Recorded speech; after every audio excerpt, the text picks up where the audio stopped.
test stream.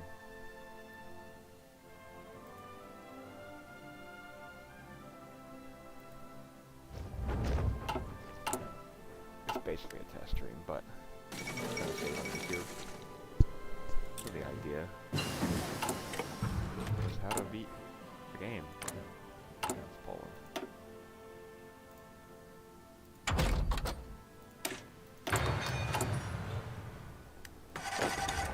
Oh shit. We have enough trucks. No way.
Into Russia.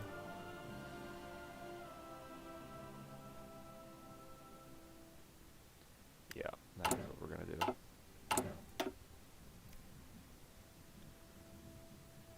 Congressional Poland is known as the Slavic Union. Wow.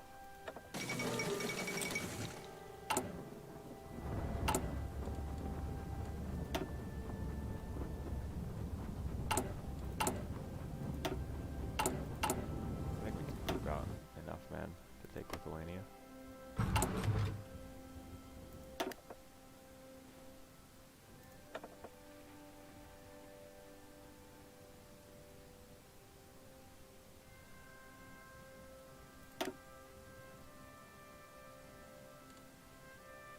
Boom, high stability.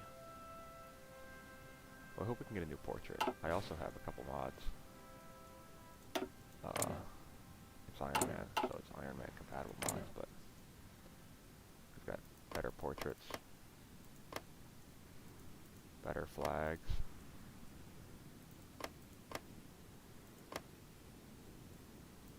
I think these are the historical flags.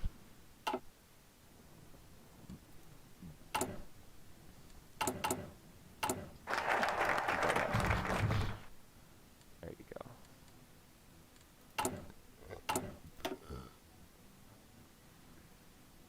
Now let's demand Lithuania. Oh no. Oh.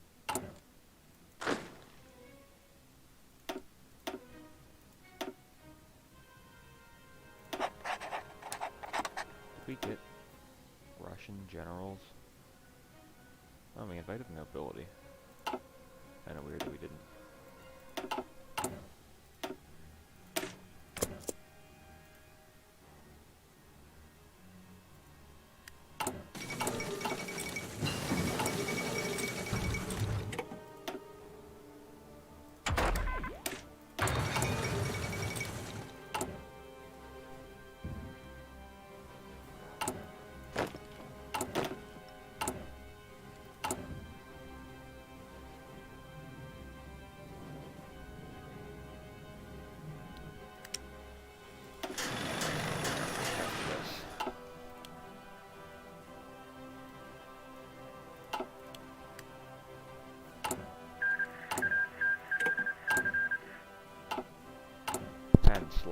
revanchism.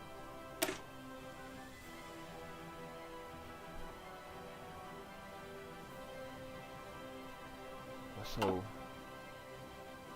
I'm not gonna be able to go into Czechia until I beat Germany. And even if I do, they'll justify on me, so I just want to give them Danzig.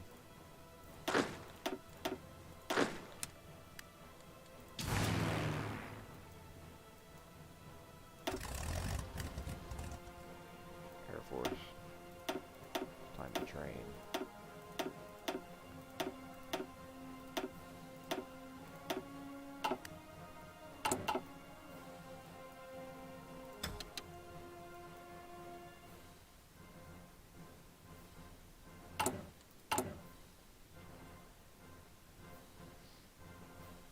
Alright.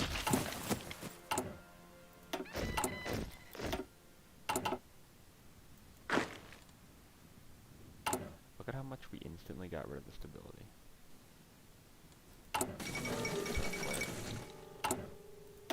81. So the plan is just to beef up with all of these focuses, do all of these, and then claim Russia. It's a good plan.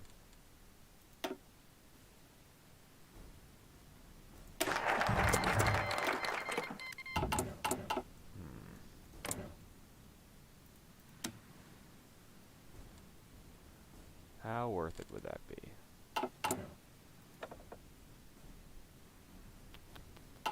Pretty worth it.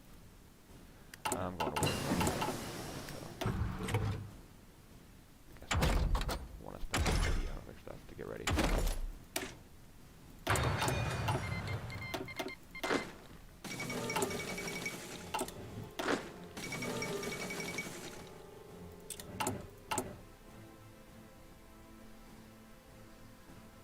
Neutral US, well, I believe it.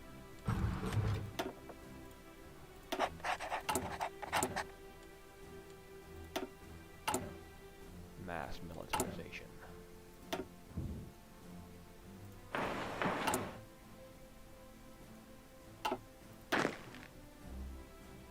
We can get total MOB after we form the Slavic Union, but not before. Because our costs are too small.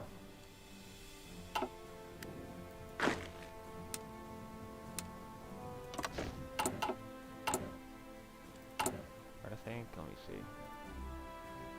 Yeah, I'm gonna watch a debate in the background.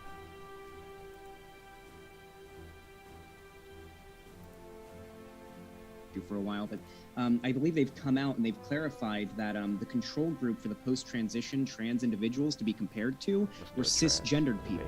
It wasn't trans people being compared, people who have transitioned that are trans being compared to trans people who haven't transitioned. It was trans people who've transitioned compared to non-trans people, which I'd be willing to bet the overwhelming majority of the time, trans people are going to have a higher suicide rate than cis people, as long as trans people are treated the way that they are in society broadly.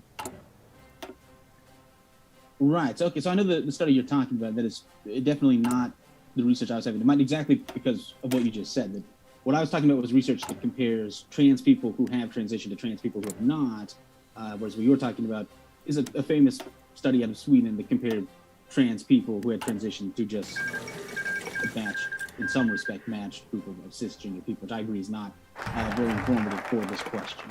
Oh, well, then in that case, if you've got another study that makes this, like, that posits this, that you want to send to me, like, we don't even have to go over it on stream. I'm just genuinely curious to see if you've got, like, another study that claims this, because I'll look it over and I'll give it a look over. Absolutely. Yeah, so this is a little dated, but back in 2019, I tried to figure this out. I have a table that I think has like 9 effect sizes for medical transitioning and 6 for social transitioning. So it's definitely not based on a single study. And that is not, obviously I cannot send, I mean, I could send you, but you cannot read 15 studies in the middle of it's a not debate, exactly so. practical to do on stream, but legitimately though, I'd actually like if you'd send it to me, like for me to look at after the debate off stream, because if this study does claim what it claims that you're claiming, I want to see it. Yeah. So Come on, you Yugoslavia. are of the opinion that, okay, why do you think that trans people have a higher suicide rate than cis people? Or why do you think trans people who have transitioned have a higher suicide rate than trans people who haven't? Right. So I think there's it's a combination of many different reasons. Yugoslavia. Surrender. So one of them, and the one that probably I would guess you would want to talk the most about, stereotypically leftists want to talk the most about, is victimization from social ostracism increasing, and physical ostracism for that matter, physical violence, increasing their suicide attempt rate. And I think that plays a role in it, but it's a fairly minor role, that the majority of it cannot be explained by victimization from the sorts of discrimination often cited. I mean, I could talk more, but I think that's probably a good place to stop and get your reaction to it. I mean, there's like a collection of studies that I could bring up that have to do with like LGBT people, especially LGBT youth in particular. This is where it's like a particularly large problem because LGBT youth, or youth in general, children, are more reliant on those in their lives. They can't really just operate without any safety net or any other people in their lives to give them a boost. They're fucking children. I believe it's something like nearly 70% of LGBT youth, or almost 80% if they're in the closet, but nearly 70% of LGBTQ youth have said that their parents are completely open with like homophobic or anti-LGBT rhetoric around them. And I believe there was also a study that claimed that like only if, I believe it's for trans people and their suicide rate, I believe there's this, it's a massive drop in suicidality with just a trans person's family approval. Not even like friends in the broader society, just with family approval. I believe the suicide rate of trans people on average just drops massively. I can do a quick search to see if I can tell you exactly the number, but I remember reading it and being like, wow, that's a big number. Yes, I guess I would. There are a few things to say. In the first place, the way that I've looked at this before is to look at, the first question we want to ask is, how big of an effect on suicide does these kinds of victimizations, how big of an effect is it that it has on these? And most of the literature I've seen suggests that being the victim of various kinds of discrimination, there are lots of different sort of subtypes of discrimination, different studies on all of them, but that while it does predict a higher rate of suicide, might be, say, experiencing it quite a lot might double or even triple your rate of suicide attempt, that just on its face, this cannot explain something like trans people having something like 9 times the suicide rate of cisgender people. Now, another thing I want to bring up, though, is that it's very hard to interpret most research on how bullying and discrimination from parents, from peers, from do you workplace, from police. Wait, I don't want to be rude. I don't want to like interrupt while you're mid like saying something, but is it okay if I respond to a point you just made? Yeah, sure. So I'm not arguing that it's specifically victimization or active hatred for LGBT people or trans people broadly that causes this rise in a suicide rate. I think it has to do with a lack of support. At least when it comes to most, and I know this isn't something that can actually be tracked through data. It's impossible to track this sentiment through data. You have to go off of anecdotes about this, but I feel like it's fairly safe to do so here. At least most trans people that I've talked to, where they just get, like, I've had these calls with people that'll go on till like 2 a.m. and just getting really deep talking with people about how they feel. And I'll just do this in private when I'm hanging out with people and I'm not streaming. And I've talked to quite a few trans people about this, and a big part of it just has to do with a lack of support. Most people who are trans, or most people broadly, don't really know that much about trans people. So when they start experiencing gender dysphoria and whatnot, they don't really understand what it is right away. At least most people who experience it don't, especially if they're young. And so that lack of support, that lack of knowledge, and that support base to help them understand what they're feeling, I think that probably plays a much larger part into it than most people would account for. And then, of course, there's the obvious. There's the fact that, like, I think it's nearly 50 or 40% of homeless youth are LGBT of some kind due to the epidemic of obviously parents disowning their LGBT children. I don't know. I think it's trends like this that tend to lend more to LGBT people broadly, not just trans people, having higher suicide rates than non-LGBT people than some other innate thing we could point to, because I haven't seen any evidence that there's another innate thing that causes their suicide rate and their suicidal ideation. Then they're getting a lot of shit broadly as a demographic all the time. Okay. Sure. So, yeah, it's definitely true that outright bullying and a lack of social support, these are not the same thing. But there's a lot of research specifically on the relationship between social support, whether that's defined as support from friends, from families, specifically from parents, etc. The effect that that kind of support has on the suicide rate of trans people. Again, I mean, you can't. I can't send this to you to read this live, but I would say just that when I looked at it across 22 effect sizes, 78% weren't even statistically significant, and the vast majority of them gave very weak effect sizes. So that, again, and that's not to say necessarily that it has no effect, but if we're looking at something that normally isn't even statistically significant, and when it is normally has a weak effect size, that cannot make more than a small contribution to a group that has something like a nine-fold increase in suicide attempt rate. Wait, do you mind? Wait, do you mind if I ask? You don't have to send me like a link or anything. I'm just curious if you could reiterate it. You mentioned a study a second ago that suggested that what was it you just said again a second ago? Just repeat that. The old planes. About social support or about the bullying? Yeah, social support. There you go. Oh, that studies that ask the question, does social support, whether that's been defined as peer support or family support, in a sample of just trans people, is it true that those trans people who say that they have, good family support, good social support, etc., have lower suicide attempt rates? Looking at that association, that most of these studies produce effects that aren't statistically significant, and the effect sizes they're reporting generally are very small. Okay, so if that's the case, then why do you think that LGBT people have a higher suicide rate than non-LGBT people?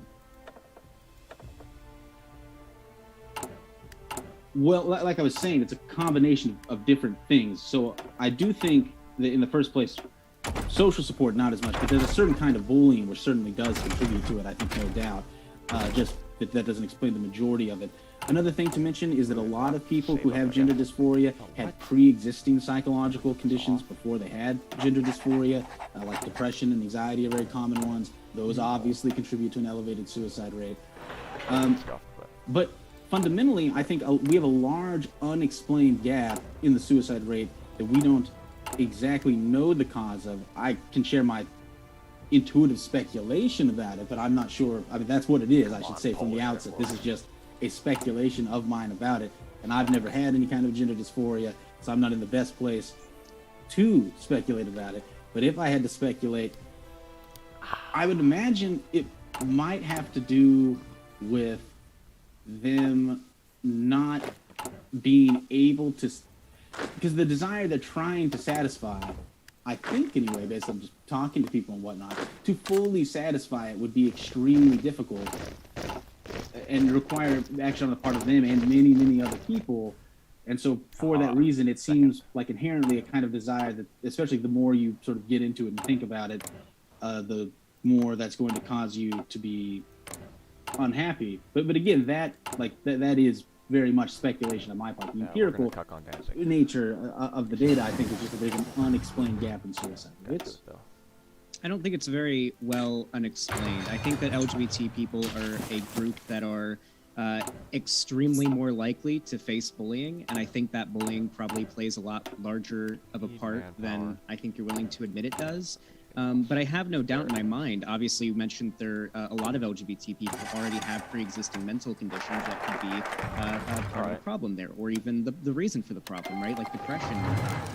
And I think I actually found, I may be wrong on this, but I swear I saw something like 2 months ago maybe that I think like acknowledges that, and a study that sort of like debunks like, oh, it's just pre-existing mental conditions. But the main response I'd have to that is that doesn't make any sense. How don't you think that maybe if LGBT people are at such a more likely rate to commit suicide, that massive gap that you say is unexplained, what else could possibly explain it? I know you said that we had speculation, but I'm really curious. What else could possibly explain that massive gap of suicidality between LGBT and non-LGBT people? Is the gay lifestyle like inherently something that's going to cause you to be unhappy? Is there anything like what do you think it is? Okay, well, firstly, I want to make a very clear distinction that I'm just talking about transgender people, not LGBT people. The empirical data on homosexuality is a totally separate question than the data and what it says about transgender people. There are some similarities in what the data says, but there are also some dissimilarities, and so I wouldn't want to talk about those as a unified view. I mean, well, but here's the thing, though. But here's the thing, though, because when it comes to the whole trans topic, is there really not only two? I guess technically three if you really want to stretch it, but realistically, like two paths that we can really go down. Either it's trans people are in some way misled about their identity and the validity thereof. Like they're in the wrong. They may not mean to be in the wrong or whatever, but they're clearly just something's wrong with them, and we have to put them through some kind of therapy or something to make them get over it or to get to a better place. This is what I assume you would advocate for. If not, then feel free to interrupt me and tell me what you think would be the best option.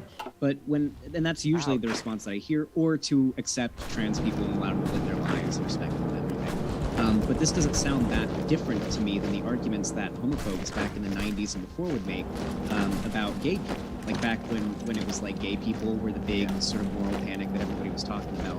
These arguments remind me a lot of the arguments that I heard back in those days, or from back in those days. I wasn't around back in those days. But what I heard, like the arguments I've heard from those days, it sounds like glaringly similar to me. Sure. They might be similar at like the narrative level, right? But the interesting question is just what the data says in both cases. If the data doesn't say the same thing in both cases, I mean, that's what I care about. If that's dissimilar, then just not treating the same. Wait, so if the data... Right, like if you say it's sort of like, oh, well, actually, I won't make that. Go ahead and say what you were saying.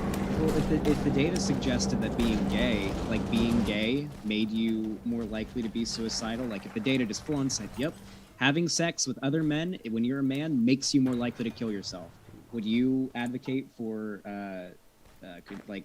conversion therapy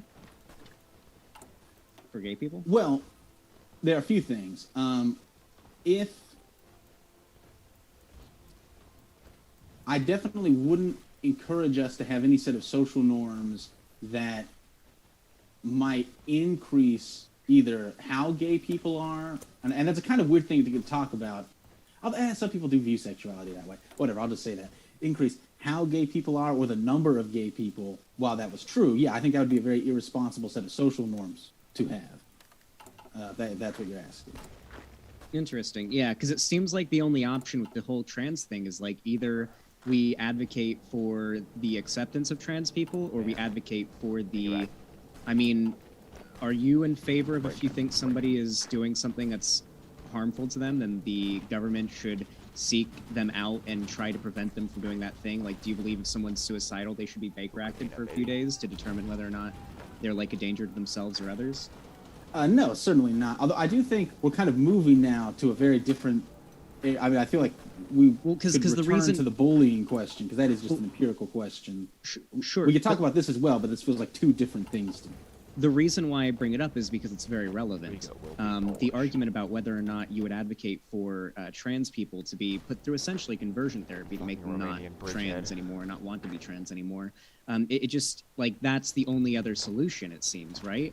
Like, or to advocate for one of these options, right? Either it's like trans people are valid and they ought to be let in society, or trans people are hurting themselves by being trans, or whatever like the argument would be. And I would assume most people who are in favor of some sort of government action on the part of preventing people from doing things that could be self-destructive or harmful to others, you would think the natural step then, if you believe that about trans people, would be maybe it is time to start rounding up trans people and sending them to be like sort of to go through conversion therapy, because that was a popular idea back when people believed essentially everything that I've heard transphobes argue about trans people, say the exact same things about gay people back in the day. The same talking points, from the they're a danger to our children and they're more likely to be pedophiles, to the argument that they're suicidal and they're hurting themselves and this lifestyle is hurting them. You know, what worries me in particular is that there are so many lines of similarity between the trans acceptance movement and the gay acceptance movement, you know, as it's been for the last few decades. So similar, and the rhetoric on the opposite side, the opposing side of these movements, sounds almost identical as well. Just replace a few words, and you basically have it. Wow. Sure. I mean, that's again, like, yeah, there's narrative similarity, and that's whatever. I mean, I'm fine with if I sound like you could also make similar arguments against gay people. That's not gonna deeply bother me or something like that. There's some rhetorical similarity. Also, with respect to like the state doing things, I mean, I'll just to be clear, my actual political position here is that people who have sort of transgender feelings should be encouraged to fight that desire that they have, and B, try to live with the desire in a way that minimizes it. But that's very much a social encouraging, and obviously the government should not force them to do that or to not transition or something like that.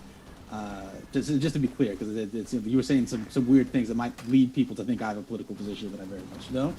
Okay, I just, because I don't know how authoritarian you are with your politics. For all I know, you could just be like more libertarian with things, and you're just making an argument about how people ought to behave socially. But you could also be making an argument, I mean, very easily, if you were more authoritarian, that this is the case, and I think that the government should enact power in order to act on what I believe is true. And that's more so what I was concerned about. I didn't know how authoritarian you are. But yeah, even if that doesn't apply to you, it applies to people that I've talked to before. So that's why I brought it up.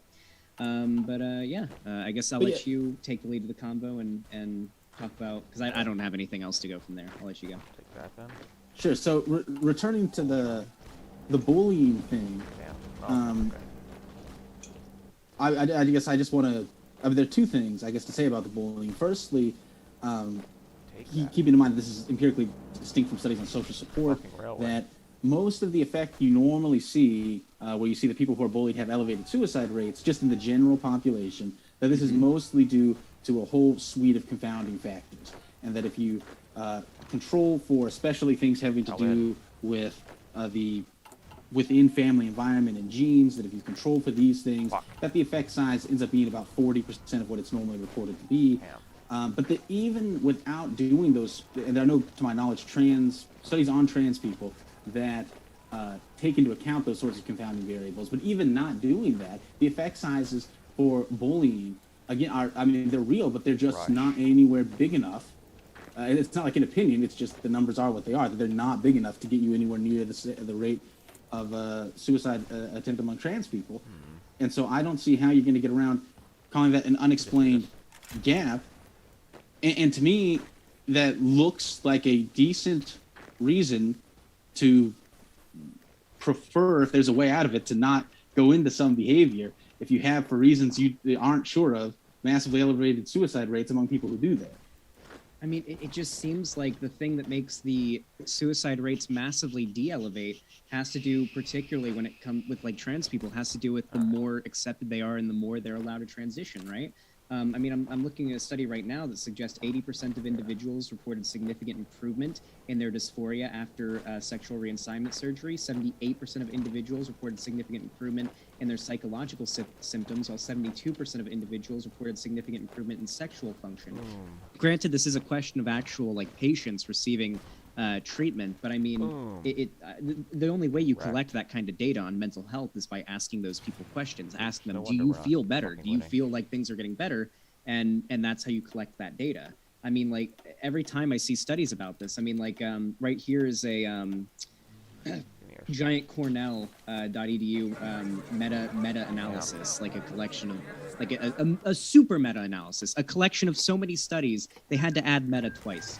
That affirms that 56 of the 56 studies that were looked at 52 indicated transitioning has a positive effect on the mental health of transgender people, and 4 indicate it had mixed or no results, while 0 studies indicated that trans people transitioning has negative results. And this is from Cornell EDU. Like, these are not, like, I don't know if you would argue they're like corrupted institutions that are pushing out bad data that's influenced by certain political ideologies, but I mean, it just seems like there's this overwhelming wave of evidence on the pro-trans side of things, and that overwhelming wave of evidence has also coincided with a broader societal acceptance of trans people as well. So it seems really bizarre to me when people say, no, it's not bullying and lack of support that's causing LGBT people to have such high suicide rates. It's actually unaccounted for factors that we can't know. It's a gap that we can't really put a label on, even though these studies suggest it's bullying and lack of support.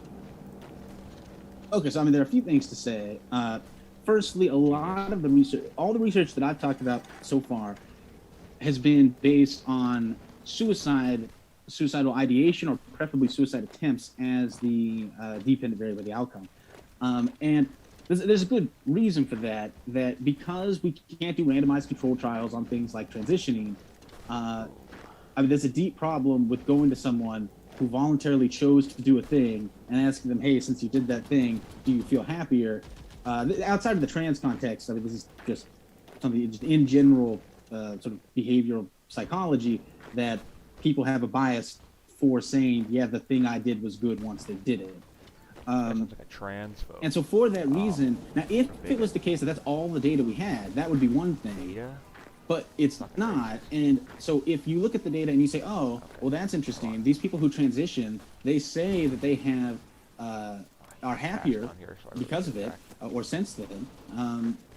But the people who have transitioned have higher rates of suicide attempts than those who have not. That, to me, the most reasonable interpretation of that data is that the self-reported emotional states lack a certain degree of validity. But the problem is, the only study I've seen that suggests that trans people who've been able to transition have a higher suicide rate than trans people who haven't been able to is actually a study that compares trans people who've transitioned to cis people who aren't trans. That's the only study I've seen from anybody. I've debated, listen, I've been doing this for 2.5 years. I've debated like 100 people on this topic, and every single one of them that has made that argument put forward that specific study. So, I mean, if you please, like on Twitter, if you want to DM me that study that you're referring to, I'll check it out off stream. I want to see that study if it suggests what you're saying it does. But I haven't seen, I mean, I do scour the internet for sources that tried to debunk this position. Like, I've looked around. I haven't seen any such study as the one you're describing. But right now, I'm providing you with named, well-recognized, well-respected, large academic associations and organizations that have not only collected this data and done studies on these topics that have had the desired conclusions, but I've referenced meta-analyses of dozens of studies that have taken into account all this data and still had the same conclusion. 0 of these studies were found to have negative impacts for transitioning on trans people. You could argue that maybe that sounds fishy, or it could literally just be, just like with gay people, being able to live their best lives and do as they wish, and being accepted by society just makes them happier. It could literally just be that simple. People enjoy things. So I feel like I'm just going to repeat myself. I have a specific methodological critique of the sort of research that's being cited. Obviously, like we said, you can't read a bunch of studies live, but I'm also literally referencing dozens of studies. But I think this is ground we've already covered, and we're kind of going in a circle. I guess I should add, like, I don't care about the authority of, like, Yale or whatever, but that's a totally different topic. But I should just, for the record, state that I kind of discount that kind of credentialism. Well, as for, like, the appeals to authority, I don't believe that I, as a random dude on the internet, have the authority or the qualifications to look at data or conduct a study or an experiment and collect that data and synthesize it and figure out what that data means, as it does take a pretty good education to look at data and actually make that into something, right? Like, data on its own is pretty useless. You need people that have fairly good understandings of what's going on with a particular subject that's being studied in order to make that data even mean anything. For me to like suggest like here is Cornell University, like Cornell EDU, drop an enormous meta-analysis with like 56 trans studies, and here's the conclusion, and I just I don't trust myself to question these sources because these sources have people with way better educations and way more experience and way more knowledge than I ever could as just some rando on the internet. So I kind of have to trust them because for me, being just some rando trying to poke holes in their studies and their data, I don't even have close to the amount of information as they have. It would be folly for me to try to do something like that. It would be stupid of me. Okay, sure. So I guess there are a few different things to say. Firstly, well, you may have some a priori suspicion about your own ability to understand what's going on if you read the study and or the paper, and it's talking about self-reported emotional states, and you can easily think of a problem with that. I think that then it just turns out that you actually can think of a critique of it, and that's not really a problem. In the second place, I guess we can just talk about this directly. I mean, I have no respect for these people. You're right that it takes a certain level of knowledge in order to accurately interpret and assess data. There's a huge literature in the social science. Most PhD social scientists do not have this understanding. If you give them quizzes on the exact meaning of things like p-value, confidence interval, this sort of thing, very, very basic freshman statistical things, that the majority of them can't even correctly define these terms, let alone... I'm so sorry. I can't believe that the majority of social scientists can't even define basic terms when it comes to collecting data. Social science, that is the field that's all about collecting data to make inferences about society and how people work. That's what that's all about. Like the whole study of social sciences, that's all about, all right, we collect data about people, we gather it, we interpret it, and we come to conclusions about people from that, right? Like that's literally the whole field. I cannot... Like I feel like our society would crumble if that was true. Well, like I feel like our bridges and our houses would be literally crumbling into rubble right now if that was true. I got news. So, I mean, what I would say is just that within social science, this has been talked about for a long time. There are many studies showing this going back decades. Within every social science, there's a subfield of it normally that focuses on research methodology, and within that community, I don't think, as far as I know, there's not even controversy about this. There aren't studies going both ways or something. There's just a long list of studies showing lots of different professions. Psychologists are the ones most commonly looked at, but you also have ones on epidemiologists, on other sorts of social scientists, private sector people with social science degrees, even ones teaching statistical classes, classes in statistics, that they would get, basically F's on tests, trying to understand, again, very basic things that are in virtually all the data that they report. And I agree that it's like surprising in some sense that this is true, but it just is true. And the other thing I should say about talking about the meta-analysis and whatnot, and we should also remember that a meta-analysis, we shouldn't put too much stock in it. If you compare the results of a meta-analysis to the results of a pre-registered replication study, the effect size in the meta-analysis tends to be about 3 times larger, even when you do most of the normal ways that meta-analysis try to adjust for publication bias, suggesting that this sort of methodology actually tends to lead to a quite significant degree of error. But anyway, yeah, I feel like we're kind of moving into a different topic now about trusted experts, but it's a fine topic, so I guess I can't do the trusted experts topic because you're making the argument that the entire sociological sphere here in America, at least, I don't know if what you said applies to other countries or whatever, but are the whole field is apparently a sham, I guess. Like there's been no actual, are they all cheating? Is the study of social sciences and statistics I'm pretty sure to get a sociology degree, I'm pretty sure you have to take a statistics class, or I think statistics is a big part of it. Like, are they all cheating? Like, is the class, are all the sociology classes, or almost all of them, not sufficient? Because I'm trying to imagine how what you're saying right now could possibly be true. And like the circumstances that would have to occur for this to actually be true would actually be like, this would be one of the biggest conspiracies really in this nation's history if you could prove this true. Sure. So I mean, in terms of how it happens, there are a few things to say. One, a lot of people go into social sciences and they have the research methodology classes, and those are the classes that they kind of barely get buy-in.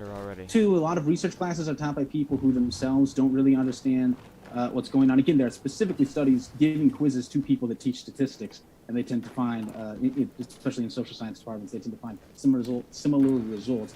And thirdly, a lot of the people in social science, my suspicion is don't deeply care about the quantitative side, and because of this, forget the meaning of the numbers that they're using, which is quite shameful. But I don't know of a better explanation for how it is. I mean, it's just a random one, but just a classic paper in this literature from 1993 given to about 500 psychologists, given a quiz concerning common statistical issues dealt with in psychological research. Specifically, the psychologists answered on average 55% of the questions correct, which is an F, right? And there's a long list of studies like this in different professions. I mean, this is just a thing. It's been talked about for decades. It's a problem that in social science, it's just a minority of people that actually know what the numbers mean, and most of them don't. That sounds really bizarre to me. Are you sure you're not like referring to peer review and the scientific method, where the whole argument is when you have a theory, you put it through the ringer and you get it peer reviewed, and you have other people like that might disagree or who might not be able to repeat the evidence? Like I'm not sure. No. The discourse in the scientific community is what you're talking about here, because like what you're describing to me right now sounds crazy. Like I don't want to sound rude, but it sounds crazy to me. Well, if it sounds crazy. No, I mean, we could. There's lots of research on the problematic nature of the peer review process, but that's a distinct thing. I'm talking about, like I said, researchers not understanding exactly what fundamental metrics and statistics even mean, saying stupid shit like that a p-value. If you're finding as a p-value of 0.03, that means that there's a 3% chance that it's wrong or something like that. So, do you believe that when it comes to statistics, that you are more qualified to look at statistics, raw stats, numbers, etc., and come to a conclusion from them than like sociologists are, or most in the sociological field are? Oh yeah, definitely. Okay. Just curious. All right. But I want to reiterate though that that's just because I can see the quizzes that they're getting, and it's not because I'm a genius. It's just because for whatever reason, I don't have sufficient caring to actually remember what these things mean, because it's not super complicated to know exactly what a p-value means. But like a dozen studies have shown us lots of academic stuff.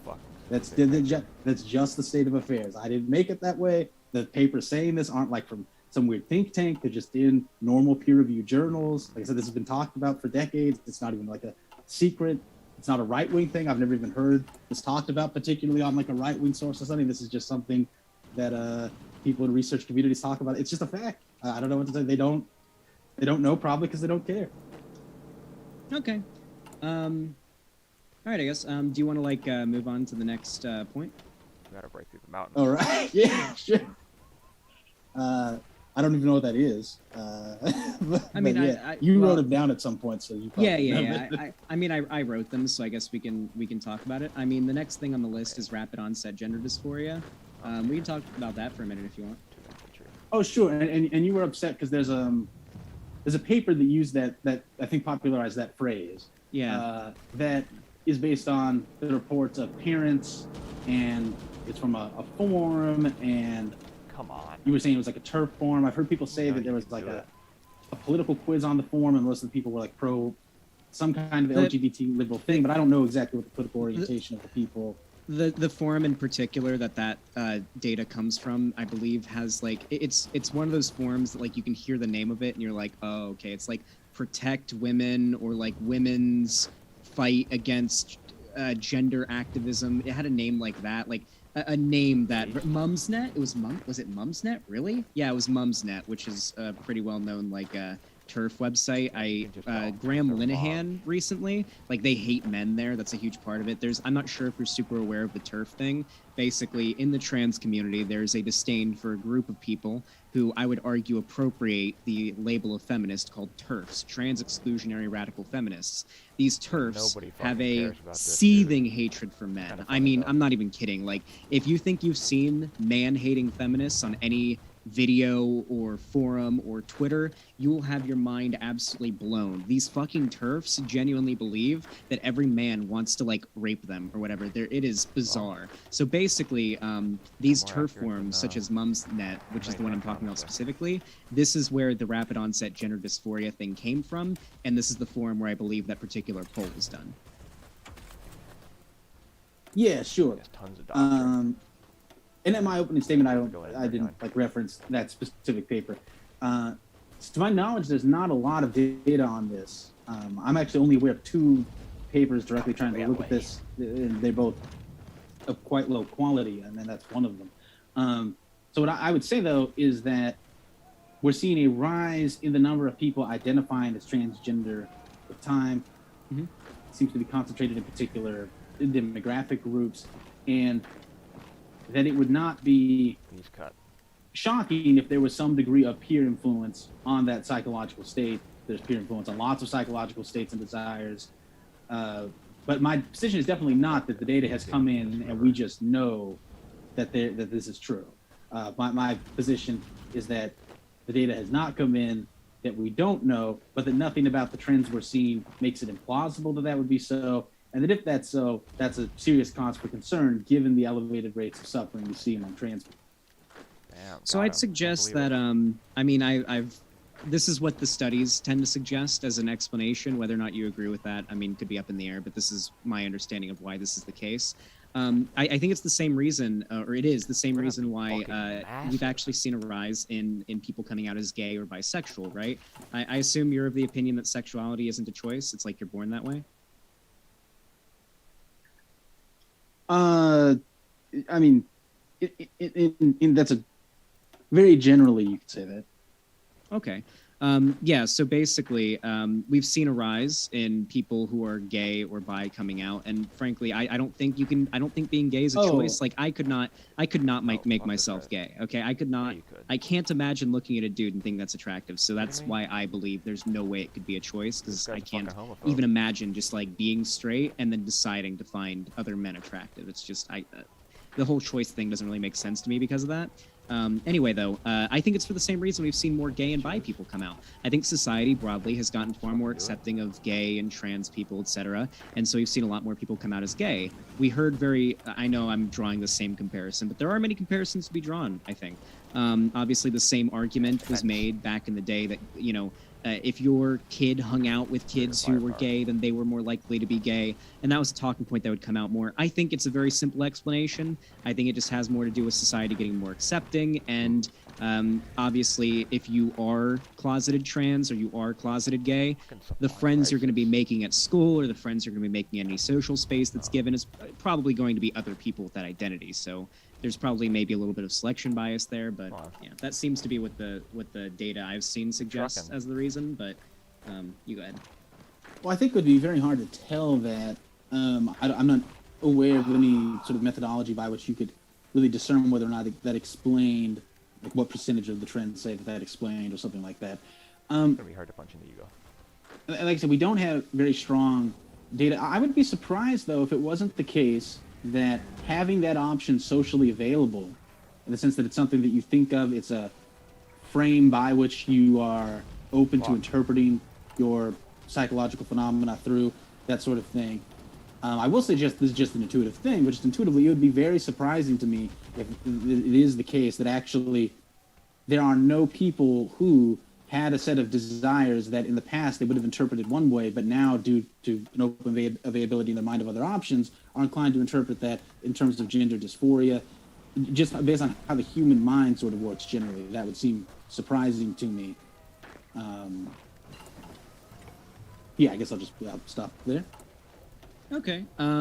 Yeah, I mean, the rapid onset gender dysphoria thing, or whatever anyone wants to call it, the ROGD thing specifically, comes from that study I talked about, or that poll, actually, that online survey that I talked about. But that's generally the term that's used for it. Well, I can't, like, I imagine maybe some kids or some young people or some people down the road, like, maybe have been sort of convinced into thinking that they had gender dysphoria because they hung out with people who are don't get me wrong. Okay, listen, I'm going to be honest here. I'm going to be this is me ceding a point completely over to you. Okay, I admit there are a lot of people in the trans community that can be a little bit weird about like other people and whether or not they're trans. There are a lot of people in my community, got a lot of trans people in my community, like to call me an egg all the time and say that I'm like trans and in the closet or whatever. And it's a little disconcerting. And I understand that probably isn't something that just happens in my community. I'm sure that happens a lot. There are a lot of trans people that joke or even suggest that certain people are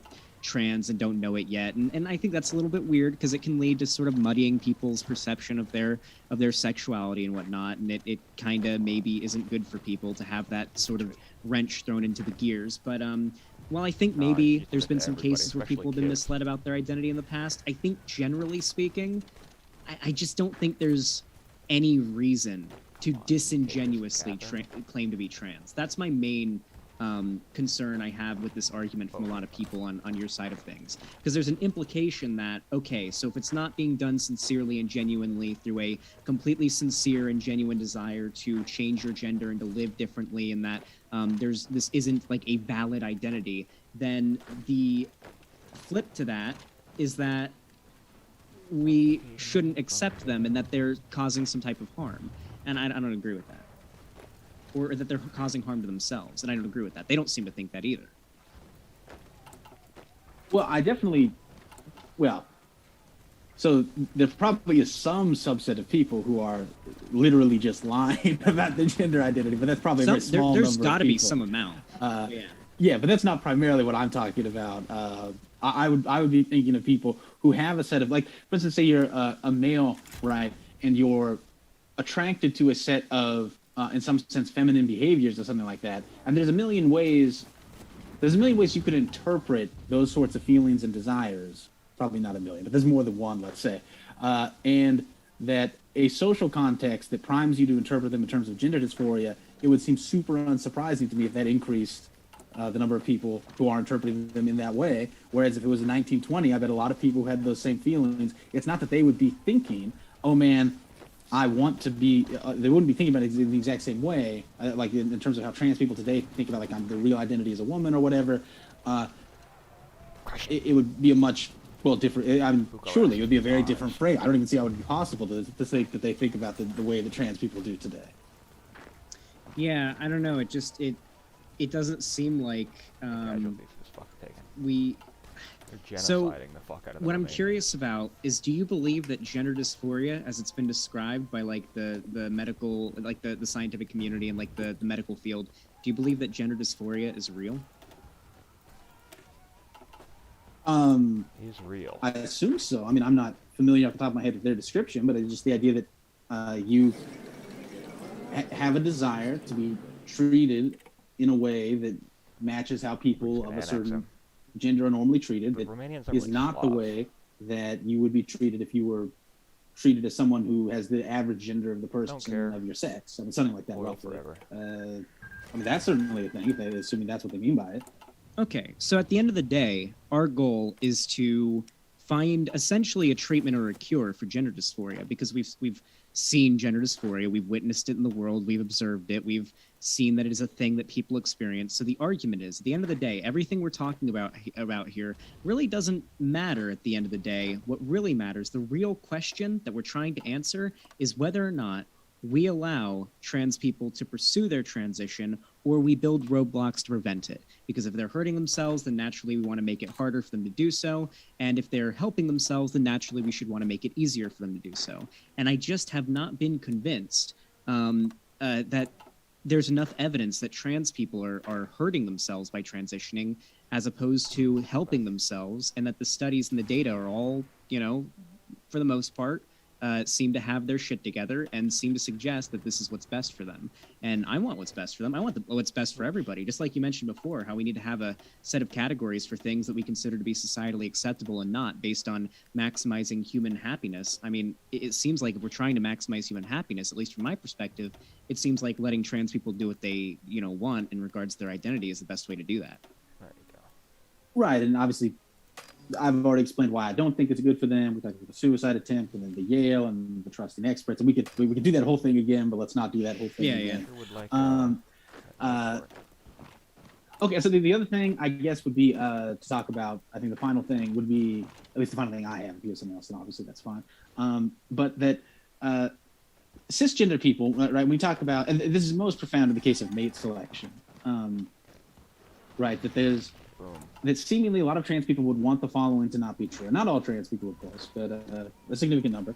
That they would say that there's something problematic about the fact that if there was a person who, so far as I could tell, was a female, down to the, I get a I analyzed the genitals in detail. So far as I can tell, there's no way physically for me to tell that this person was born male, sex-wise. That the knowledge that person had been born a male would make me extremely, have no sexual interest in them whatsoever. Even though visually, even if, and this is not no longer the case of trans people, but even if it was the case, they were visually completely indistinct from an actual female, and that's great. And seemingly to me anyway, right? You have to change that if you want to take people seriously when they say, "I want to be treated like a woman." That's a big part of what it is to be treated like a woman, and that to change that would require cis people doing something which would be very psychologically, I don't even know if it would be possible, but if it was possible, very psychologically uncomfortable for them. So I'm curious what you think about that. Yeah, so I assume this falls in like the wanting some amount of to be viewed sexually speaking in the sexual marketplace as a woman as well by like cis or straight people or whatever. I assume that falls into trans people desire others to interact with them in a certain way. That point that you made earlier? Yeah, definitely. Yeah, okay. Yeah, so the trans movement outside of, and I've run into some of these people and they exist, but they're few and far between, believe me. Besides a few people in the trans like activism community that do unironically argue that you're like a horrible transphobic piece of shit if you have what I would refer to as genital preferences, then yeah, you would like, there are people who would say that kind of thing, but they are few and far between, broadly speaking, and I imagine you already know that. But there are people that act like that. But broadly speaking, the trans community isn't trying to push cis people to have sex with them. I believe that, like, statistically, most trans women tend to end up with other trans women rather than cis women or cis men anyway. So it's not like there's really this massive group of trans people demanding to have had sex with. And even like if we draw the line to cis people, not every cis woman on the street expects you to have sex with them, right? Like that's not the expectation they have when they go outside and they're a woman. They don't expect you to be like, all right, I want to have sex with. They don't expect every guy they encounter to want to have sex with them. They hope that doesn't happen even most of the time. I don't know. I don't think a huge part of the trans movement is saying that if you wouldn't fuck me like you would any other woman, like in the case of a trans woman, then you're a transphobe. I don't think that's all that common of a talking point. As for like broadly, trans people desiring others to interact with them in a certain way, every single marginalized group expects that from people once they achieve some amount of social acceptance and respect, right? Like we had a general kind of social consensus more recently in the last few decades that if you're not racist and you accept that like black people are human and all that, then you probably shouldn't say the N-word, at least not around them. They don't like it when you say it around them for sure. That like with gay people, as they've gotten more accepted, we've sort of determined as a society that you shouldn't call them the F slur anymore. Like that's a thing that we shouldn't really do anymore. We should maybe let them get married. Like, yeah, we do kind of accept once these groups have sort of reached a certain level of broader societal acceptance that, yeah, we do extend certain things to them that could be considered different behavior because of their identity, right? Like we stop calling black people the N-word. We've changed the way we act. We've stopped calling gay people the F slur. And hopefully we do the same thing with trans people. We stop like, denying their identity or referring to them by the T slur or insert whatever, discriminatory behavior you could imagine. Sure. So firstly, what I was talking about before, was not a genital preference, right? Because I didn't specify that, and maybe. Well, when I say genital preference, that like, so there's bottom surgery for trans women, so they can have like it's called a neo-vagina, is what it's called after the surgery. Obviously, a neo-vagina that was made through a surgery isn't going to be exactly the same as a cis woman's vagina. So if you are like, well, I mean, sure, you're like, so for example, if I saw a trans woman and she'd gotten bottom surgery and she had a neo-vagina, I would not get canceled for saying to this, if this, let's say this hypothetical trans woman walked up to me and propositioned me for a date or some, fling or whatever, and I turned them down because I was like, yeah, I'm just not really into like, I got genital preferences and all of that, I would maybe get canceled by like 1% of the online left, maybe less, right? Like this is, broadly speaking, not a huge issue. Like there's not that many people calling for you or anybody else to have sex with trans women, even after they've had their their surgery, and especially trans men aren't expecting cis women to fuck them, or trans men that aren't expecting cis men to fuck them, or vice versa, cis women to fuck them. Like this is just isn't a thing that's like a huge issue. My hands are in the air. So it's not a huge issue right now, but I think I've already surrendered. Well, I think that's for a few reasons. One of which is that, as I think you even said, the surgeries that are available now typically do not make people physically indistinct from cisgendered versions of the same gender. That's amazing. The point that I was trying to make was that even if they did, a lot of cis people would have a problem that had nothing to do with how they looked, right? It was just having to do with the fact that they knew that they were transgender. And the way that I've heard trans people talk about this normally is that if that is the whole reason for the bias, A, it just objectively is an anti-trans bias, sexually speaking, and that B, they find that problematic. And to the degree that they're not demanding that now, I think you have to make a distinction between what people demand and what they want, because if you take it seriously that they want to be treated as a woman, right, then to be treated as a woman, among many other things, would mean that males would consider you straight males, a potential sexual partner. Now, of course, maybe they don't consider you a sexual partner because they don't find you attractive for some reason other than being trans. But to be excluded from the get-go because you're trans is to not be treated like a woman. I mean, that seems to me just to be the case. And I think that is, I guess there's no, to my knowledge, there's no like survey of this, but I think that is something that trans people generally see as well. Yeah, so the trans movement actually is more so trying to give a more. I'll give like an example of how a very similar interaction could happen with like a cis woman and you. I assume you're straight and you're into women. Maybe not. Yeah, okay, yeah. So here's like a comparison that might happen here, right? So let's say you're out at the bar with the boys, okay? You're out at the bar with the boys. You see hot lady sitting in a stool, like 2 seats down, and you lean over to your man, your guy, your brother, your boy, your best friend, and you're like, hey, man, you see that girl down there? Fuck, she's hot, dude. Like, God, look at that ass, you know? I'm also assuming you're single here. If you're married or anything like that, then hopefully Sean's wife or partner or whatever do not take any offense to this. Anyway, you see this woman at the bar. You're like, damn, she's hot. Do you know anything? Do you know her? And your friend's like, yeah, I know her. But like, listen, between you and me, bro, she got like this weird giant birthmark right on her leg. It's like the size of a dinner plate. It is not appealing. All right. It's like, you just don't go for it. Do you think that like making that decision based on aesthetic problems to not have sex with a woman means you're no longer treating this woman like a woman? Like if I send you a picture, look up on your browser if you can right now, Nikita Dragon, very well-known trans woman model, very attractive woman. Like you're gonna look at her and you're gonna be like, that's a trans woman? That's probably going to be your response if you see a picture of her. Right, if you saw her walking down the street, you'd be like, damn, she's hot, and you'd definitely treat her like a woman. You'd have no way of knowing she's trans unless you're already familiar with her, believe me. You would treat her just as any woman you saw on the street.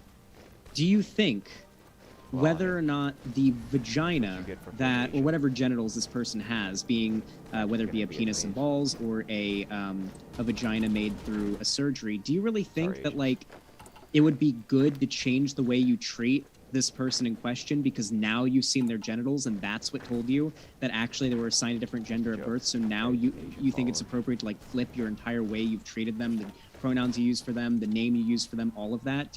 Does that really make sense? Yes. Well, I mean, 2 things. One, I mean, with the example of the girl with the wart or whatever, surely that would not be... The big birthmark, yeah. Yeah. Surely not having sex with her or not trying to proposition her because she had...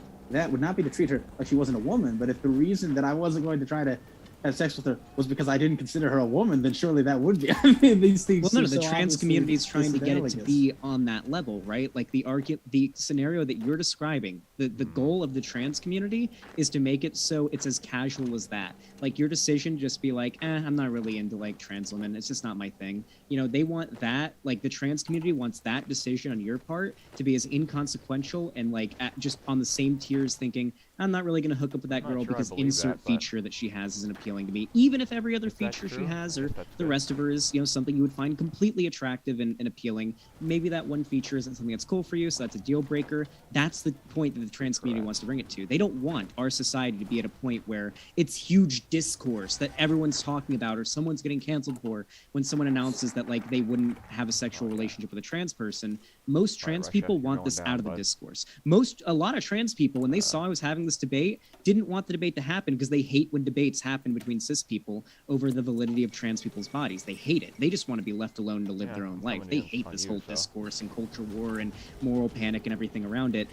It feels like the id pole, the onus of defending their own identity has been shoved upon them by the right rather than the Shut up, perception of them stepping up and engaging in this activism in a way that's meant to sort of annoy the general populace that doesn't really care about politics. No, the trans community engages in the rhetoric and the behavior that it does because identity politics, oppression, and sort of being forced to fight for social acceptance has me been being a white thrusted person. on them. Not because they're Honestly. trying to force you into anything. This is Yeah, more of a just like me. retaliatory movement than than one that's just coming out of the woodwork to fuck things up, as some might say. Okay, well, I think this is going to just come down to us saying that we have seen trans people say different things. And we probably can't get past that. Yeah, I mean, there's only so many barriers in our disagreement that we can really like talk through in a debate. But I mean, if there's a point where you feel like it's just not going to be productive, then feel free to like move it on. Or hell, I mean, we can wrap up pretty soon if we're running out of time because I don't know if there's much more to go through, but it's up to you. You can lead it from here because I don't really have much else to talk about. Yeah. Did you want? I mean, we were supposed to do like a Q&A, weren't we? Yeah, I bet. guess there's the Q&A. Yeah.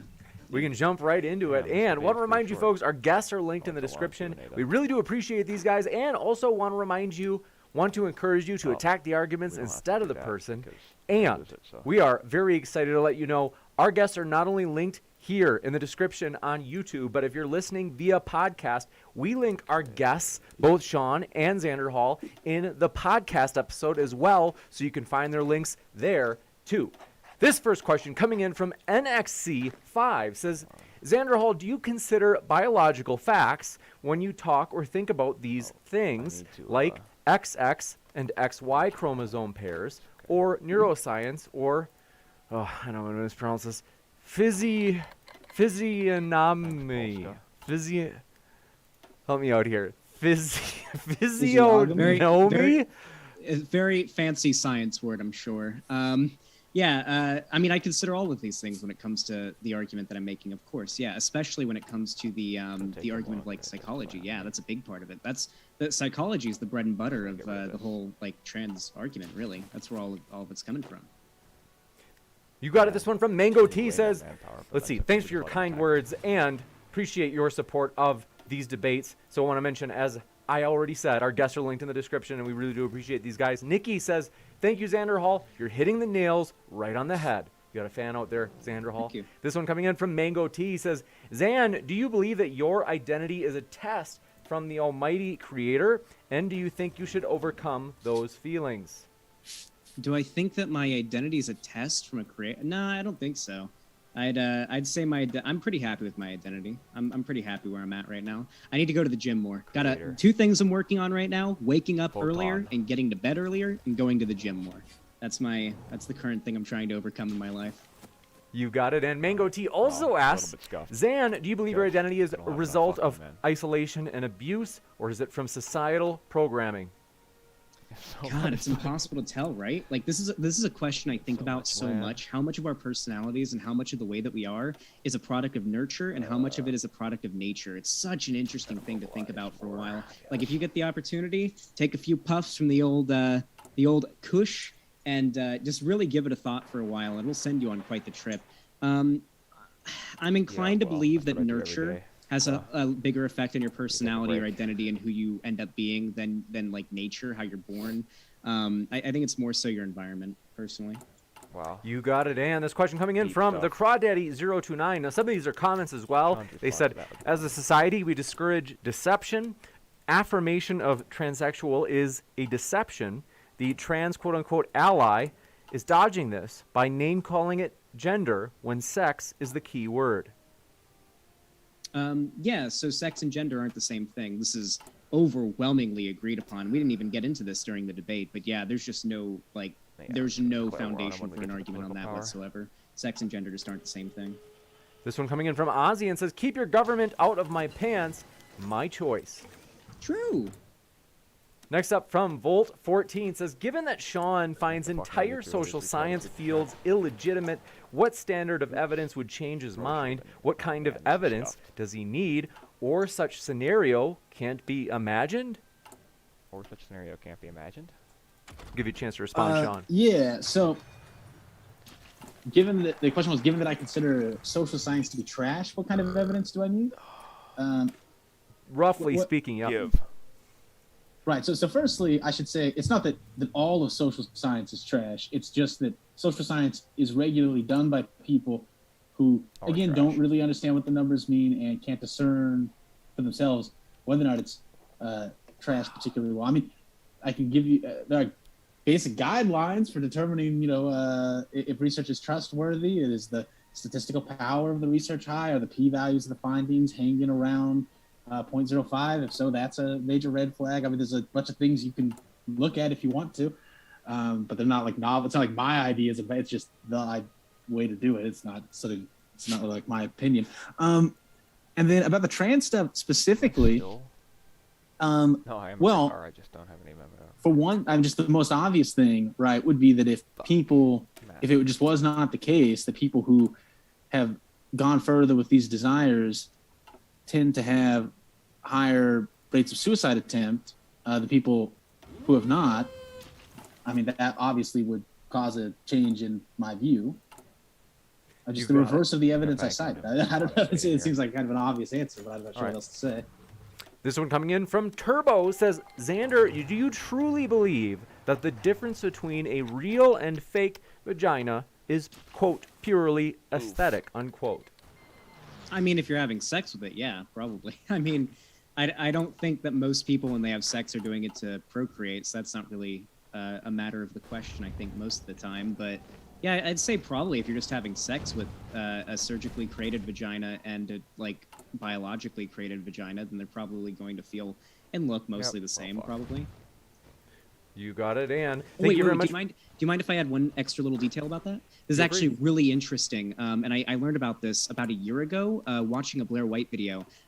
Blair White had claimed that trans women couldn't get cervical cancer, which makes sense, right? Like, okay, well, all right, trans women probably can't get cervical cancer. And I ended up looking into it. As it turns out, trans women who've gotten bottom surgery can get cervical cancer in the neocervix, the new cervix created by the surgery. So if you're a trans person out there, and if you're a trans woman and you've gotten bottom surgery, definitely get checked, just like you would a cis woman. Get checked for cancer in that area, because it can happen just like it could to a cis woman.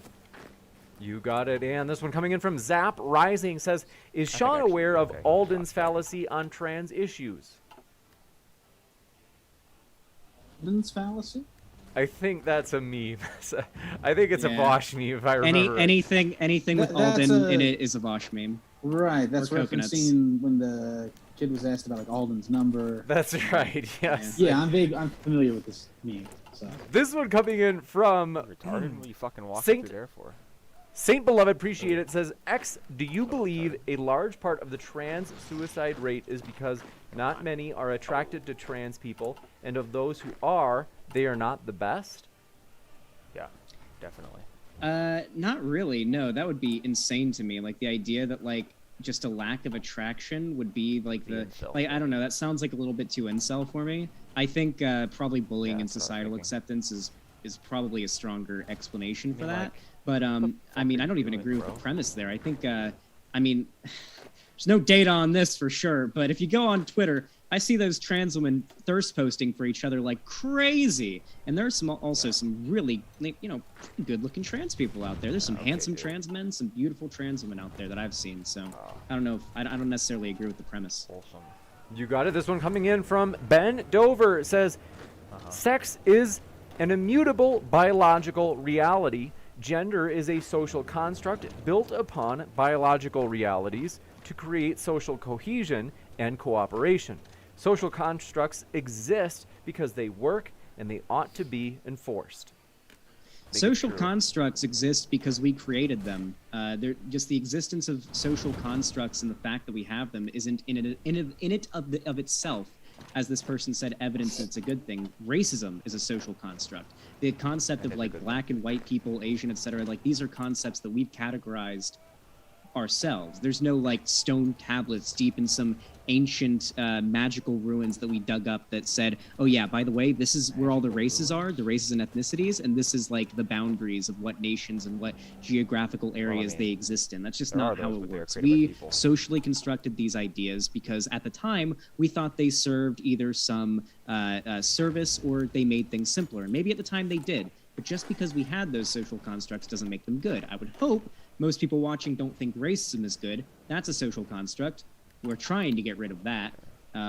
That's just, I don't think just because we made a thing means that it's good, and we ought to keep it around. You got it. This one coming in from Temp Account says, can you ask Sean to maybe clarify his argument? Why does trans people being suicidal for biological reasons support not affirming trans identities? Seems there are missing steps. I just shouldn't go into Romania, maybe. Sure. So the reason is that it seems to be the case that We'll see if we can I mean, there are two things. One, that among trans people, there's a continuum of suicidality, and it tends to be higher among those people who have most pursued the desire in various respects. And so hopefully that, like, you can say you don't think that's true because X, Y, and Z, but if that was true, hopefully you can see why then you would want to discourage people from leaning into that desire. And then in the second place, as we talked about before, there's not a lot of good data telling us one way or the other, but I think it's certainly a plausible possibility that transgenderism being affirmed socially increases the number of people who are transgender, and that in turn spreads human suffering as well. So hopefully that clears it up a bit. You got it. And this one from Temp Account as well. This one for you, Xander, says, during the, can you ask Xander Hall, during the AMA, what it means to be a man/woman in the sense trans people use it? Can he define those terms in a non-recursive way? Sure. So if you ask a progressive person or somebody who's part of the trans community what their gender is or what their identity means, what's it mean to be a man, what's it mean to be a woman, what's it mean to be non-binary, you're going to get a lot of very different answers because it means something different to, frankly, everybody. But broadly speaking, I think you'd find a very common answer of it's a man, someone who identifies as a man, a woman is someone who identifies as a woman. And while categorically that is in fact true, sex is the sex, like sex has to do with your biology, gender has to do with when the doctor takes you out and sees what kind of genitalia you have, they assign you a gender based on your sex, right? You're just kind of raised with it, that's what you end up with. By societal standards, we've got plenty of different things that we consider to decide what is a man and what is a woman. But from someone on the left, you would try to break down those standards to have a more libertarian, free society without the bonds of social expectations and everybody forcing them to live their lives in a certain way. It's sort of, you get to make your own life. You get to make your own identity. You get to make you decide who you are, not society. That's generally the left-wing goal behind breaking down our conceptions of gender. You got it. And we're punishing him with cast. We just don't have the infantry. There's one last question. I just want to, I think I might have lost it. Give me two seconds.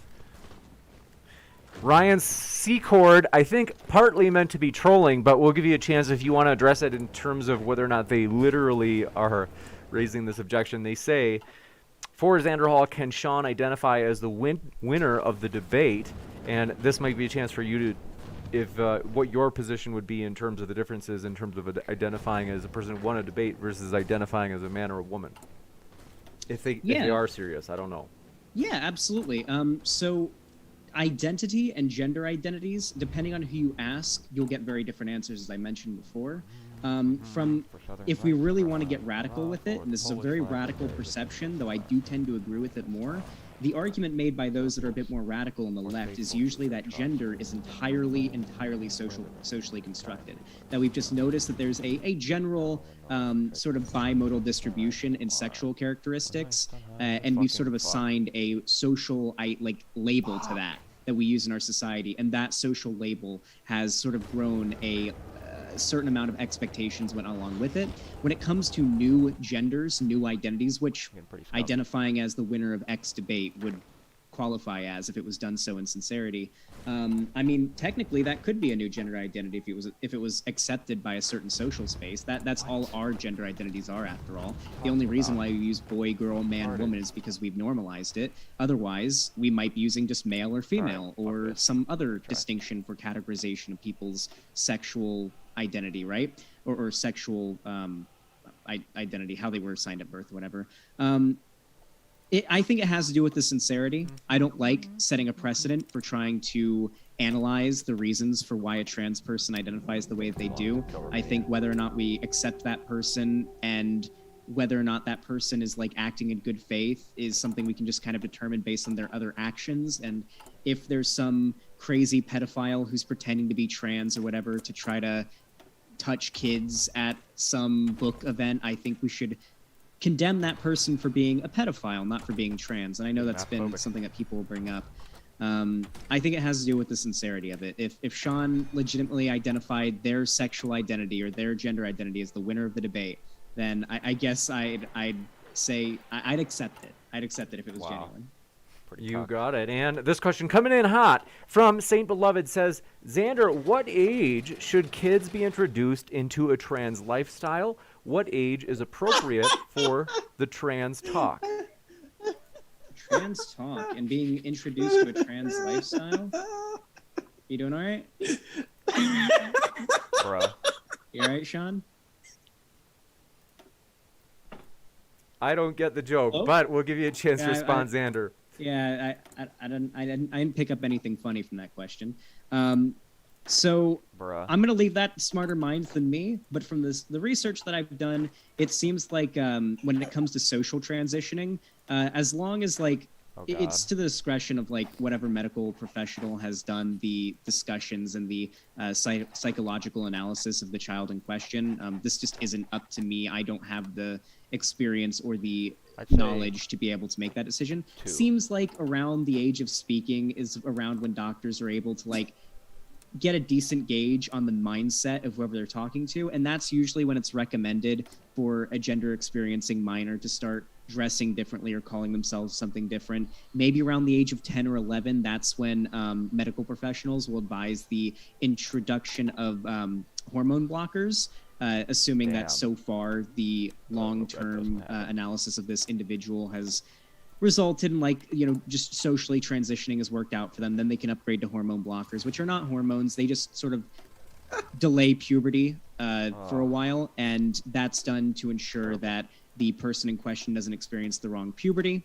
If they let's say we have a trans woman on our hands and they're like, this trans girl is 10 years old.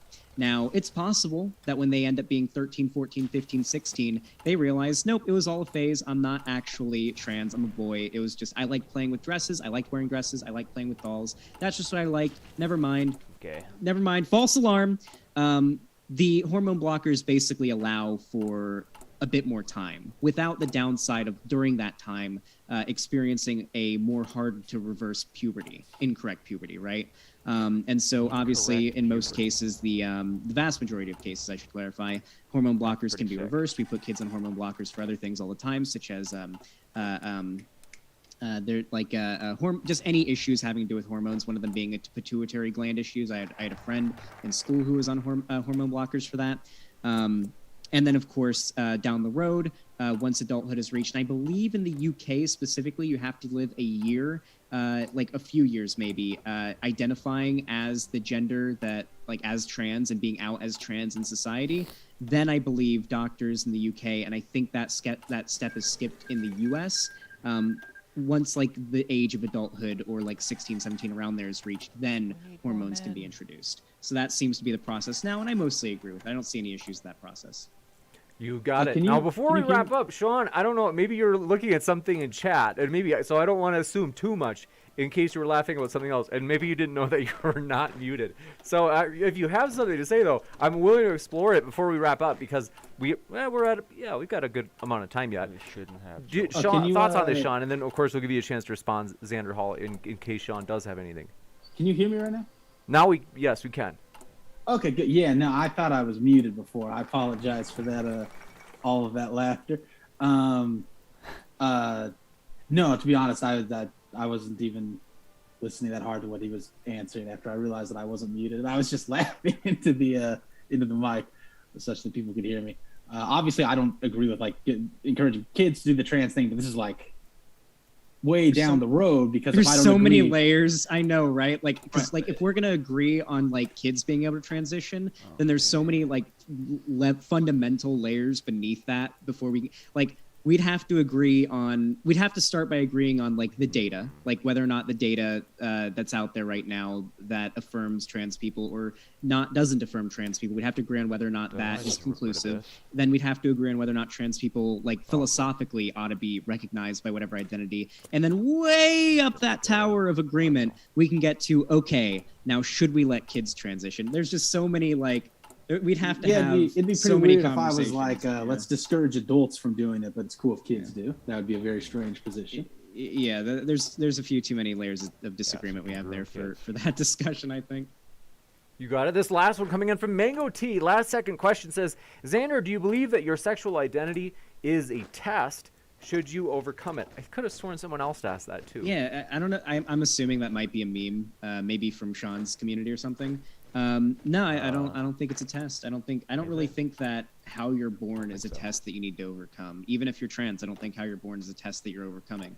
I think when you're trans and you're transitioning both socially and physically and maybe surgically and whatnot, you're not overcoming a test that was put forward towards you or whatever. That's your journey, okay? Everybody has a journey in their life. Everybody's life journey is different. Everybody has their own experience and everything. And in your particular life journey, you are going to experience a cavalcade of change to yourself, and you're going to come out of it almost a different person, and that's a good thing, if that's what you want. You got it. And with that, want to say, folks, we really do appreciate you hanging out with us. Really? Thanks so much for all of your questions, as that makes the Q&A fun. And especially, though, thanks to our guests. It's been a true pleasure to have you, Sean and Xander Hall. Thanks so much for being with us tonight. Yeah, I really appreciate you having me on. And I had a really fun conversation. Thank you for talking to me, Sean. Yeah, appreciate it as well. 100%. And want to remind you guys, folks listening out there, our guests are linked in the description, and that includes if you're listening via the Modern Day Debate podcast. And with that, we'll be back in just a moment with upcoming debates. All right.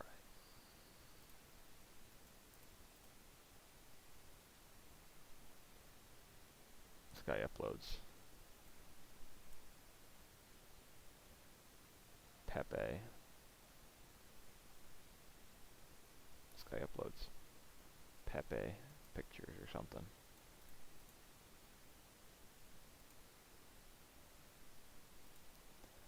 Alright, let's see if I have. Nope, no content. Just fucking steal. Look for some more. Oh, there's my own stream. Can I hear myself? Oh, there's like a little thing lit up there. Pepe pictures or something. I'm gonna get rid of that. It's gonna go away. Watch. It's gone now. Alright, let's see if I have. Nope, no content. Just fucking steal. Look for some more. Oh, there's my own stream. Can I hear myself? Oh, there's like a little thing lit up there. Pepe pictures or something. I'm gonna get rid of that. It's gonna go away. Watch. It's gone now. Alright, let's see if I have. Nope, no content. Just fucking steal. Look for some more. Oh, there's my own stream. Can I hear myself? Oh, there's like a little thing lit up there. Pepe pictures or something. I'm gonna get rid of that. It's gonna go away. Watch. It's gone now. Alright, let's see if I have. Nope, no content. Let's mute that because there's gonna be terrible back streaming. That is gonna fucking cause something to die probably.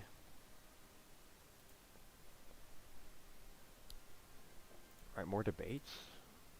Are there more?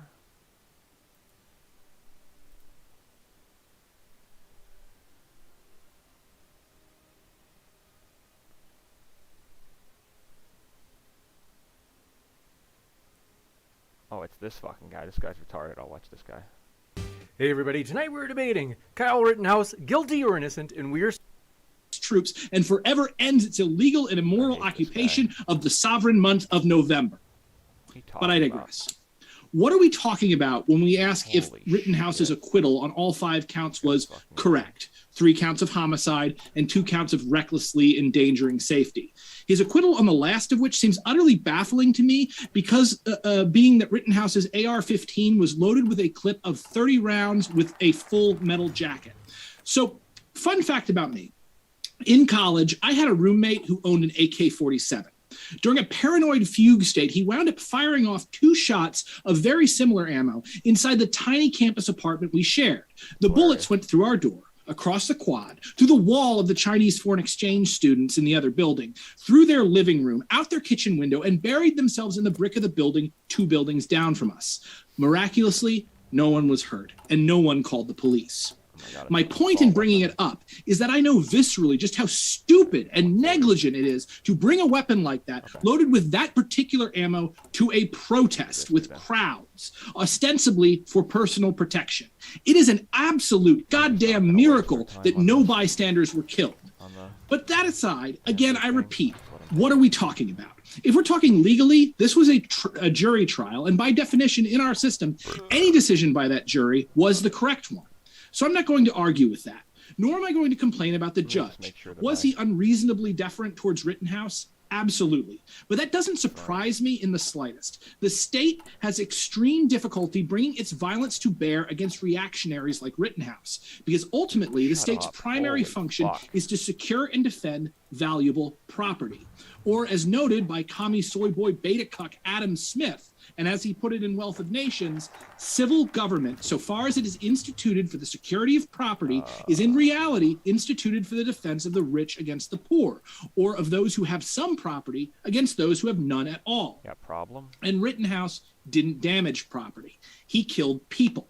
And the state, which is to say the social institutions of the military, the police, and its systems of prisons, along with the corresponding legal apparatus, of which the judge is an extension, doesn't really care about people, except as a means to an end in its quest to protect property.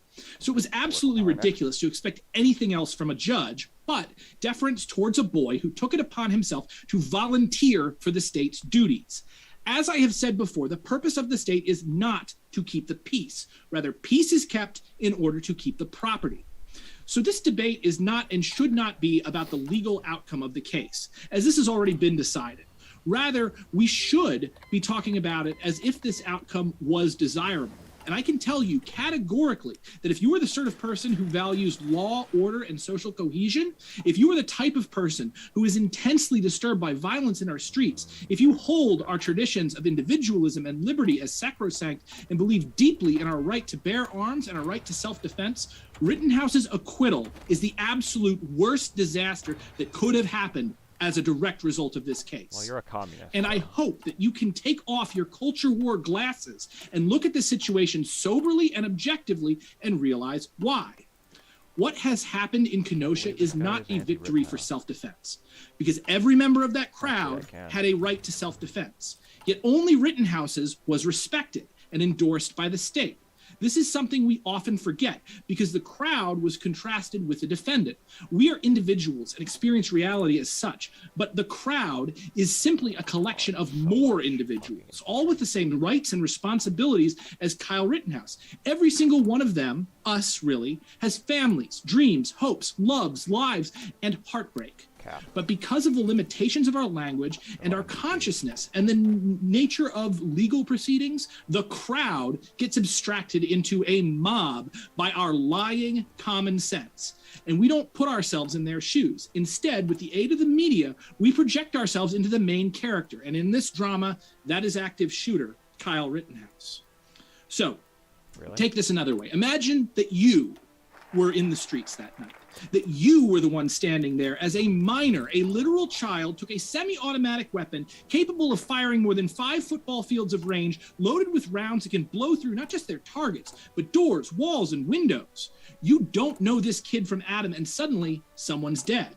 And he's walking away, and all the while he's lying. He's just shot a man dead, and he says he didn't. And he's dressed like the people who've been pointing their guns at you all day. Or these two. I don't doubt that Kyle Rittenhouse may have been frightened. Many cowards are. And even if he wasn't, it's not that hard to pretend, which is why his lawyer was able to make ridiculous, hysterical claims, like alleging that the guy who knocked off Rittenhouse's hat was trying to take his head off. Like really, dude? In what world was his head going to be smashed off his body by an open hand swatting upwards at his baseball cap? Get the fuck out of here with your weird, shouty tortoise. Rosenbaum, the frightening assailant, was all of 5'4", literally Tom Cruise size and 150 pounds soaking wet. You can see from the video, he was aggressive, but no one treated him as a serious threat. He was totally ignored by older, more experienced militia types, even when he ran up and got in their faces. But of course, Rittenhouse was neither old nor experienced, and so when he foolishly and carelessly pointed his gun at Zeminski in full view of Rosenbaum, he did not know to stand his ground. Instead, he fled in a suspiciously strange direction towards several parked cars, which is very weird. Like when you're running from someone, the instinct isn't usually to go somewhere isolated and out of the way. You want to get to a place where you can sprint, and you want to get near other people who could help you, or at the very least provide cover for your escape. But Rittenhouse didn't do that. Instead, he lured his first victim to an out-of-the-way place with an obstructive view, slowed, turned, and executed Rosenbaum. The first shot shattering his pelvis, completely disabling him.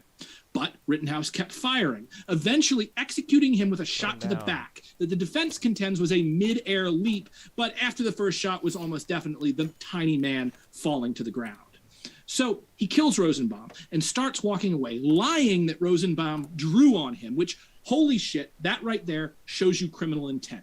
Rittenhouse knew Rosenbaum wasn't armed, but he still lied and said he was and had tried to draw on him. So you put yourself there. You're in that crowd and you see this happen. You see a confrontation, a chase, an execution, and you see the man who performed that execution lying and walking away. Are you really going to tell me you don't have a right to protect yourself in that situation? Yeah, he's walking away, but that's an AR-15. It can fire nearly 500 yards. In fact, he just killed someone while running away. And if you've been hearing shots all night, you know, these people who have come from out of town to play cop in burnt-out car dealerships are aggressive. They don't like you. Several of them have pointed their guns at you and your friends, and Kyle's dressed as one of them, and now somebody's dead by his hand, and he's lying about seeing a gun. So what happens here? Well, I'm going to tell you what happens. In a post-Kenosha world, people start shooting to kill. Because of this ruling, people no longer have the luxury of employing less than lethal means to deal with what might be a threat. In short, this is a disaster, one that is going to get a lot of innocent people killed.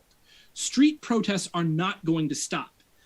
And what this means is that many of those protesters going forward will now be armed. This also means that copycats inspired by Rittenhouse's example, young men positively horny for the prospect of winning money and fame by murdering their perceived political opponents, will be drawn to them like moths to a flame.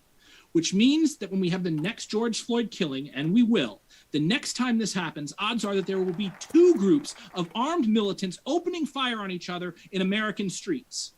You know, people, and by people I mean idiots, have been talking quite a bit about civil war in this country.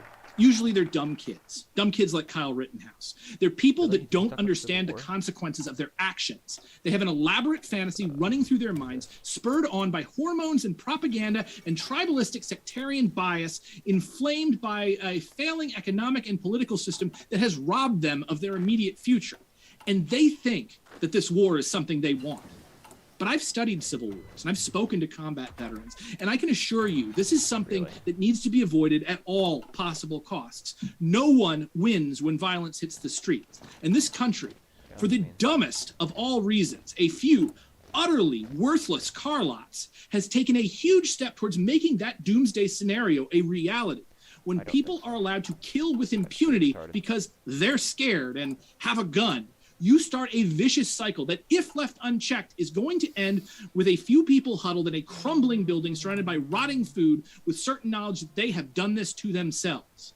And that is why the exoneration of Kyle Rittenhouse is an absolute and unmitigated disaster. Thank you.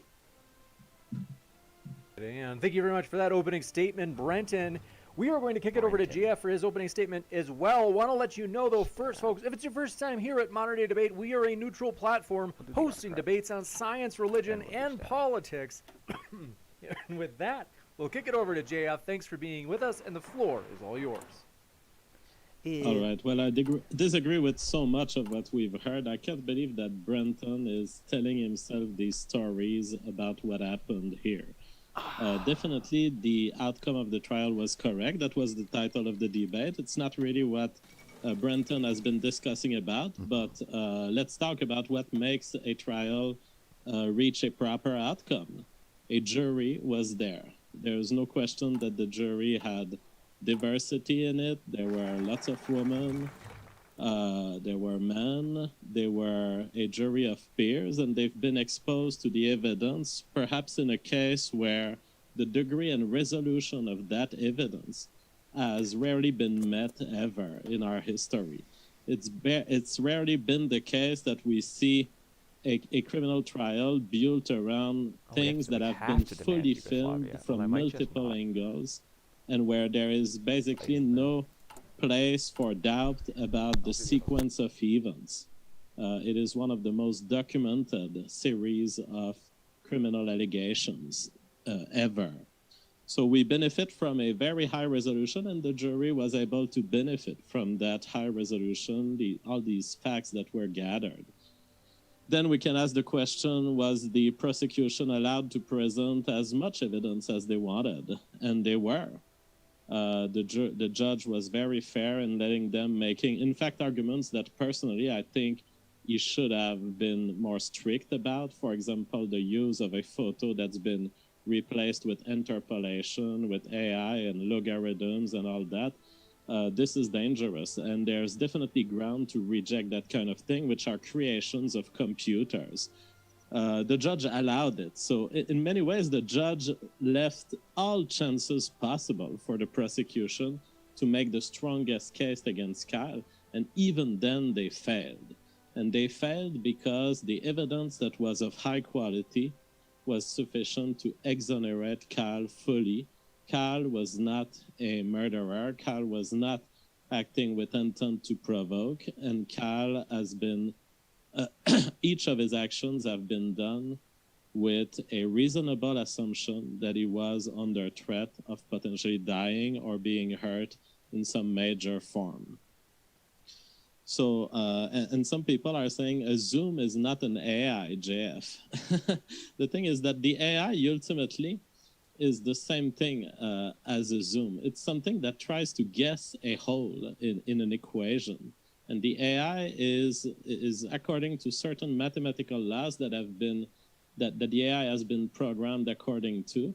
It will follow these mathematical laws in the same way that the interpolation algorithm of a TV or a phone will do to fill in the blanks. And when you fill in the blanks, you end up with visual illusions. And that's what essentially the prosecution's case ended up resting on, as more and more facts were showing up in the trial, showing clearly that this case falls under self-defense. Now, to more precisely address the points of Brandon, an AR-15 with full metal jacket ammunition. Oh my God, I had a roommate, he fired it and it went through the walls and it was dangerous. Full metal jacket ammunition, a case has been made in this trial that it's somehow dangerous. It is the main type of bullet, the most sold type of bullets. And if you want to tell that the handling, merely the handling of these bullets is an act that endangers people around you, you might as well cancel the Second Amendment, which is exactly what the left wants to do. But there is no reason to believe that they are more of a danger, that they have a specific purpose. They are simply the most standard form of bullets, and therefore they can be carried anywhere where the Second Amendment applies. On top of it, what makes a bullet or a gun or someone handling these things safe or endangering is the attitude with gun safety. And what we see with Kyle is an extreme discipline toward that night, despite the fact that he was persecuted in almost a biblical fashion, I would argue. Kyle was persecuted, and despite all of these attacks on him, these attacks on his person, he has shown extreme care in how he was handling his firearm throughout. So much so that the only people who ended up with bullets in their body as a result of his action were people who had clearly committed acts of aggression caught on video. This is almost a miracle that no one was hurt. But it happened, and what it tells me about Kyle is this guy is handling his gun with care and with knowledge. Brenton makes a case around the state existing to defend property. Of course, he doesn't like he likes to see the result of today embedded into his communistic views about property. But the fact is that the jurors who were in the trial room today, they were not part of the judge. They were not part of the judiciary. They were just regular citizens, picked at random. The most amazing thing about the justice system is that I go in Wisconsin, I pick 100 random people, I put their names in a barrel and I roll it, and I pick 12 out of the barrel. The 12 people that I pick reach a conclusion that is more reasonable than what Brenton is trying to make today. Amazingly, 12 random people turned out to converge on that verdict of non-guilty. It has nothing to do with capitalism, property. It has to do with peers, human beings who have applied their judgment to the instruction of the judge and trying to establish the truth. And the truth is that if someone is attacking you with a skateboard, if someone is lunging toward your weapon to grab the barrel, if someone is hitting you in the back of the head with a rock, if someone is pulling a gun and pointing it toward your head, you are absolutely justified in each individual cases, or these 4 cases as a whole. You are absolutely justified, especially if you are holding a firearm, of believing that your life is at risk. And if they are joined by a mob, I would say you are more than justified. I would say it is the only rational conclusion, because we've seen what happens when mobs run after a single individual, and there's no due process here. There's no time for Kyle to answer in full. There's no time for him to make the case that he was in self-defense. Because mobs don't apply due process, they are a dangerous tool. They are a dangerous set of circumstances in which you can find yourself. And Brenton makes a big case around Kyle lying. I would have lied to this mob anytime if it was to protect my safety. And in fact, Kyle probably lied for empathic reasons. He probably lied because he knew that if he didn't lie, he may be hit by someone and he may lose control of his gun, and it may result in more death, including his own. So the best thing to do here was to lie, because when a mob pursues you with clear intent to assault you physically, with clearly no intent to process what you're saying or to actually give you the benefit of the doubt on a self-defense argument, you know that you're not going to get due process, and you should be entitled to anything you can do to protect yourself from that mob. Brenton says every member of that crowd had self-defense rights. Absolutely false. A random person on the sidewalk would not be entitled to self-defense merely on the basis that someone is bearing an arm beside them. The Second Amendment of the United States is that a militia, the functioning of a militia being important to the security of the United States, the right to bear arms shall not be infringed. And therefore, someone walking with some arms on the sidewalk will not entitle me to a self-defense. if he's not pointing it at me, if he's not attacking me unjustly with it, if he's not threatening before pulling it on me that he's going to kill me, I am not entitled to self-defense because I see a gun, and it's never been that. And I challenge any of the protesters there, because that's what the prosecution has tried in a kind of dirty and indirect way to suggest, that somehow seeing someone carrying a gun and having crossed state line is such an act of aggression that it qualifies as a provocation. Well, if it qualifies as a provocation, then the Second Amendment is a provocation. Well, it's not. The Second Amendment is a guarantee of rights for any American citizen. And this strongly limits the use of self-defense arguments. Now, I'm not saying that there was no one that night who was entitled to self-defense. Perhaps Gage Grosskirch, when he found himself very close to Kyle Rittenhouse and he had his gun and Gage had his own gun, perhaps Gage would have been able to shoot Kyle in the leg or in the head. And perhaps in a trial of Gage, we would have concluded that, yeah, Gage turned out to be convinced that his life was in danger. But this is not a trial of Gage Grosskirch. It is a trial of Kyle Rittenhouse, and the legal precedents on this are extremely clear. The law does not attempt to break the mirror situation in a case of self-defense, i.e., you can have two people justified in self-defense, both of them benefiting from the protection of the self-defense privilege, and both of them being acquitted on self-defense ground. There doesn't have to be a winner. The question of self-defense is not a zero-sum game. The question is a matter of fact to be evaluated by the jury, and it revolves around whether the person performing the act of self-defense was convinced that they were going to die, or that they were going to be hurt in some major way. Kyle Rittenhouse was convinced that he was going to die. It makes no doubt to me. And if I had been in this situation, I would have been convinced that I would be dying also. If I have a gun and someone tries to grab it, Joseph Rosenbaum, I would be afraid that he turns it against me, especially if he's explicitly made death threats before it happened. Now, Brenton makes mischaracterizations of the sequence of events at the Joseph Rosenbaum event, claiming that Kyle has pointed his gun in some provocating fashion.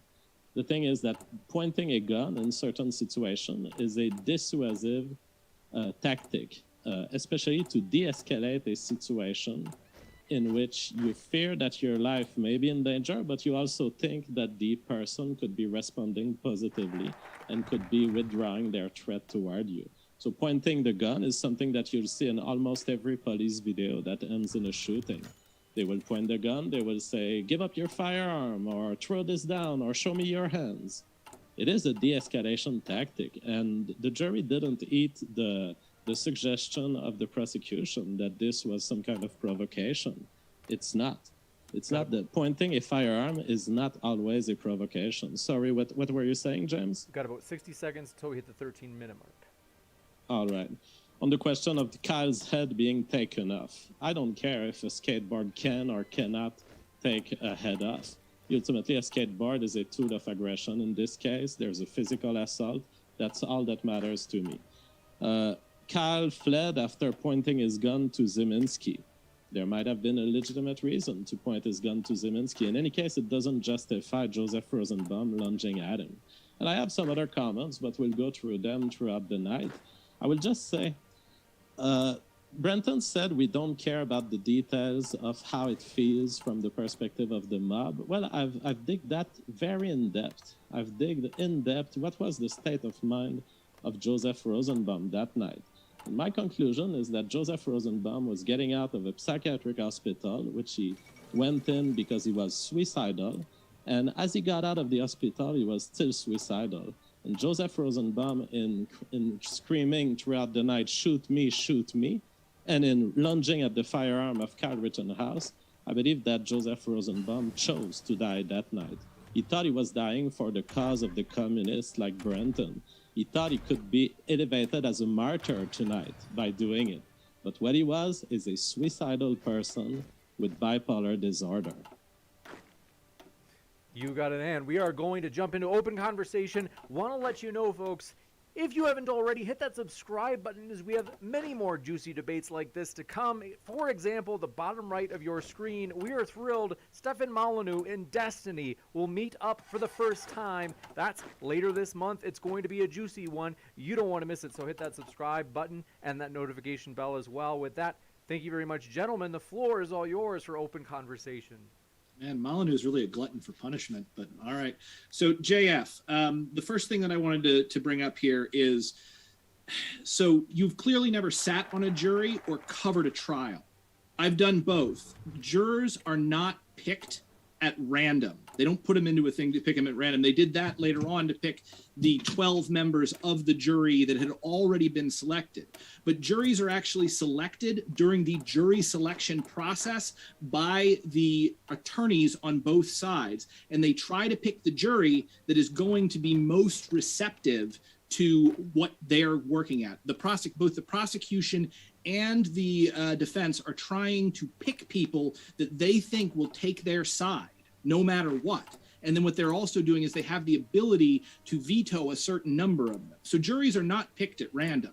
And in fact, people who have the critical thinking skills to actually come to more rational conclusions oftentimes are ejected. For instance, in the trial of Cecily McMillan that I covered, one of the things that instantly made anyone on the trial that might possibly be part of the crime, unable to stand, is if they said, well, cops are sometimes wrong.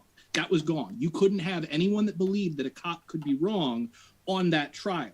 Similarly, they also screen for stuff like if you've been the victim of a violent crime. You can't sit on a trial involving a violent crime. So this is already a selected for subsection of the population. I will say there's a random pool from which they are drawn. So I didn't say that random was the only determinant. Random comes in, and then they are being excluded based on legal basis. But not any basis can justify excluding a jury.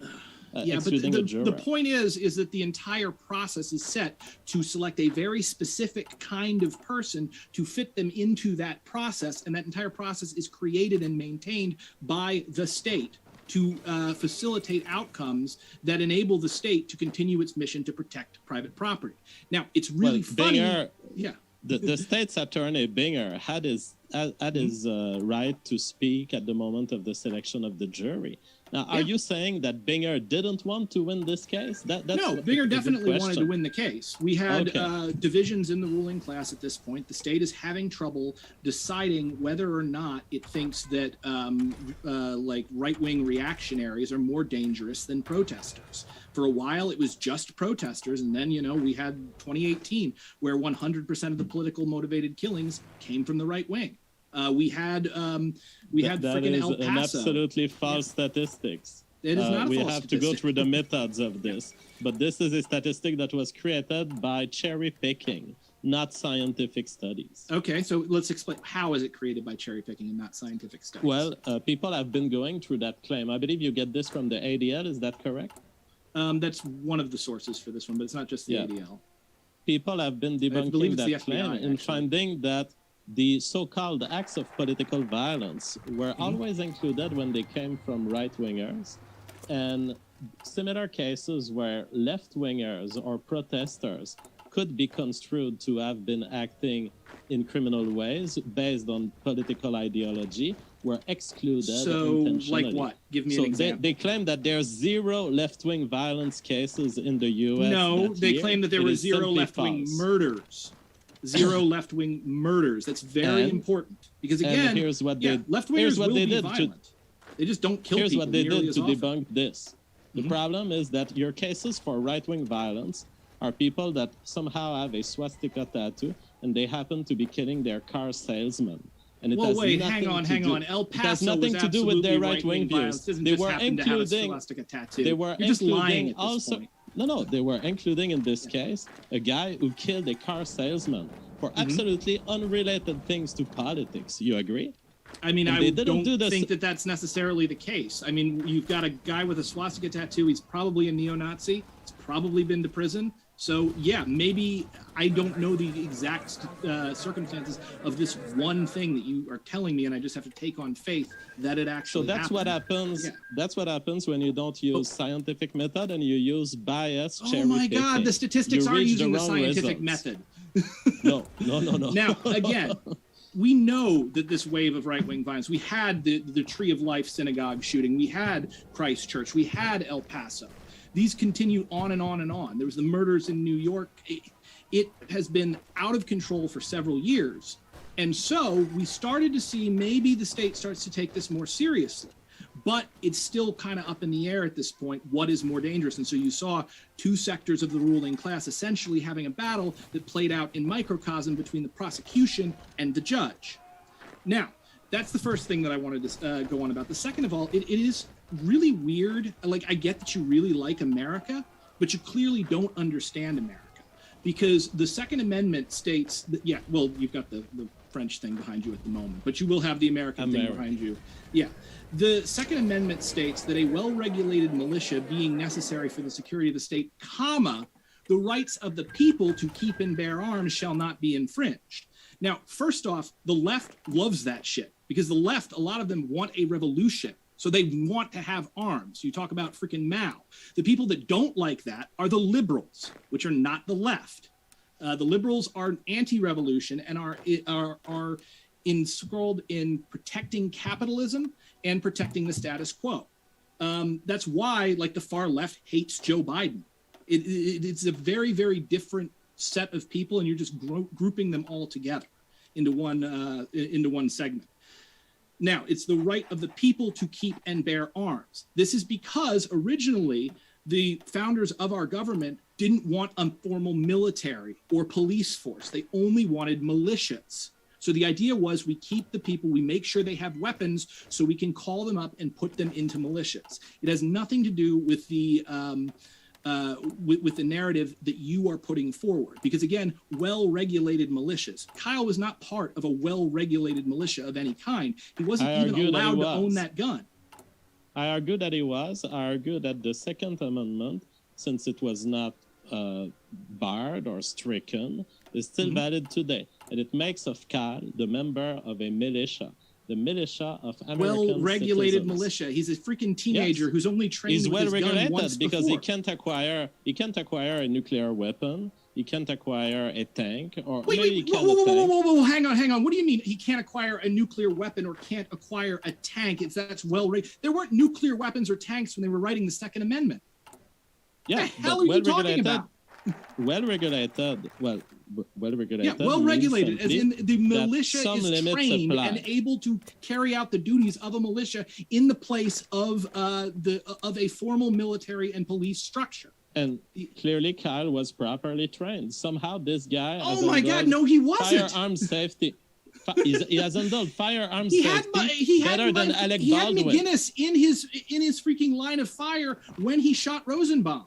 He could have hit McGinnis. One of the charges against him was reckless endangerment.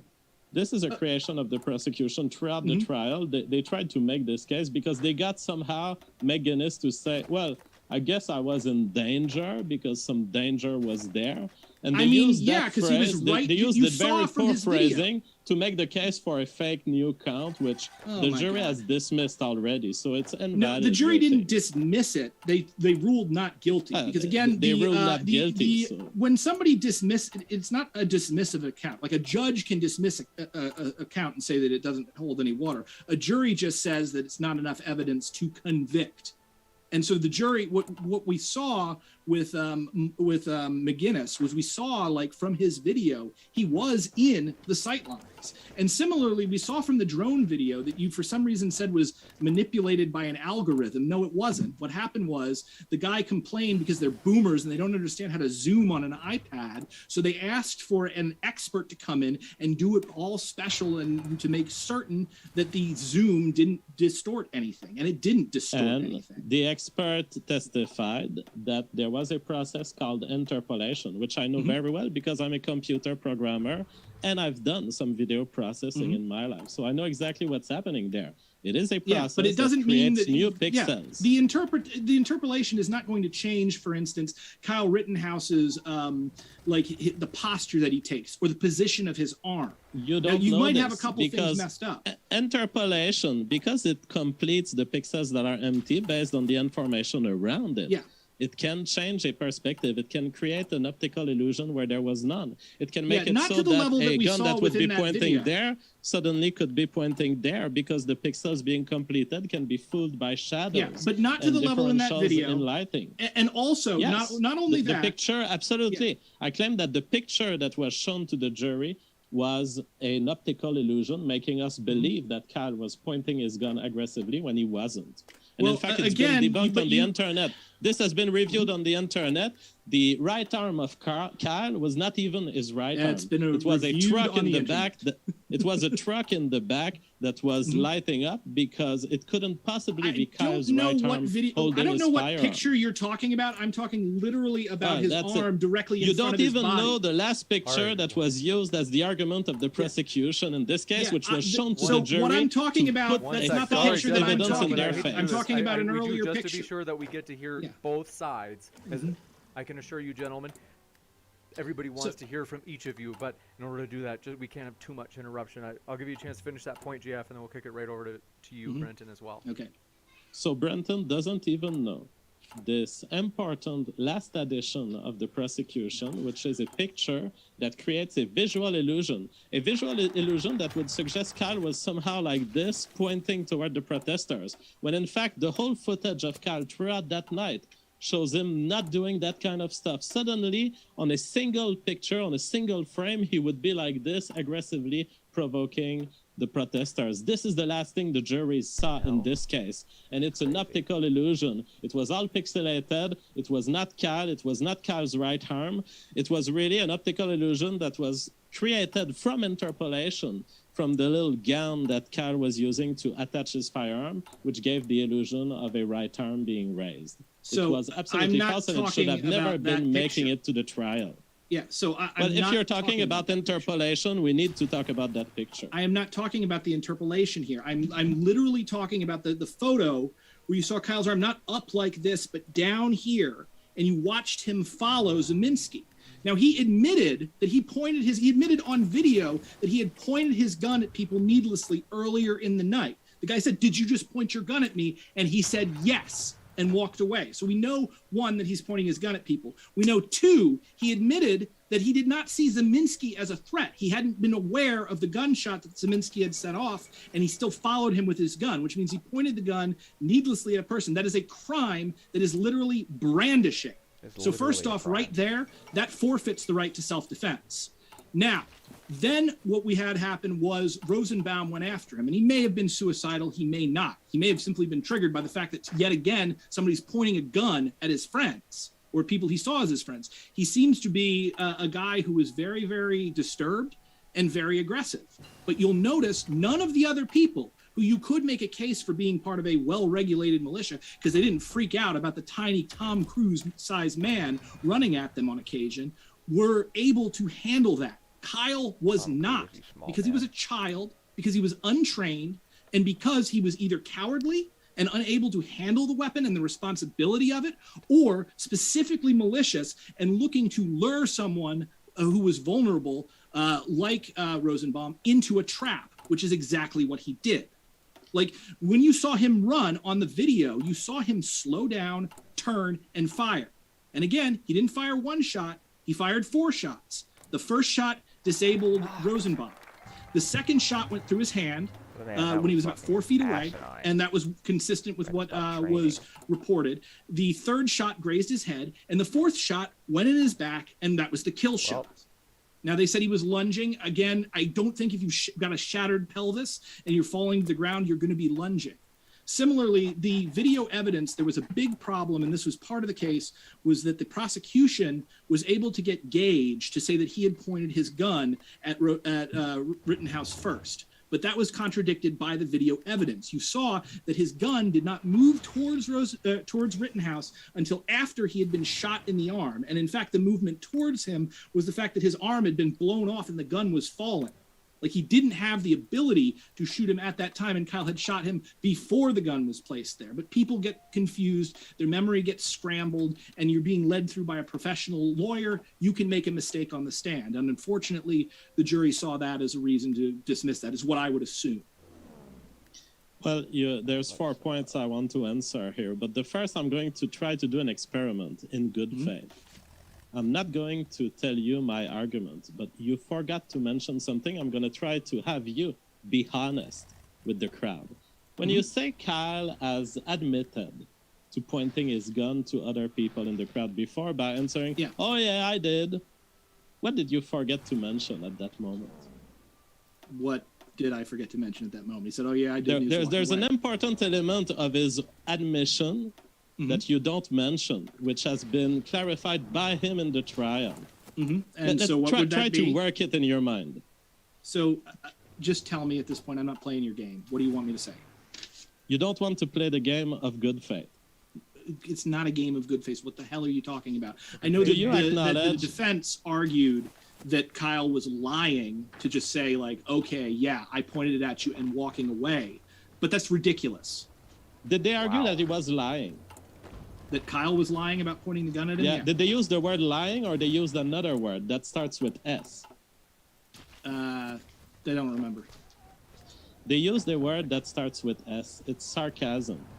Kyle, before knowing at all that night, before knowing at all that he would be attacked, he made sarcasm in the same way I would.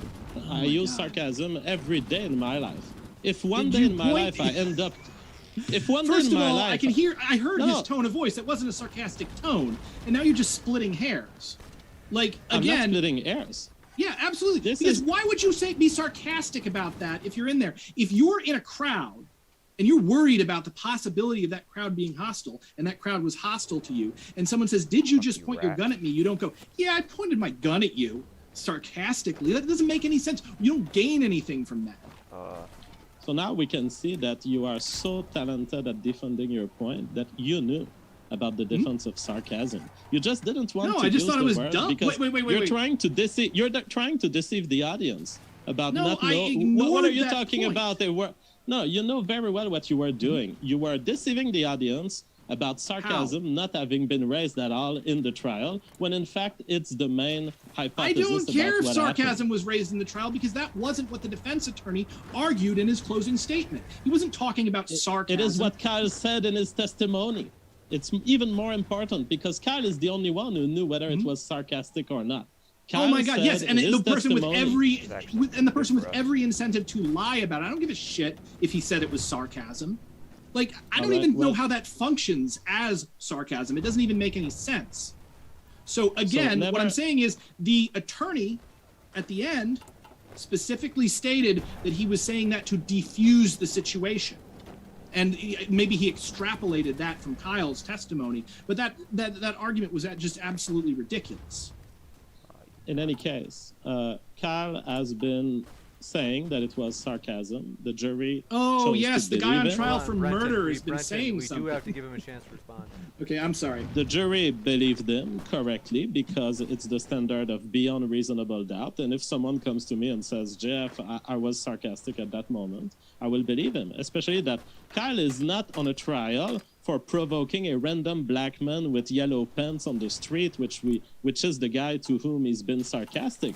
This guy has not run after Kyle. This guy has not attacked Kyle at the moment of sarcasm. So, Brenton, wait. There's no pattern of behavior because Kyle was not sarcastic with Joseph Rosenbaum. Kyle shot Joseph Rosenbaum because the threat posed by Joseph Rosenbaum was an actual threat, when in fact the guy with the yellow pants was not an actual threat and he did not get shot. So you're just trying to poison the well here, poison the well of Kyle, and it's a quite dirty tactic. Now, we're getting through 4 different points, so can I advance a little bit? Sure, but you don't know what poisoning the well means, because that's not what it means. But continue. Yes, you're trying to suggest that Kyle is a liar, when in fact he's just a young man who used sarcasm. And I use sarcasm every day in my life. So if I ever find myself JF, I was saying he was telling the truth when he pointed the weapon at him and said, yes, I pointed the weapon at you. Because of course, not that he was a liar. Jesus Christ, man. There is no evidence that he ever pointed a weapon at this yellow pants Except man. when he freaking admitted it. Let's hear those other points that JF wanted to bring up. I know JF had other points you wanted to cover. Yeah. The other point that you bring, which made people laugh in the chat, rightfully so, is the idea that Cal has set a trap for Joseph Rosenbaum, that he lured Joseph Rosenbaum toward the tip of his AR-15. If you are able to lure someone toward the tip of an AR-15 by just running away from them, congratulations, you are a master manipulator. But it's not what happened. We saw it on video. Cal is retreating. At times, he's turning back. He's turning back because, in fact, Cal would have been justified in using self-defense way before he did. No, he wouldn't have, because again, he pointed the gun at Zeminski. Cal is a young, naive, and idealistic individual, so he actually took a duty to retreat that he didn't even legally have. So that's why eventually Joseph Rosenbaum outruns him. It's because by turning away to defend himself, to check that his life is not threatened, and then by taking the time to run a little bit, of course he is less fast than Joseph Rosenbaum, which only does one thing: run the fastest he can to reach the gun, because he has chosen to die that night. This is very clear on the video, and this idea that he was lured, absolutely not. He was pursuing Cal, and Cal ran as long as he could and used as much duty to retreat as he could, even ones that he was not legally forced to adopt. Third point, you say he was shot not with one shot, he was shot with 4 shots. The 4 shots have happened in 0.6 seconds total. 0.6 seconds is not a window of time in which the human brain has time to fully reassess whether a threat has been eliminated, whether more is necessary, or whether the situation has changed, or whether the person is now suddenly falling to the ground. Especially if the person has initiated a movement of lunging with the intent of reaching the gun. There is no difference between someone lunging and the next fraction of a second, someone falling. Cal, at the moment of decision, shot 4 times. He didn't decide 4 times to shoot Joseph Rosenbaum. He shot as much as was necessary to defend his life, and that's also what the jury found. And my last point to your comments is a comment on Gage not being a good comrade in his job as a witness. Apparently, he would have admitted a fact that is annoying to Brenton here. He admitted that his gun was pointed at Cal's head. And Brenton presents this as kind of an error in that he says that the video evidence is to the contrary. I will say this has very little bearing on whether self-defense was used, because whether his gun was effectively in the line of shooting Cal's head, or if it was a millimeter away or a centimeter away, doesn't matter. He was pulling that gun toward Cal in an aggressive manner, and therefore Cal was justified in self-defense. That being said, we have to talk about the psychology of Gage Grosskirch in this testimony. Because sometimes when you're engaged in a web of lies, when you're engaged in a political pursuit, and when you know that you're manipulating the system to get the outcome that you want, you end up being mixed in your own lies. And I think that what happened when Gage made this admission that annoys Brenton, which may or may not be true, I could agree with Brenton's reading of the video, and it would have changed my view of the whole case. But I think that what we had here is a torturous mind trying to present an image to the jury, and eventually, with the strength of the questioning of the defense, somehow cracking in his story. And that is also a legitimate basis for juries to make decisions. The fact that certain witnesses have a clear recollection of the event, whereas James, other witnesses can be 10 minutes pushed. now. Can I please say something? Just finishing here. I'm going to conclude. The fact that certain witnesses can be pushed into certain narratives is something that affects their credibility, and it's absolutely legal and fine for juries to evaluate Gage testimony based on this. That's what I had to say. Okay, cool. So first off, this is really important when we're talking about Rosenbaum. The charge for the killing of Rosenbaum was not intentional homicide, it was reckless homicide. Specifically, they were not contending that Rittenhouse necessarily intended to kill Rosenbaum. What they were contending was that he behaved irresponsibly, and that resulted in the murder of Rosenbaum, specifically because of the time in which the shots came close to each other. Now, again, I said when he was running, it is possible that he intentionally lured him there. He may have simply made a mistake, but I do think it's interesting that he ran towards a corner where there was obstruction away from other people, where it was unlikely that people were going to be able to see the shooting. And in fact, people didn't see the shooting except for the drone, which is how we have that video of him running, stopping, and turning. Second of all, when he opened fire on Rosenbaum, again, he pulled the trigger significantly more times than he needed to stop the actual threat. And you'll note when he was fighting with Gage and Huber, and Gage in particular, who had, I think, more of a reason to fear Gage, he wound up only firing a single shot as opposed to 4. So again, reckless homicide versus intentional homicide. So that's the first thing.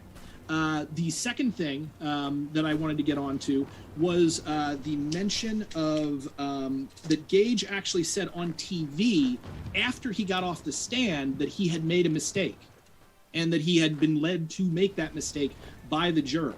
This idea, it's really weird that you keep trying to paint me like with this whole communist thing. Like, I'm an anarcho-communist, yes, but you're confusing the type of communist, because I don't believe in towing a party line ever for any reason, nor do I have any connection to Gage, or the idea that I would insist that he should lie on the stand for something is absolutely ridiculous. No, he talked about the lawyer. Do you like him, though?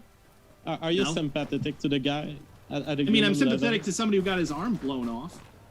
Like, other than that, no, I don't know Gage from Adam. Why the hell would I care? His statements about the revolution, don't you like them? I'm not familiar with him, actually. Yeah, what did he say about He said that he basically talks like you. He said that he was for a revolution that questions property. Okay, I'm not for a revolution. So, no? No. Okay. Dude, I'm a freaking Buddhist. No, I am for an end of the system that we have currently to replace it with a more just system. But I don't believe in revolutionary violence. In other words. Well, no. Okay. Again, I don't believe in revolutionary violence. I think a gradual change to a change in consciousness is a better way forward, which is why I spent this entire time preaching against freaking civil war, that this whole situation has brought us one step closer to. So no, I'm not going to be behind freaking Gage, and you can check all of my statements in the past. I am not for a violent revolution. So that's really, really key. So that was the first thing. The other thing is that, and this came up, I wanted to jump back to it, but pointing a gun is not de-escalation. And I know that they argued this, but especially, first off, you've got, as I pointed out, it is a crime. It is brandishing to point that gun at someone, unprovoked or minorly provoked. And he admitted again that Zeminski had not provoked him. Specifically, he said he didn't know about the gun and wasn't afraid of Zeminski. It was Rosenbaum that went after him after getting triggered by this. Now, was Rosenbaum trying to commit suicide by teenager? I don't think so. I think, moreover, if he had actually, because if you watch his behavior throughout the thing, he's just, the prosecutor put it like this: he's a yappy little dog. He's a tiny, short man who does not feel powerful, who wants to feel powerful, and has been feeling powerful this night as part of this crowd. And so when he sees his crowd and his friends and his tribe threatened, he's going to get angry about it, and he's going to run, but he's not going to do anything more than run up and yell at him, just like he did with everybody else. But Kyle either intentionally lured him or couldn't keep it together and couldn't keep his composure again because he's just a kid, and ran back into that area and released the 4 bullets. So in either case, that's homicide, because Kyle specifically caused the situation by pointing his gun in the first place. That we have seen a pattern of him pointing that gun throughout the night. So we've got the problem there. we also have the fact that Kyle has been duplicitous about a number of things during this evening. He lied about being an EMT when he was just a lifeguard. He lied about like being there to like help people and get like he didn't even have his own kit. He had to borrow his bandages from other people. So he's not qualified, first off, to function in a life-saving capacity. The gun that he brought got in the way of his life-saving capacity. He had to actually take it off and hand it over there because it was too big to work with. And then later on, he lies and he tells a very specific lie that Rosenbaum drew on him. Strong as fuck. There are a number of lies that someone can tell when they are trying to disguise or like make sure that a mob doesn't come after them. Now, first off, there wasn't a mob there at the time. There was only McGinnis, who at the time was focused on trying to save Rosenbaum's life. But second of all, when he told that lie, he told the lie that he drew on. Why did he tell that lie? Well, because that's the lie a lot of cops use when they kill someone. So right there, he's already knows that he has created a situation where he has killed someone, and he is telling a lie that he's seen people get off for. He could have said anything. He ran at me. He lunged at me. But he didn't say that. He said he drew at me. And he admitted later on that he knew for a fact that Rosenbaum was not armed. The final thing that I want to get into is you said that Rosenbaum had threatened him. This was also disproven directly by the video evidence. This claim came from one witness, and his entire time was on video. At no point did he say that Rosenbaum had threatened him. You never heard Rosenbaum say that in the video. And even if he had, Kyle Rittenhouse was not there.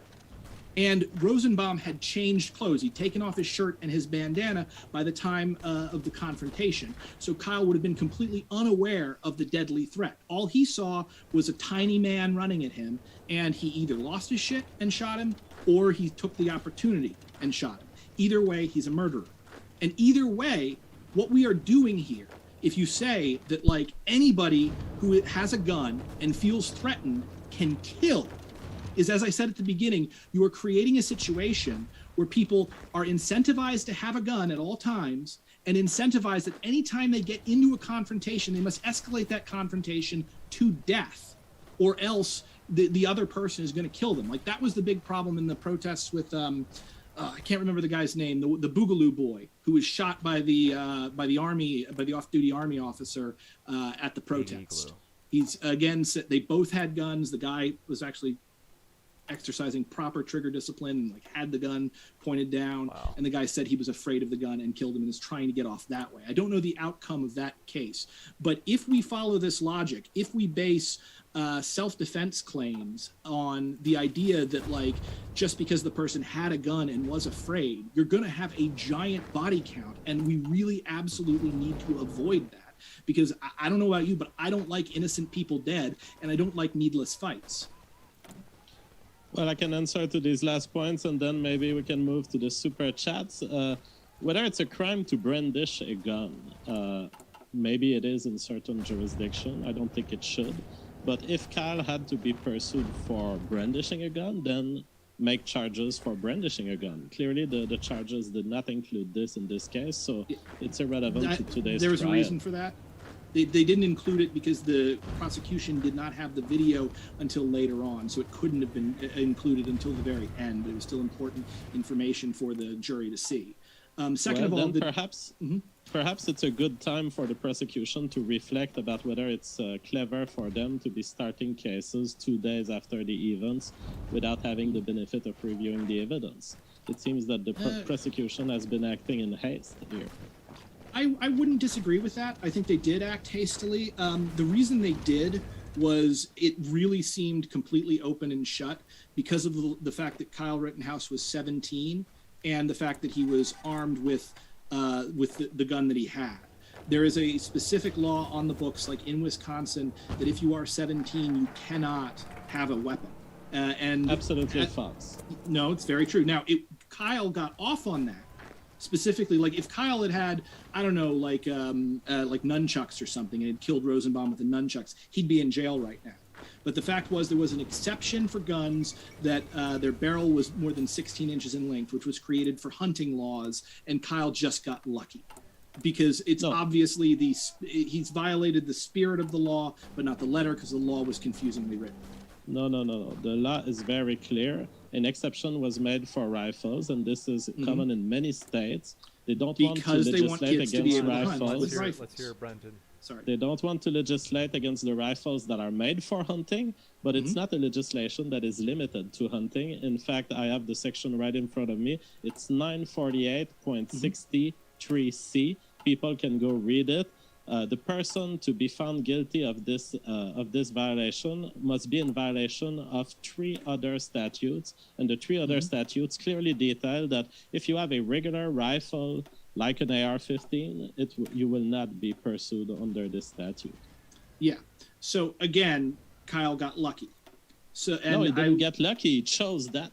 He chose the rifle that would be legal in his situation. He definitely did not, because again, he didn't think that the rifle was legal, because he had his friend buy the rifle for him because he couldn't buy the rifle.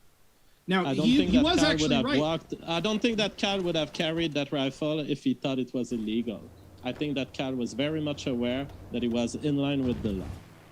I would say that I think if he was that aware of being in line with the law, that actually goes to prove his criminal intent, because he's clearly plotting something then. Oh, so being aware that you are respecting the law is evidence of you being a criminal. Yeah, if you're a freaking 17-year-old who can't even... Dude, the guy couldn't even This is the bottom of the barrel, ladies and gentlemen. He couldn't even graduate high school.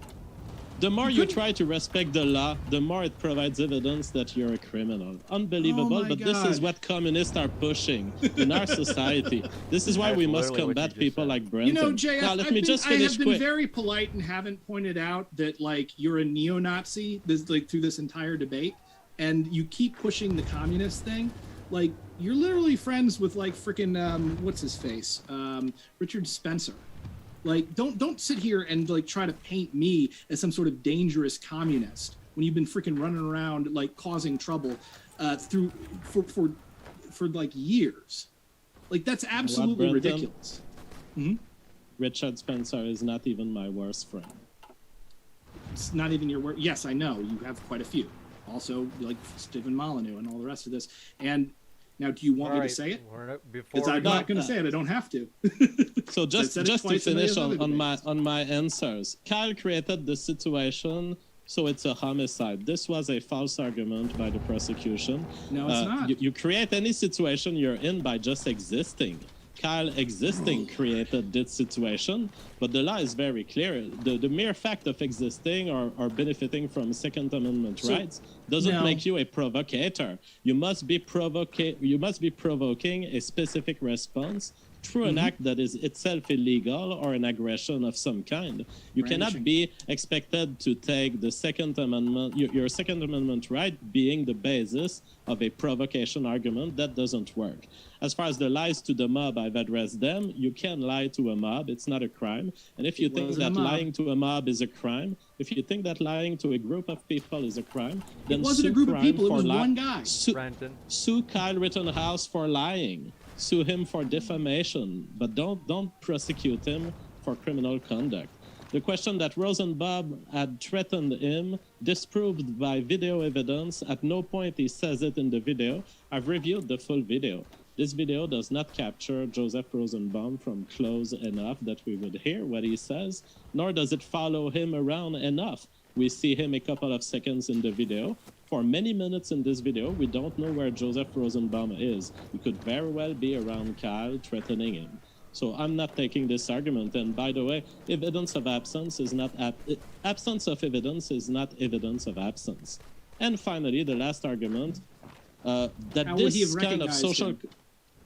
this kind of social context would lead us to a society in which anybody who has a gun and feels threatened is immediately escalating into shooting the other.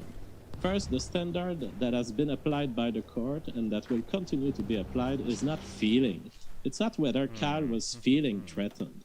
It's whether he was justified from the perspective of a reasonable citizen to be threatened. And that's what the jury has decided. Now, don't think that this is a license to kill of any kind, because if you just feel threatened, but you don't have the facts that Kyle had to back his case, you will end up in jail. So the predicted disorder and civil violence that Brenton seems to be talking about, in part warning us against it, but I find that you seem to have some kind of a pleasure in imagining that kind of a future. I don't think it's going to happen. What kind of a future? What's going to happen the one is that I'm warning everyone about? Yes. I think that you seem to be creepily interested in this happening. My God. This makes sense when the court actually ruled that you were very smart but lacked a huge amount of insight. I'm giving you a fucking doomsday scenario and you're trying to say I'm into it? Like, what? You made a false allegation here. A court has never found this. Yeah, a court psychologist that you had to see. Okay. So some ex of mine makes a statement about me, and suddenly in Brenton's argument, it becomes a court decision. So we see the level again, you of, saw a court-ordered psychologist, and the psychologist came to the conclusion that you were smart but lacked insight. We see the level of legal you guys can just look lack this up. of education in Brenton here. It doesn't make the difference between a private agent and a court making a decision. But that's to be expected from someone who believes that practicing your Second Amendment right is a provocation. That's all I had to say tonight. We must go into the question and answer soon here, folks. I want to remind you a couple of things. One, if I am ever smiling or smirking on camera, it's not because I'm taking either side. It's just that Brenton and JF, you guys have such chemistry. You guys, you're like He-Man and Skeletor. You'll be battling for eternity. I'll let you decide who's who in there. But very interesting. Our guests are linked in the description, folks. And I want to jump into your questions. Thanks so much for sending them in. This one in first from Anomic says, Brenton is talking about a person being stopped by brave citizens. Is he talking Arbery or Kyle case? I would say he's talking about the Ahmaud Arbery case where the guy was running and he was jogging and he got some people basically said to themselves, this guy is dangerous, and showed up and caused problems and shot him. I don't think these cases are comparable. There was not really an immediate threat, and Aubrey wasn't armed. So I don't see Arbery struggled for the shotgun, and therefore the parallel is there. He struggled in the same way. But no, hang on. The parallel was people coming up and trying to stop a particular threat. That was what the comparison was. But Aubrey wasn't a threat until the people came up and tried to stop him. So I don't see how these still be in 2021 and still go with the jogging meme in an unironic I didn't manner. go with the jogging meme because I know what you people mean when you say jogging, and it's something we can't say on here. Well, you said that he was jogging, and in fact he struggled for the firearm. So as far as I'm concerned, it's also a case of self-defense. I mean, we'll see if the jury verdict is the same in this case, but he struggled for the shotgun. We're going to jump into the next one. Will Stewart says, Brenton, can you please describe the differences of semi-jacketed, full metal jacket, and total metal jacket, since it held significance in your opening? So here's the thing. I'm not a huge gun guy. I just know what specifically what full metal jacket ammo is capable of doing because of that experience with my roommate. So when the prosecutor started talking about it, I was like, it's like one of the things that I know about guns. I'm not a gun guy. I'm more a sword guy, to tell you the truth. That's just more fun. I need to, yeah. And T. Torshaw, thank you for your question, says, Brenton, we got a lot for Brenton. Brenton, notice how the courts and normal people, thank God, won't let the mobs do what they want and literally kill us. No, they won't spare you despite the Anglo virtue signaling when time comes. Okay, wow. All right, that dude's racist as shit. All right, so first off, this is completely paranoid. Protesters in the streets are not coming for people to kill them. And in fact, you should know that because you look at how the street protesters, even the more violent ones, responded avoiding deadly force, even like at times when they probably should have, and even JF admitted this, that there might have been a case for Gage to use deadly force there.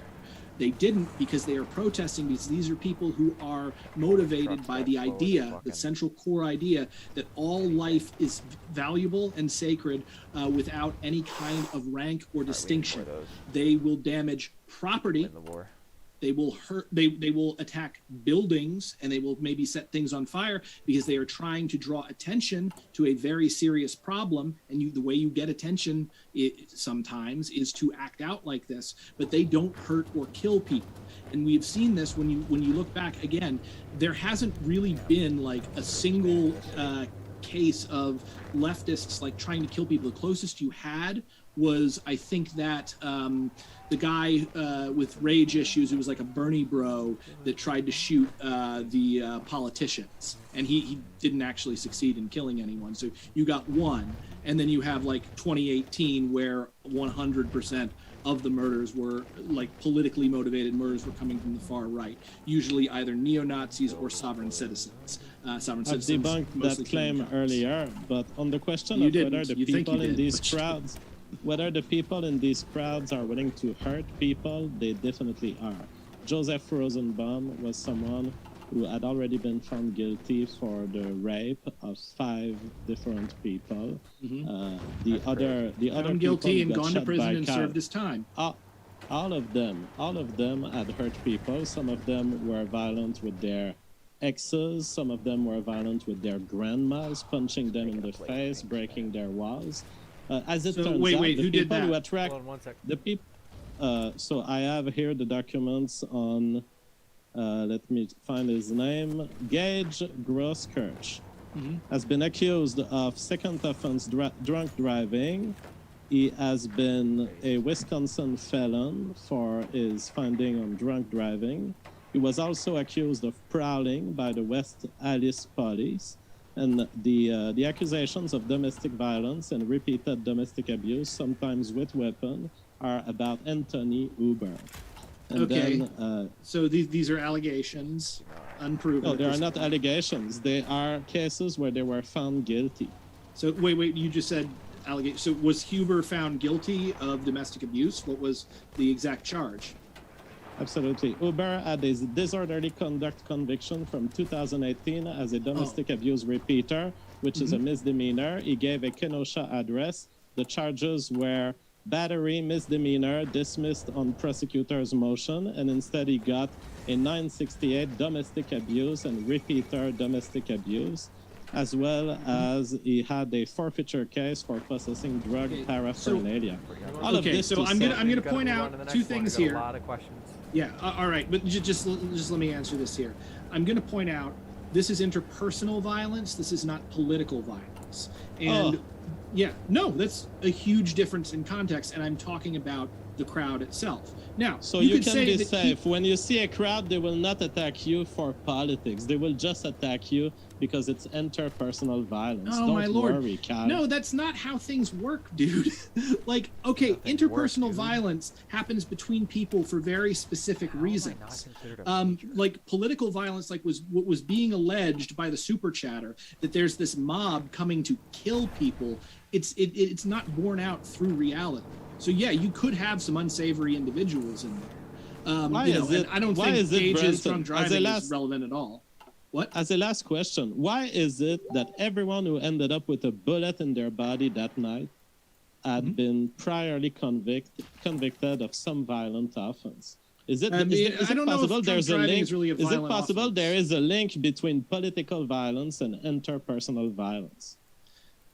No, I think what's happening here is there was a link of people who were more prone towards risk-taking and impulsive behavior that were out later than other people involved. Because like the crowd at that point in time, a lot of the regular protesters had gone home and it was a rowdier crowd. I also think that people who would be inclined to run towards danger instead of away when a shooting happens or someone starts pointing are going to be people with a violent past. That just tracks. So I don't think you can extrapolate that to the entire crowd, nor to the entire like protest movement within the United States. It's a bunch of hippies, dude. Move on. I'll give you the last word on that one, Brendan, since it was directed to you. This one from Coding Jesus says, Brenton, if Kyle was a communist and he was being chased by fascists, all else being equal, would your opinion change? I think so, because you were looking at his trial through a political lens. Certainly not. My opinion would not change on that. This is actually really important for me, and it's why I publicly distanced myself and broke and said I am not a leftist, like back in 2014. And the Facebook post, I think, is still on my wall. The thing is that I don't pick sides. I don't pick teams because you get sucked in to team mentality. So in this case, if Kyle were a communist who lured and killed a fascist, yeah, you can't do that. So obviously, I'll throw him right under the bus and say. This is a two-parter from Ozian, who says, first, juries are selected from a random pool, unanimous, as well as, just like with the Arbery case, you have no right to chase a man down just because you don't like what they are doing and attack them for carrying.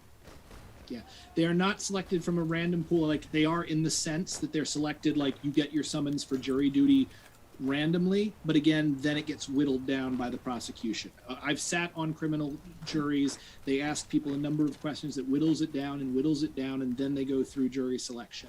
And then what was the second thing? The second one was about the Arbery case, namely, they said, just like with the Arbery case, you have no right to chase a man down just because you don't like what they are doing and attack them for carrying. So I would agree you don't have a right to chase someone down and attack them for carrying. But again, what Kyle Rittenhouse had done was he had instigated the situation by brandishing his weapon. So you had the guy attack, and it is specifically the law in Wisconsin that if you commit an illegal act and it causes someone to attack you, you lose the privilege of self-defense. Which, again, is what happened. He could use force, but he could not use deadly force. You got it, and thank you very much for this one. Coming in from T. Torchon says, Brent, would you be willing to skirt your Anglo privilege by sacrificing yourself to the hungry mob if your paleness was microaggressing? It is BTW. What the hell kind of world do you live in? So first off, I have spent like a number of years in the street with the angry mob, with the radical left. I live in frickin' Harlem. Like, so to think that like I'm going to be sacrificing my Anglo privilege with myself no one thinks like this. You are just like the mirror image of a parody of like a hyper woke skulled weirdo. Next up, this one. That's all I can say to that. Mango T says, JF Gariepi, would you attend a peaceful protest with a military-grade weapon, and why? I wouldn't personally, because I know the troubles I would be exposing myself to in a world where due process is dead. But I'm thankful that due process today wasn't dead and that the verdict turned out in the right way. Unfortunately, I'm afraid that for each Kyle Rittenhouse we have, we're going to have 99 people being found guilty and ending in jail unjustly. So I'm staying away from trouble, but I'm proud that there are people who are practicing their rights because my rights expand from their practice. You got it. This one, SC 2021 says, Brenton is convinced a violent convicted child rapist would never threaten a child. We're dealing with a highly speculative man. Go ahead, Brenton. What's your response? Yeah. So again, I don't have a hard time believing that that Rosenbaum was aggressive. He absolutely was. He just wasn't attacking anyone. And again, you saw him do that. Could he have threatened Kyle? I mean, I don't think, unless Kyle was, unless Kyle was like in a Matt Gaetz situation with him, like I don't see that being a threat to Kyle. Also, the guy had paid his debt to society, had not reoffended, so I'm going to say once you go through the system and you pay for your crimes, if there's no evidence of you doing crimes anymore, you should be considered absolved. You got it. This one coming in from Mango T. Mango T says, Milahan Philosopher Corner, please stop. This is a debate in chat saying Rittenhouse is guilty in all caps. If you were the mother of the murdered protesters, how would you feel about Rittenhouse?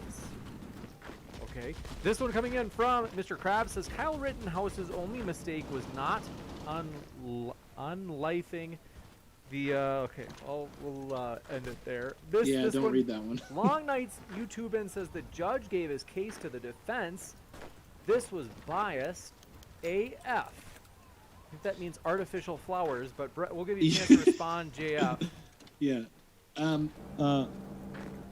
You want me to respond or Brenton? Oh, this one they said the judge gave this case. Oh, I'm sorry. Let's see. I'm like, my brain is shot. He was saying that the judge was biased.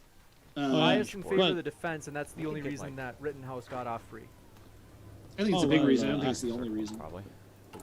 We'll never know what the judge would have done if he would have called a mistrial with prejudice after a guilty verdict. I would have been very interested to see this happen. But I don't think that in what played out, we can see that he was biased because he gave, in fact, he let the prosecution enter more evidence than I would. Because a prosecution that cannot even stand for the veracity of the pictures they use, and they admit that they don't know the mathematical function of the interpolation they used, that's a no-no in my view. But he let it happen. So in my view, he was actually biased for the prosecution. This one coming in from Ozzy and says, "Oh, go ahead." I was just going to say You've got enough questions. Ozian says, innocence is presumed and not a guilty verdict affirms the presumption of innocence. Mm-hmm. It presumes that he's presumed innocent and he got not guilty, but it doesn't mean I agree. Next up, Mingo T says, JF Gary Epi, if you were the father of the murdered protesters, how would you feel about Rittenhouse? Have the protesters murdered anybody that night? Good. I would simply feel that my children have been making poor decisions, which led other people to properly use their right of self-defense against them.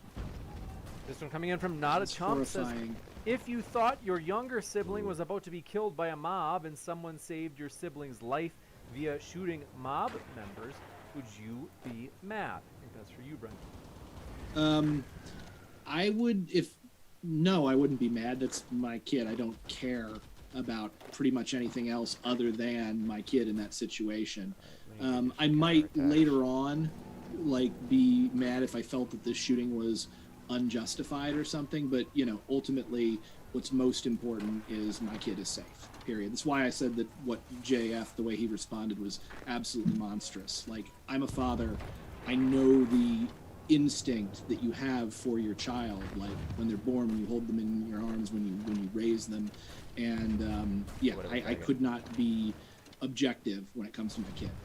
You got it. This one coming in from Stephen Elliott says full metal jackets are safer and less lethal than hollow point ammunition. Brenton not true. Says Brenton does not understand how guns work. He is a soy boy. No, I made that last part up, but go ahead. That's fine. And again, by the way, I don't drink soy. It's bad for you. That's like the McDonald's of dairy alternatives. Again, I would highly recommend Vega protein. So that's the first thing. The second thing is that what did he say before the soy thing? Because that threw me. I'm sorry. They said if you thought, they said full metal jacket bullets are safer. Okay, this reminds me. All right, I remember now. All right, so hollow point are more dangerous to individual people. Like the person who is shot with a hollow point bullet is more likely to take damage, like fatal damage from that bullet.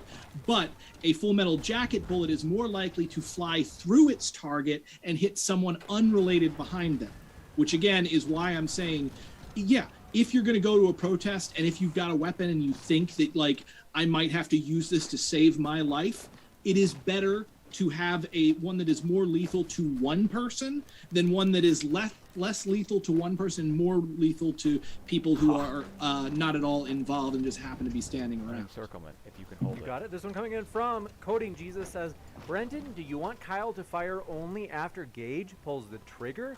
If someone chases me with a gun and I'm on my back, I'm shooting before he does. Yeah, so again, Gage was in the video. Gage was not pointing the gun at Kyle. He had the opportunity to shoot and kill Kyle, and he chose not to. The gun only got pointed at Kyle after his arm got shot through and he lost control of it.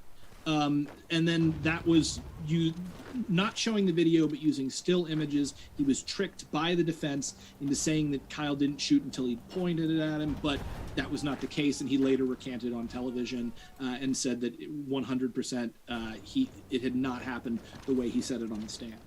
You got it, and thank you very much for your question. From Red O says, Brenton, did Rittenhouse shoot Rosenbaum while Rosenbaum was A, sleeping in his bed, or B, chasing Kyle and trying to take his gun? I don't know if he was trying to take his gun. He was chasing him, but he shot and killed him. He fired too many rounds and wound up killing him as a result of carelessly firing too many times, hence why it was reckless homicide as opposed to intentional homicide. This one for both. Thanks, Mango T. You get JF involved again. It says, do you believe that this trial was orchestrated to further divide the United States? And moving forward, how has this trial affected your life? No, it's not been organized intentionally with creating division, but it's a reflection of an existing division and the fact that prosecution attorneys are more and more interested in gathering funding for their electoral campaigns or somehow respect in their community, and they are more and more compelled and extorted to essentially follow the feelings of the mobs, and it's really not a good news for justice going forward.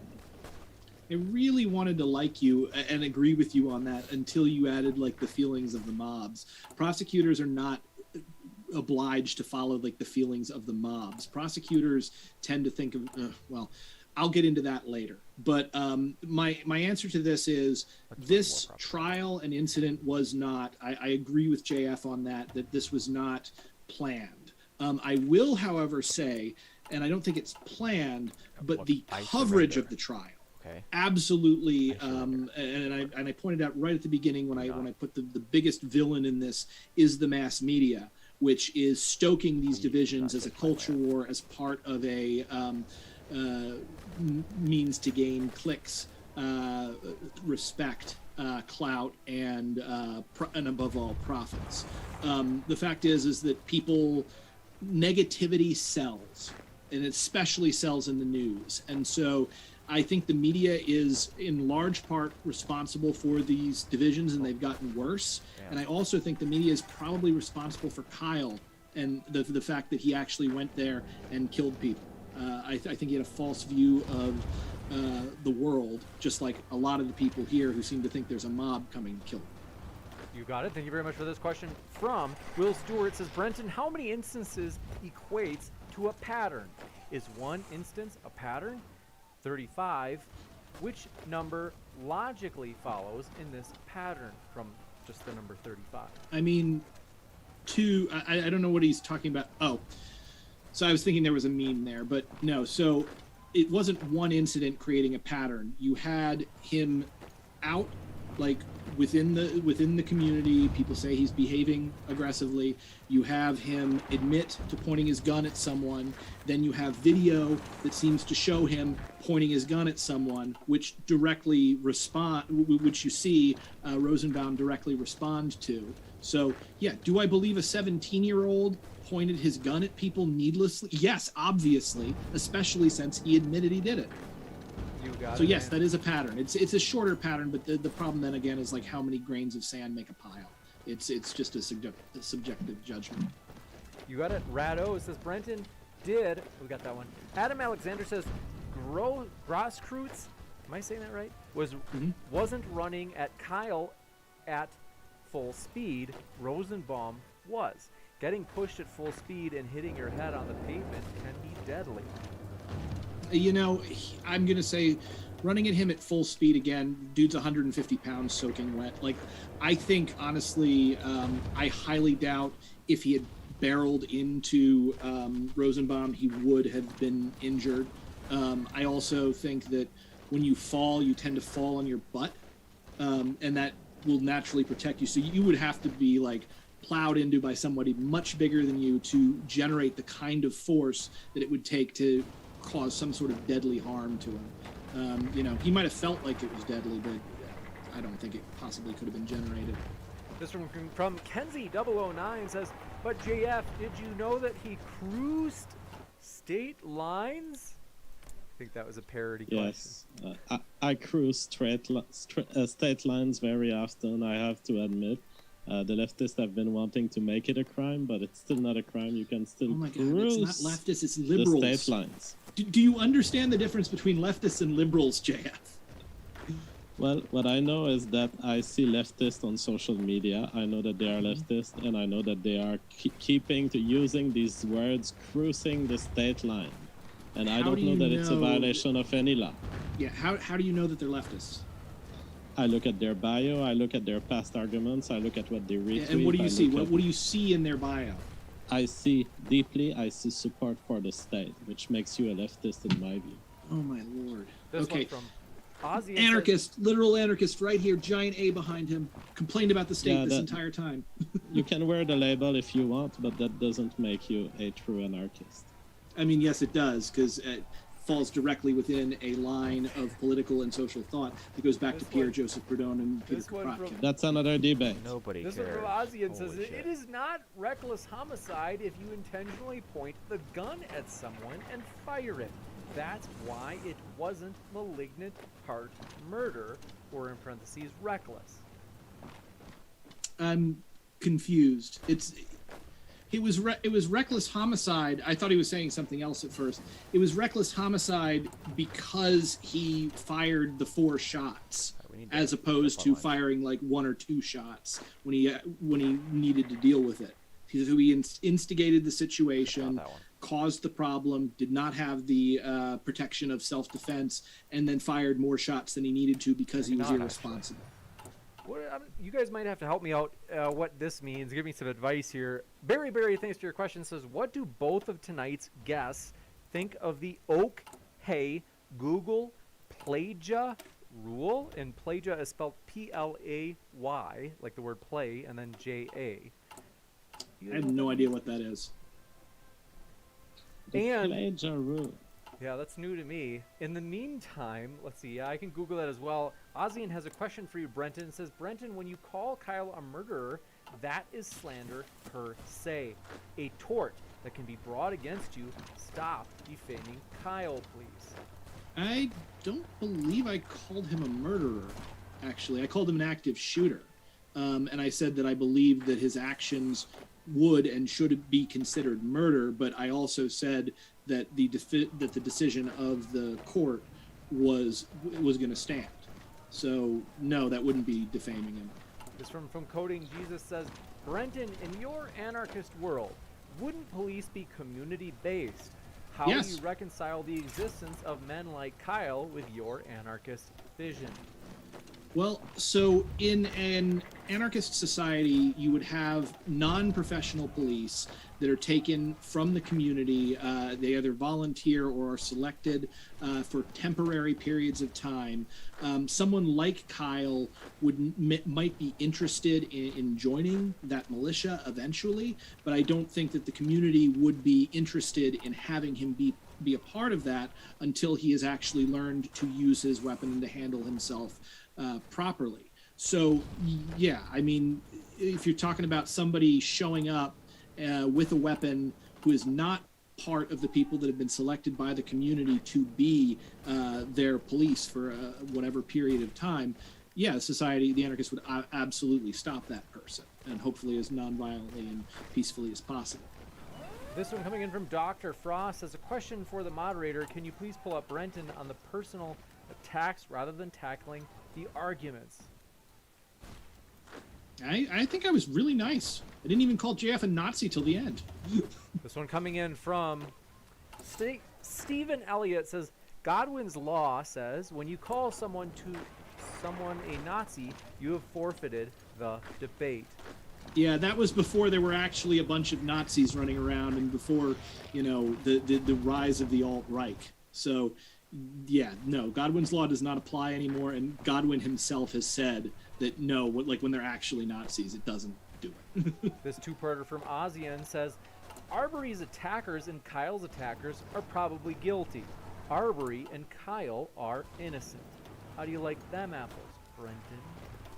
I don't see a comparison between Aubrey. I haven't looked at the Aubrey case as close as I have with the Rittenhouse case, but I don't think they're as equivalent as people want them to be. People often have this like tendency to want to just grab stuff in the headlines and go like tit for tat to try to prove their opponents to be hypocrites. But like, I feel like this one in particular is grabbing for straws.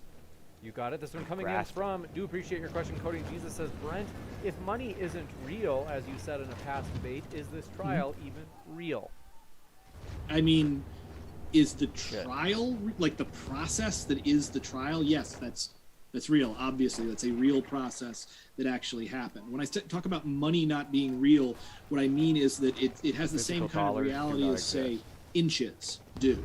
It is a intelligence system that we employ as a means of distributing resources and authority. I just think it's also a stupid system that's heavily buggy and possesses no actual reality, and we should move to a better system, and I've suggested we use swarm technology instead. You got it. JF, I've got a question for you. This one coming in from a guest or a person in the audience, but did you find, I couldn't find it when I put Google Play Ja Rule. I did not find anything what that means. Is that something that's we are allowed to talk about? Oh, Google Play. He's trying to trigger like if somebody has that must be what it is. Somebody's got like an Alexa in the room. He wants someone to say Google Play Ja Rule, and suddenly Ja Rule starts playing. It's a trap. Interesting. Does that work? Anybody who's listening, Alexa, play Ja Rule. Like, does it work? I'm curious. All right, this one coming in from Will Stewart says, Brenton, can you tell us why a full metal jacket is more or less deadly in an instance? And do you believe that an AK-47 and 5.56 round are equal? I don't think that they're equal. So first off, what I'm talking about with the full metal jacket, it is not about it being more deadly. It's about it being more likely to hit someone who is not involved in the altercation. Perfect. If you're looking to defend yourself, you probably shouldn't use full metal jacket rounds unless it's like, you know, in a situation where you're fighting against a large force. If you want to defend yourself in a protest, you want to shoot the person who is actually attacking you, not the 5 or 6 or 7 people behind them. Long Night's YouTube and says, JF, if Kyle was a 17-year-old black kid, do you think it would have ever been innocent? Would a church bail him out? Would anybody on the right defend him? Absolutely. We just had a case actually decided today of a black man who was responding to a raid on his own and started shooting back because he believed that the people were attacking his own, and he was found to be justified in self-defense. And so we have your answer there. The same case with the black man, he benefits from a self-defense protection. That's not the same case, though. But I would say, well, I think the same case would have been worse. A black man persecuted on the street by a mob of 100 white people, that would definitely move a jury in the direction of self-defense. So, well, first off, I'll say that if Kyle Rittenhouse had been black and shot and killed someone, the police wouldn't have even bothered arresting him. I think they probably would have shot him and killed him right there when he was walking around with his arm up. But also, I will say, if you did have if you had a reactionary black man attacking, leftist protesters, especially if they're like BLM protesters, I think the right would embrace that person. Absolutely would. Yeah. I think that and you can see it like with that one cultist guy who was always up there with Trump. They love their tokens. So, I think that you would see a similar response out of the right, because ultimately, I think what they believe in is their own power more than anything else. You got it. This one coming in from Alphabet says, Brenton, have you ever filed and fought for an insurance claim, whether PP or RP DMG, and understood the totality of the life-altering changes that it entails? So I don't know what the PP, RNG, or whatever he's talking about there refers to. I have, fought through insurance claims. I've won on some and I've lost on others, but like, I'm not sure what this is getting at. If you guys can help me understand what this guy is trying to say, I don't quite get it. I'm not sure myself. Yeah, I think it's in reference to a very early point you've made about, but it's not important. It's about the impact on everyone's life, including Kyle's life. But I think it's irrelevant. Okay. This one coming in from Stephen Elliott says, why is Brenton defending someone that well, I suppose we said every other bad word. So they said, why is Brenton defending someone that raped 2 black children and was going around yelling the N-word on the night in question? I think they're referring to they're talking about Rosenbaum. I'm not defending him. He was a horrible human being. I'm just saying he didn't deserve to die, and also Kyle didn't know that he was a horrible human being. He could have been a great guy, and Kyle still would have killed him. So, yeah, I'm definitely not defending that guy. You got it. And Come and Get It says all ammo is FMJ or Full Metal Jacket for modern commons. Please don't act like it means anything, Brandon. I mean, if you don't know an argument, don't try to peddle lies. We'll do this. Okay, so first off, no, you can get other kinds of ammo. It's just that Full Metal Jacket is the most common kind of ammo. But at the same time, just because it's common doesn't mean you should be taking it to a protest, because again, it will hit its target and keep going. And I don't like the idea of shooting people that just happen to be in the wrong place at the wrong time when you're trying to defend yourself. I do think it's probably dumb to take an AR-15 to a protest if you want to protect yourself. Take a freaking shotgun. I don't know, something that's going to. I don't know guns, but you want to look at something that's not going to involve other people that will still stop the threat. You got it. And Joshua Larson says G-Man 1. Thanks for that. And Pseudonym says for both of you, same outcome. If the defendant wasn't Caucasian, we kind of already covered that. No, definitely not. He would be in jail right now if the defendant were not Caucasian. This one coming in from Come and Get It says Brenton, you really don't understand ammo. Full Metal Jackets are not more deadly to more people. The cost of the ammo is the reason most people use it. Hollow is to cash. Yeah, again, not more deadly. The fact that it's going to continue to go and hit more people. Like, again, like, Hollow Point is more deadly to a person that it hits. Full Metal Jacket is going to continue. After it hits its target and keep going. You got it. This one coming in from, and we can no longer take any more new questions. We've got to get our guests out of here. It's been an hour and 45 minutes asked already. The same question 5 times. This one coming in from T. Torchon says, Brent, when society begins to come apart and after the 5th missed meal, the ones who have largely ignored your fellow traveling will eat you first. So, no, because first off, society is not going to eat itself. That's not how things. We have seen time and time again, like when there has been a social breakdown and people have less, we actually become better towards each other. It's an ingrained instinct that we have. And in fact, it's kind of this ridiculous fantasy that you guys have about, the masses coming for you. That's never been the case within society. When there have been breakdowns that resulted in political violence, like the French Revolution, for instance, there were mobs that went after people, but they went after the aristocrats. Similarly, like the idea that like I'm trying to get in good with some supposed communist uprising and I think they'll spare me. No, if society breaks down, I will be spared because I have actual real relationships with the community and the people around me. that I know and like, not because of like virtue signaling positions. It's ridiculous. Like, you serve a part in your actual community with your actual friends and your actual associates.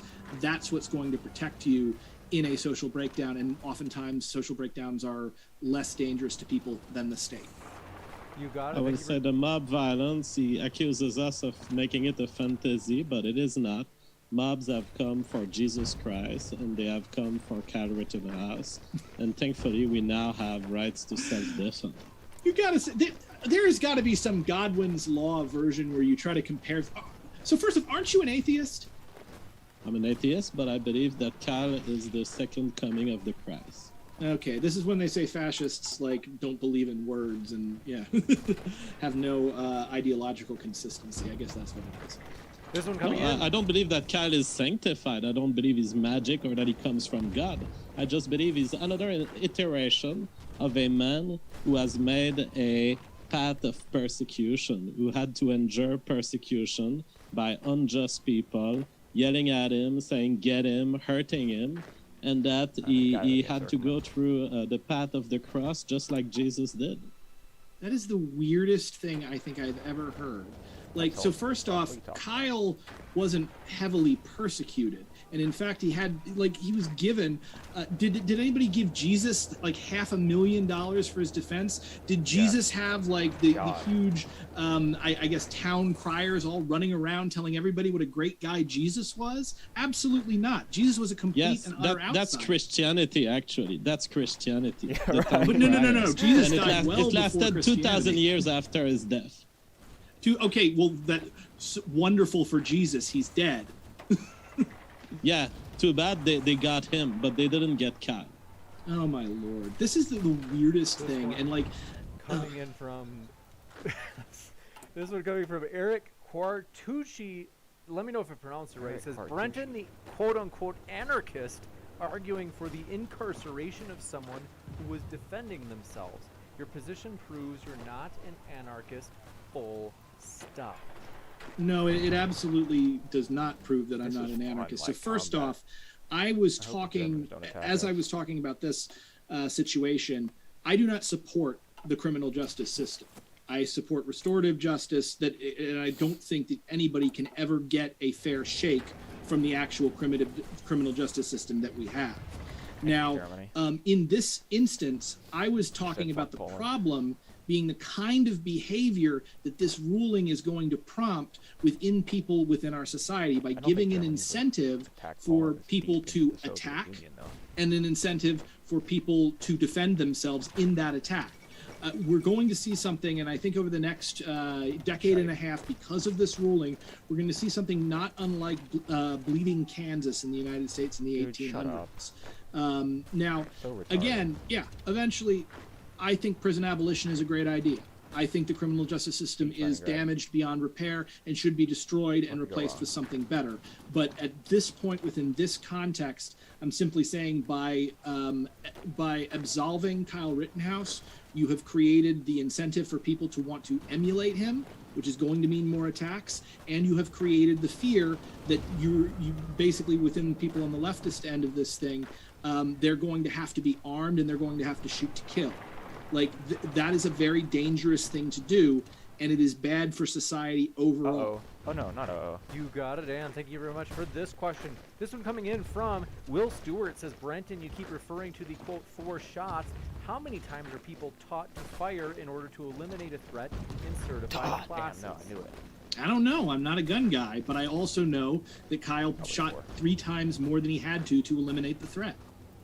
This one coming from Will Stewart says, Brenton, in your, quote, pattern, unquote, how many times did Kyle point his firearm at someone before the first shooting? We don't know, but we know it was at least twice. This one coming in from Mike MC says, 2A isn't about race. It's about self-defense. What's he referring to with 2A? Second Amendment. Second Amendment? That makes the Second Amendment? Was there anybody talking about it being about race? You got it. And Chronic... Yeah, I don't think so. Chronic Boom says, Brenton, should Kyle be sued for medical malpractice because he was a surgeon with that shotgun. So first off, thank you for quoting Kill Bill. Second of all, he didn't have a shotgun. It was an AR-15, and he wasn't particularly good with it. Again, he missed one of his targets. He shot and more shots than he needed to, and he had people like in his line of fire when he was killing Rosenbaum. This one coming in from Dank Burrito says, Breonna Taylor's boyfriend shot at the cops and they just questioned him and let him go. Token is racist and insulting, Brenton. Yeah, so again, there were charges brought against Breonna Taylor's boyfriend. They were dropped later on because of the intense clusterfuck that whole thing was. But, like, again, yeah, was he not killed? No, because she was. And I so I don't see a comparison here. This one coming in from Ethel Logo says, Brenton, all else held constant. If Rittenhouse was black, would you believe he acted in self-defense? No. If Rittenhouse, if a black reactionary went out and shot and killed leftist protesters in the very way that he did, no, and I think I said that earlier. I said that would happen. I think the right would embrace them, and I'd be making this exact same argument. This one coming in from Mr. Monster says, Kyle is legally innocent but morally guilty. Yes. This one coming in from Stephen Elliott says, a shotgun can shoot up to 87 projectiles at a time in a wide pattern. Why does Brenton recommend a shotgun to avoid hitting innocent people? Because because it's good at actually stopping. But again, I'm not a gun guy. I'm just saying, you go into that situation, an AR-15 is not the weapon that you Kinda got bring. it. We got like 3. You got it. And this one, I think our last question. Stellar J. Atkins says, oh no, quote, October. They're quoting. So they're saying, quote, they're quoting you, they say, quote, Got him oh no, whipped. people might defend themselves and give, sorry, I screwed that up. Oh no, people might defend themselves and their communities from state governments, from state-endorsed rabid mobs, according to the self-claimed anarchist. State-endorsed rabid mobs. What the hell are you talking about? Okay. People in that mob are getting prosecuted by the state right now. So how exactly did the state endorse any of this? You're just making shit up. By having the several U.S. politicians who have advocated for let's make trouble, let's make it hard for the right. By having Joe Biden tweet that Kyle Rittenhouse was some kind of white supremacist. Clearly the state has taken its side here. It's siding with the crowd, it's siding with the politicians communists are not the state. Politicians are government. The state is the military, the police, the court, and the prison system. What Peter Kropotkin They can sometimes overlap. I will let people judge based on what they've heard from you. Out of curiosity. I don't even... Go ahead. Sorry. No, I don't even have anything to add. I think that what you just said is so ridiculous, people can judge it for themselves. Oh my God, read Max Weber. No. The prominent anti-Marxist. His work, his philosophical work on the state is at the core of a number of anarchist criticisms of the state, specifically in the state is the monopoly on violence. The actors who act within the bureaucracy as politicians are the government. Government is something we do. We can hate it or like it, depends on the form that it takes and who's involved in it. The state is the actual physical force. The difference between the state and the government is the difference between a police officer and your local city council member. You have a very different interaction with both of them. I reject these semantics. I do have a question. I mean, it's basic political philosophy, JF.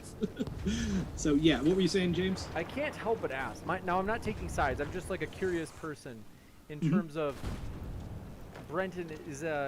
Did Biden call Kyle a white supremacist? And I don't know. What are your thoughts on that? If I can be an audience member, just out of curiosity, so I'm not trying to pin you down. I wasn't aware that Biden would have done that. I don't think he did. If he did, I guess that's irresponsible because there wasn't any proof. And I guess Kyle should sue Biden for lying. But I really don't think Biden ever called him a white supremacist.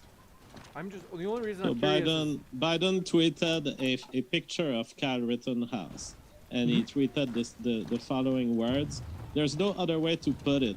The President of the United States refused to disavow white supremacists on the debate stage last night. Are you willing tonight to condemn the white supremacist and militia group and to say that they need to stand down and not add to the violence in a number of these cities, as we saw in Kenosha and as we've seen in Portland, with a picture of Kyle Rittenhouse on his tweet?" So there's no way white supremacist was identifying anyone else than Kyle Rittenhouse here. I mean, I think that's probably, he's being a little what's the word? He's being a little broad with it, but I would say you could apply Kyle Rittenhouse to the militia, which he was. So yeah, this one I like the tweet didn't say Kyle Rittenhouse is a white supremacist. I will agree that maybe the implication isn't cool, but I don't think he has a case to sue him for that. Juicy. And this one coming in from stuck one in the last moment. Stephen Elliott says, if Brenton didn't have double standards, Boom. he would have no standards at all. Beautiful. Oh, that's boring. Give me one double standard. Juicy. Well, I want to say thanks to our guests. It has been a juicy one tonight, that's for sure. They are guests. They are linked in the description box, and that includes if you're listening via the podcast, as we put our guest links in the description box of each podcast episode, which is uploaded to the podcast within 24 hours of every live show. So I want to say thank you, JF and Brenton. It has been a juicy one. I want to also say, folks, I got to say an extra thanks to JF and Brenton tonight, as both of them agreed to be on call as we were waiting for the results of the trial. And so I really do appreciate your guys' flexibility with that, as this really is a big turnout. People really enjoyed this. And so I do appreciate you guys. It's been a true pleasure. Thanks for having us. The next fight.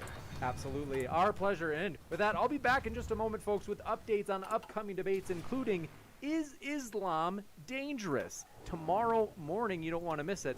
So I'll be right back in a post-credit scene in just a moment.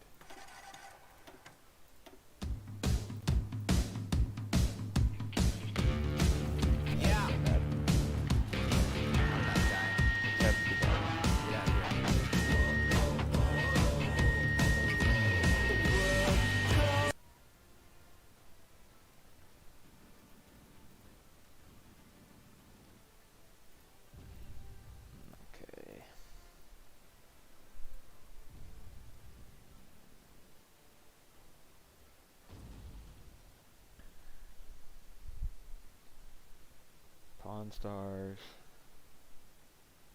Oh, I thought that was actually Richard Dawkins, but it's a Richard Dawkins LARPer.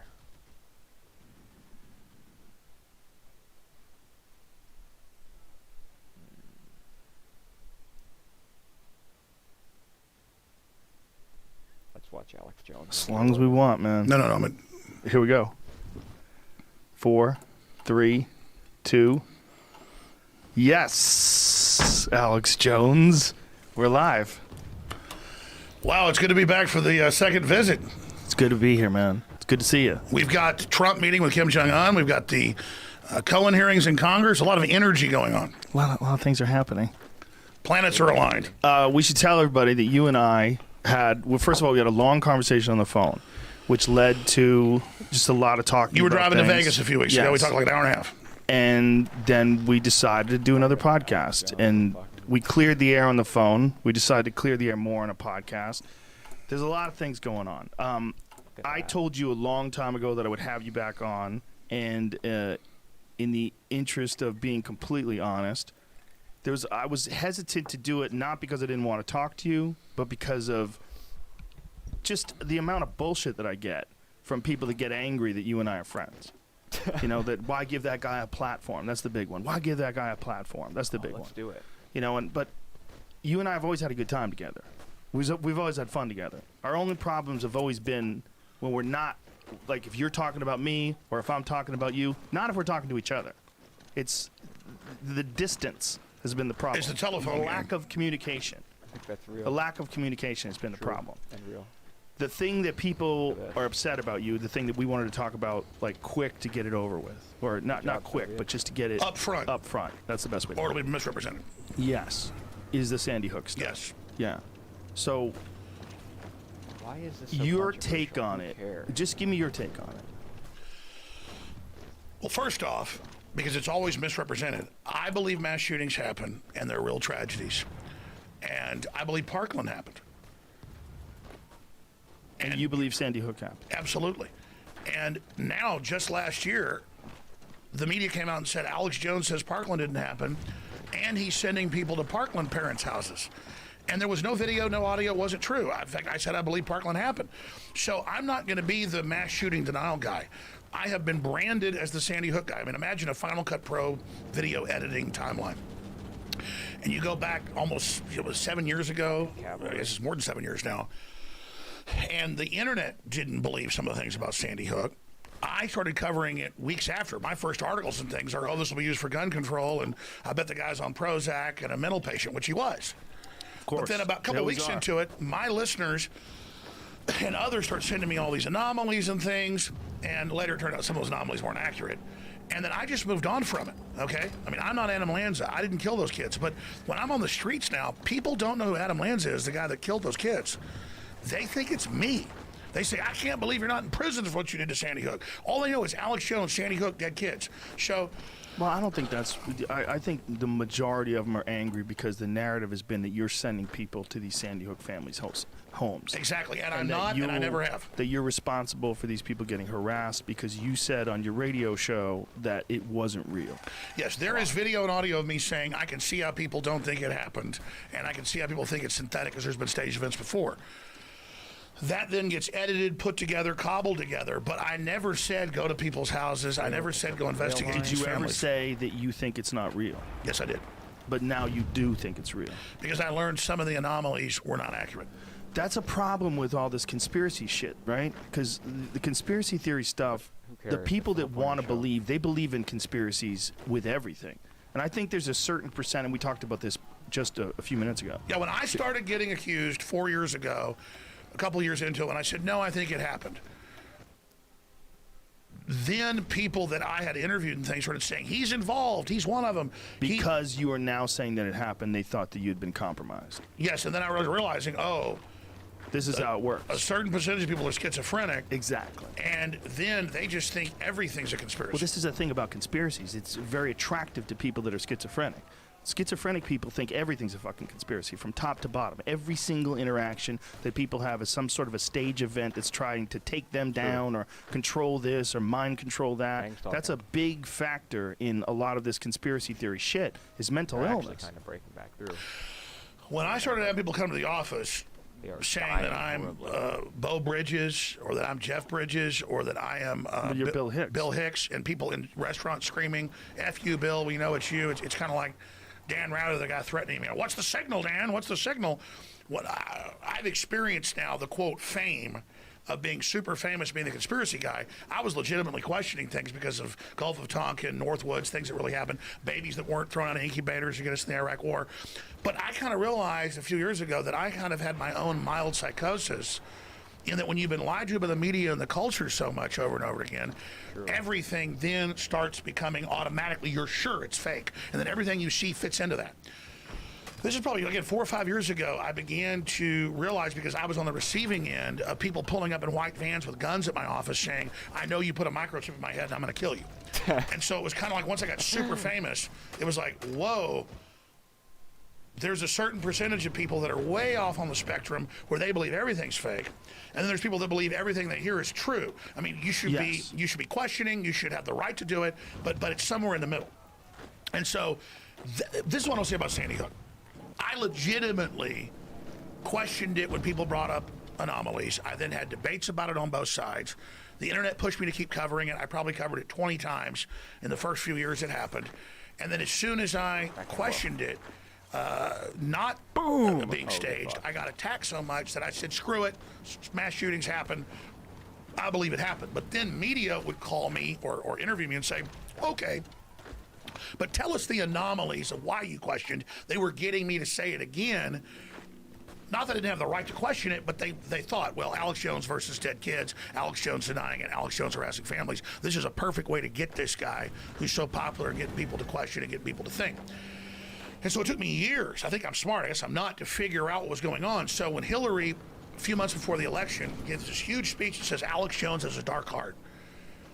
He knows Sandy Hook kids died, but he says they didn't, and he sends people to their houses. He's the worst guy in the world. So I came out and I said, listen, I never sent anybody to the houses, but I apologize if it was taken out of context. People have a right to question, but I'm sorry for the families, and I'm sorry for your hurt, and I get it, and I've experienced crazy people now, big time, just like you have. Please stop saying that I'm saying it didn't happen. Please stop saying I'm sending people to people's houses, because here's what happens. When they put it on every major TV channel, local TV channels, radio, I mean, thousands of articles that then get syndicated. If I said 100,000 articles, that's a low number. The amount of Sandy Hook coverage against me has been so insane and so huge because it's supposed to be the first domino that once I'm taken down, then all the dominoes fall. Well, it's also clickbait. There's also a thing, if you say Alex Jones, Sandy Hook, and you put in a title, a certain amount of people are just going to click on it. Alex Jones is still pushing a Sandy Hook conspiracy theories, one that I saw just 2 days ago. Exactly. So this is the point I've gotten to is, here's the key. Then they say more people are showing up in Connecticut. More people are coming to their houses, which they are. Because the media is all over the news saying there's a big conspiracy here. Alex Jones says it doesn't happen. And so people then hear it and they think, oh, you know, it's like looking for the Mothman or something. They're all running up there and the media is saying it in my name. And I'm saying, no, I believe it happened years ago. And so then I'm getting the blame and the attacks and the demonization and the threats for what the corporate media is saying over and over again, that I'm saying that it didn't happen. And the families are getting the threats, and the families are getting the attacks, and the families are getting called crisis actors. Yes. And then it gets even worse. You did something different? Oh my God! In hindsight, yeah, absolutely. But again, I legitimately didn't think my show was as powerful as it was, so that I wasn't retrospectively, you know, looking at everything I was doing as much as I should. Nobody's perfect. I mean, as you get older, you grow and you learn things. But I just began to realize about 3 years ago that they're making my identity, not being a nationalist, not being a populist, not being a free market guy, they're making my whole identity Sandy Hook. And I didn't even know they were going to sue me then. Well, it's just because that's what gets clicks. Yes, but then before I ever got sued, I said, I believe Sandy Hook happened. This is not my identity. I barely ever covered it. Stop. Right, but you understand that's not what they're doing. They're not trying to make it. But they took that as weakness and made it even worse. But they're not trying to make your identity. They're not trying to define you or do some sort of a documentary or biography on your life. They're just finding something that people want to pay attention to. This is one of the problems with news coverage today, is that they find things that people want to pay attention to, and they focus on them out of proportionate. I agree, and then they say that I'm making money off Sandy Hook when the newspapers and the publishing houses are using me as a way to put out that incendiary, hurtful thing. Well, like, I didn't mean it to be hurtful. I didn't mean it to be incendiary. I was legitimately questioning, as the internet was, and I've seen a bunch of other state stuff, and then I say, hey, take it back, don't do it, and they go, no, we're going to commit this hurtful thing that's still free speech, but is hurtful in your frickin' name. And that's what I'm not saying I'm the victim here. I'm saying stop it. Because everything they do about deplatforming me, the biggest frustration is I still have my huge audience and radio stations and, you know, Infowars.com and Newswars.com. But reaching new people's very hard. And then now that I've been silenced, the mainstream media can say whatever they want, Joe. About me, and I can't respond. I mean, you can go to YouTube and type in Alex Jones. Well, this is and where all you of it's the negative stuff, and there's one that says white supremacy and Alex Jones. And you click on it, it's a famous British actor and author saying, Alex Jones says kill the families of Parkland parents. And I actually have lawyers getting ready to file suit over this. I warned the guy, I sent letters, he didn't take it down. I have to. You can pull up this famous British actor, I forget his name, you can pull up, just type in Alex Jones to YouTube, all the mean stuff's put up on top. It's like the 7th, 8th link, and it says Alex Jones and white supremacy, what to do about it. And he says, Alex Jones and the white supremacists are saying go to the people's houses at Parkland and kill the parents. And we have to take him off the air because he says kill the parents. There's no free speech for killing parents. And I'm like, dude, Do not say that. I'm going to get killed. I mean, I have never said nobody died at Parkland, and I sure as hell didn't say kill their parents. Let's take, so now, let's here's take what I'm this step saying by is, step. you talk about fake news. They have green-lighted making anything you can imagine up about me. And it's like insane. And that's all I'm saying is that at a certain point, it's like Jesus. I get it. Let's take this step by step. I'm sorry, I'm ranting. It's okay. Listen, this is what we want to give you an opportunity to communicate and clear the air and talk, and some of the shit that you and I talked about earlier. There's a bunch of things going on. One, it's a story that attracts people's attention, right? A story of a guy who's saying that people didn't get killed when they did get killed. And it's horrific for people to look at. It's horrific to people to think about that their own children would not only get murdered, but then someone would accuse them of being a crisis actor. So then they start pushing that story, and that story becomes something that they make money off of, which is really, in some ways, kind of ironic. They keep this story in the news, and they keep getting clicks off of you and misrepresenting some of the things that you've said. Yes, and but Joe, some of the things that you said, you wish you hadn't said. Absolutely. Too. That's also real. But I mean, let's be clear. I'm not even defending myself. People learn stuff as you get older. In hindsight, you're like, well, why did I do that?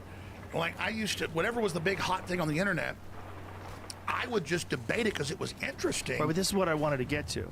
You were doing this show, and in this show, you're on the air hours and hours a day, and you're ranting about all these various things.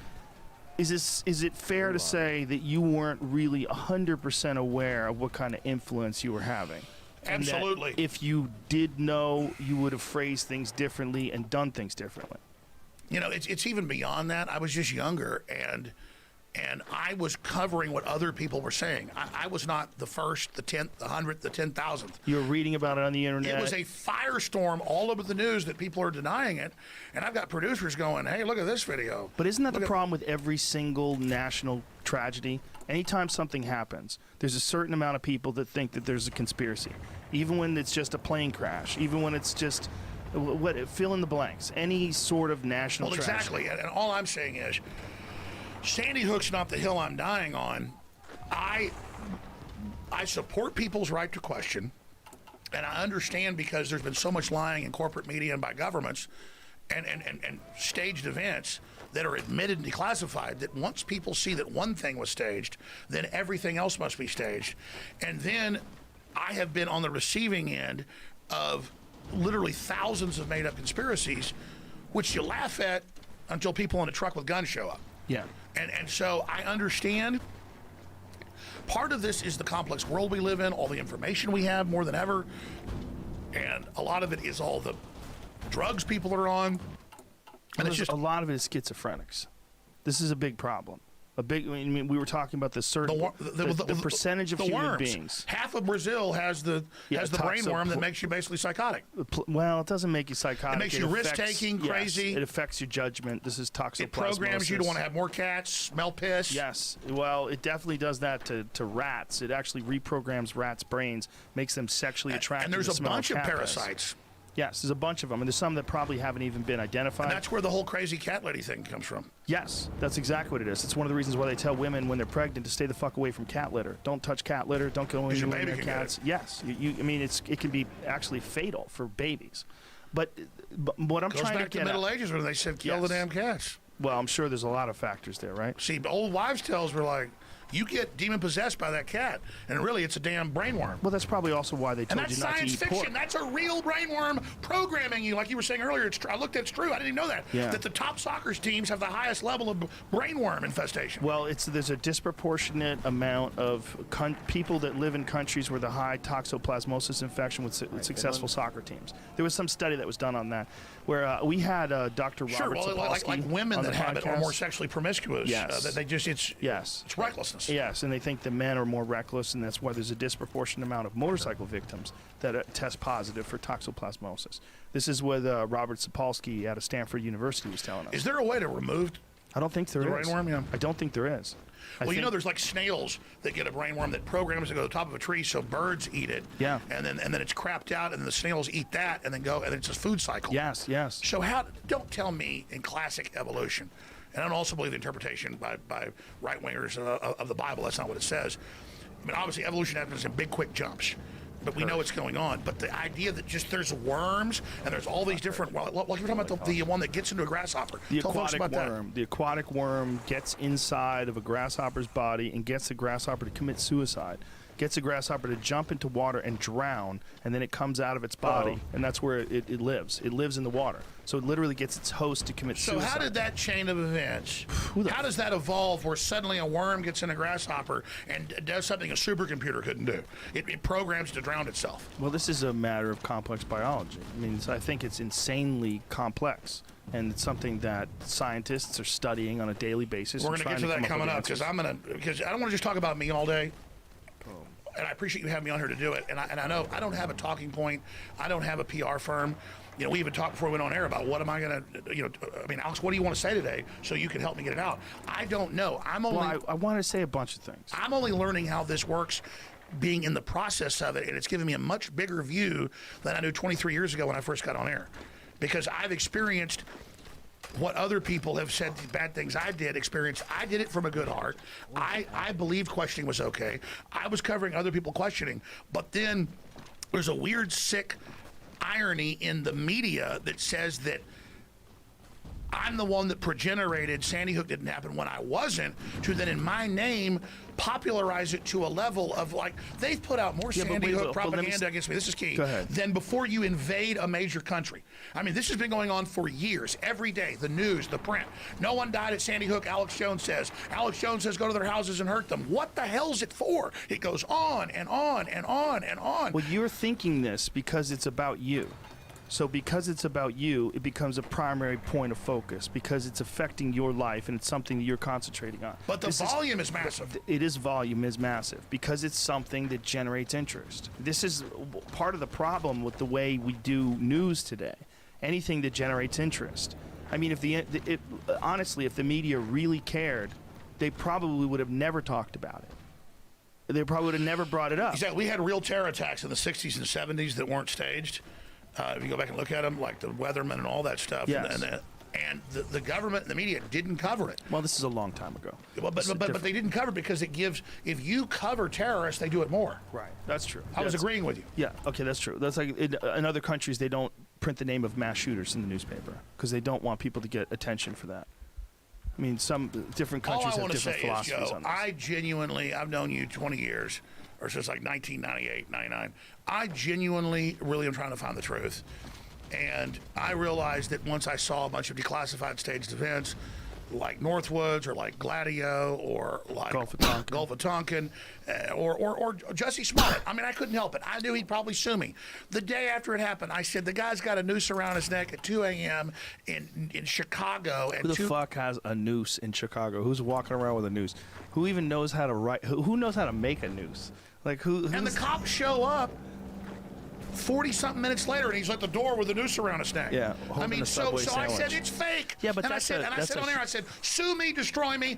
It's fake. I can't help it. But see, the problem is that's where the psychosis comes in, because if you're a little kid, because I've been reading more about psychology, trying to understand this stuff. If you're a little kid and somebody with red hair beat you and tortured you, say a man with red hair, I'm just hypothetical. Well, you're going to not like guys with red hair. So it's kind of like, or if you've been lied to as a kid, later that's what creates mental illness later. Right. So if we've been lied to by the media and the corporate system and seen all these fake hoaxes and the fake stuff about Kavanaugh and the fake stuff about the Covington kids and the fake stuff about Smollett, that's now the public. Actually, here's what's happened. I'm getting huge backlash in Smollett. It's not. Wait a minute, who's giving you backlash? Listeners about and the public are like, hey, Smollett's fake, the Covington kids are fake, Blasey Ford and most of these women said it was all fake. So why are you saying Sandy Hook's real, everything's fake? And it's like, no, dude, everything's not fake. That's what I'm saying is the differential's gone. And so, yeah, there's a bunch of fake stuff, and we have a right to question it, but now the general public, my fans, believe everything's fake. Okay, but let me stop you there. I'm ranting. I just can't. It's okay. I want you to rant. This is the nature of the beast. This is what you're selling to a lot of these people. This is why they're tuning into you. They want to hear you uncover conspiracies, and some of them aren't as bright as others, and some of them can't see logic. They don't see it. They don't understand. That's what I'm saying. I'm legitimately questioning. I don't just think everything's fake. I know you don't. Listen, I think if you never talked about Sandy Hook, you'd have no problems. I really do believe that. I believe there would be problems. I think people would look down on you and call you a right-wing lunatic and all sorts of other things, which they don't even know. When I first knew you, you were getting arrested for going after George Bush. I remember when you were not a right-wing guy. I just asked him a question. He had me arrested. Well, you were asking him a pertinent question about the CFR and his dad's drug deal. Yes, exactly. And this was a guy that was running for president as a Republican, and you were getting arrested for questioning him. I brought up Iran-Contra, the CFR. But my point is, you weren't tied to a party. You were trying to find the truth. And I always praise. When I aligned with Trump, that's when all hell broke loose. Yeah, that was part of it. I think that was definitely part of it. And Hillary admits, she looked at my whole bio and said, Sandy Hook, hit him on that. Right. Now, do you still communicate with Trump? Not in a while, and it becomes a big issue. I mean, I obviously communicate with surrogates and people that talk to Trump. I mean, Don Jr. was on Tucker Carlson last night. They were talking about me and saying what happened to me is wrong, and the fact that they've used me as the way to start the cashless society, and then. I mean, imagine they're never supposed to block somebody from banking if they have a good record. It's not fraud. Here's a whole other story. I had an A++ rating with my shopping cart and bank accounts that I had for 22 years. And banks looked at it and said, we've, quite frankly, never seen anybody with a credit rating this high, because you never even do chargebacks with our shopping cart. People do that. What does that mean, chargebacks? The point is, we have the best credit there is. Okay. A group out of Boston, which I'm not going to mention here for your show and things, but we're preparing litigation against, who does the ratings. It's a secret rating system for like Taliban, Al-Qaeda, the mafia, that's given to bank executives. 2 days before PayPal banned us, they put a hate designation from the Southern Poverty Law Center saying I'm basically a terrorist. So when they call you a hate person now, it means a terrorist in Interpol. So all over the Western world, I am listed, and we've been sent documents out of England and out of the U.S. that we were sent this by high-level banking people that are freaked out. We made contacts, lawyers checked it, they can't believe it. They have designated me as an international terrorist, and that's how they took 5 of my 6 bank accounts and got me down to 1 bank account with perfect credit, saying you cannot take money on your shopping cart, InfoWarsStore.com, for your products, T-shirts, books, whatever. You aren't allowed to be in commerce because you are a terrorist. And what do they use to define terrorist? H. It's classified symbols, and we got some of the documents. H is hate. H is hate, and then just so they just decide arbitrarily that you're a hateful person, that you promote hate. No judge, no jury. It's the global Chinese social score. That's what they're all testing for here. Well, this is what we were talking about. That's very important. This is actually dangerous. This is actually dangerous to give people the ability to define people without any strict, rigid qualifications, without anything that you can point to on paper. If I was a convicted murderer and got out of prison, I could start an online store and sell T-shirts. Right. If I was Charlie Manson, he had like 4 TV specials on CBS on 60 Minutes. When I was a kid, I'd watch Charlie Manson. I don't think he was allowed to get paid for those, though. I think that was part of the thing because of he's involved in murder. Well, sure, they have laws on that. But the point is, he would do all the Rivera shows. The point is, Hitler basically was the #1 thing on the History Channel when they first launched it. So you can hear what Hitler has to say, even though we know he's a bad guy. Well, why can't you hear what Alex Jones has to say? Because they have found what I talk about is effective. It gets people thinking, and they want it shut down because we've relaunched populism. InfoWars has done this. My audience has.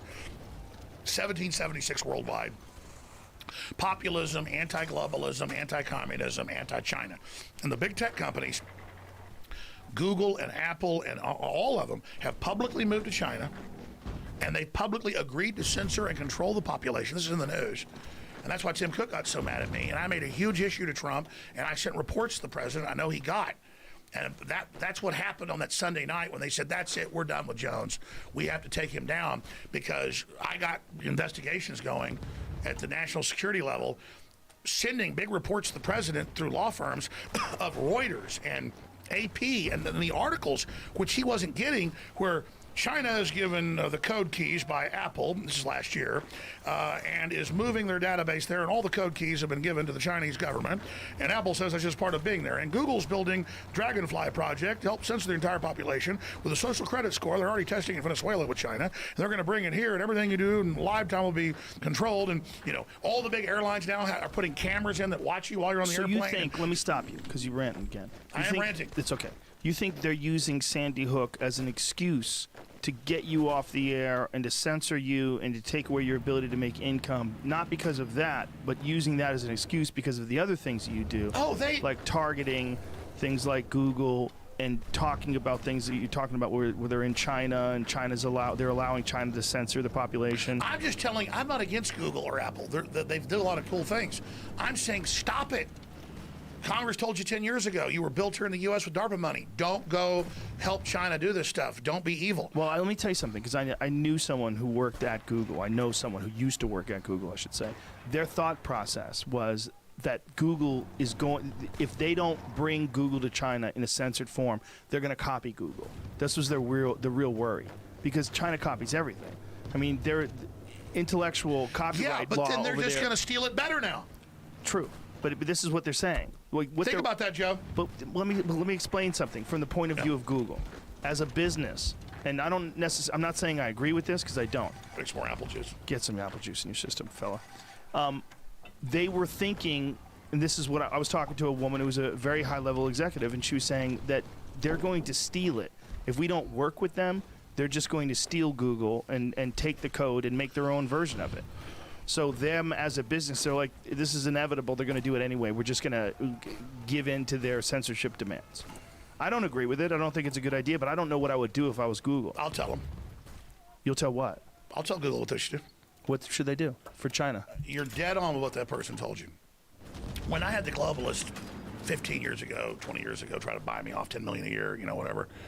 By the way, cheers. Here, cheers, brother. Anyway, when they did all that, what were they trying to do? Who's trying to buy you up? Well, I can't get into it. Okay. They're private meetings, and it's journalistic stuff off record. But everybody gets business offers. It's like, Alex, you're going to influence things by being on the inside. If you don't join this and help save the planet and do all these big things. My dad got the same speech when he was in high school, already at UT, and planned too. I can tell you about that. We'll get to that later. But if you don't join us, then the bad guys that are in the system are going to win. That's how they co-opt you, because that's how those people you're talking to are probably a pretty good person, that person at Google. They've had hundreds of their top engineers quit over this, because here's the thing. China in 1949 was nationalist and capitalist, and our own CIA, it's been declassified, leftist, the Ford Foundation, that's who's above the CIA, helped put the Chi-Coms in power. It took them decades to get running water and toilets. They have no environmental standards, no rules. They've had all of our investment. They've been built up because the Chinese communists will do whatever the globalists want. When you go and you are in China, they make you become state-run to get 0% tax corporate. Okay, that's why Trump was trying to lower ours, just to be competitive. China has 0% corporate tax. Look it up now. If you become state-sponsored, state-run. So they're claiming, so that China doesn't rape us of our technology, we're going to go over there and spread our legs to them even more, so it's not a rape, we're willing, and we're going to take you along with us. So the idea that, well, if we don't give it to them, they're just going to rip it off, so let us go really give them all the big secrets, and have Google last year tell the Pentagon, we're not going to help you with AI autonomous drones. But Google gave them all the latest AI, and I'll get into more sophisticated stuff in a moment, gave them all the sophisticated AI, and now China announces they've got all these AI drones that are autonomous and all these AI weapon systems to direct their aircraft. So what I'm telling you is China has no rules. 20 years ago, they had cows that produced human milk. 20 years ago, they had spiders that produced body armor, spider guts. Okay, they have human-animal hybrids 30 years ago. Yeah. They've got giant human tissue farms. You hear, your Achilles is torn. We've got grown in a lab a tendon. It's not a frickin' tendon grown in a lab. It's a frickin' deal humanoid. These aren't humans. The way they get around it is they make them. Wait a minute. They make them a few. We're saying so many things. Listen, I love you to death, but you say I bet you so $10 many million different humanoids things. are real. I believe they are, but you say so many different things without stopping. It's hard because for I'm people reporting to to the absorb. government agency, so they'll listen and investigate. I'm decompartmentalizing. Okay, but this will be studied for years. So what? No, what I'm telling you is, I believe you. Joe. Yes. Joe, it was in MIT Quarterly 25 years ago that they had human-animal embryos, but they killed them at the embryonic level. You can pull it up. I believe They've this. got humanoids. I believe this. They've already used CRISPR to enhance children.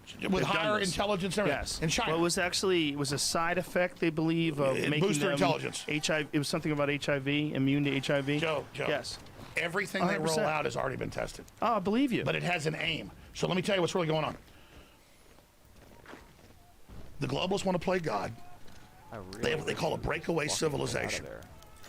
So instead of talking about the breakaway civilization, I want to talk about Sandy Hook, which I get, and I appreciate you letting me cover, and I'm sorry it ever happened. I believed it happened. I'm sorry for people's pain. And then I ask the families, and I asked the lawyers, and I asked them all, stop in my name, saying I'm the wolf at the door, saying go after these families, and stop running around to the news everywhere saying Alex Jones says Sandy Hook didn't happen. Because the media, Well, how about the media is the most unpopular thing in the world with 7% approval rating in Gallup. So when they say that I say it's fake, that sends people to Connecticut because people think the media lies. Right. So if they're saying Alex Jones said it didn't happen, it must have not happened, and now they're trying to create a violent event. Not the families, but I think some of the people involved know that if they make a big enough hype about it, they're going to have a big event up there in Connecticut. You understand? And they're going to blame it on me. So I'm saying no, no, no. I believe it happened. Stop saying I said it didn't happen, and stop saying that I'm saying no kids died. Because I want to talk about human-animal hybrids and humanoids. Because, Joe,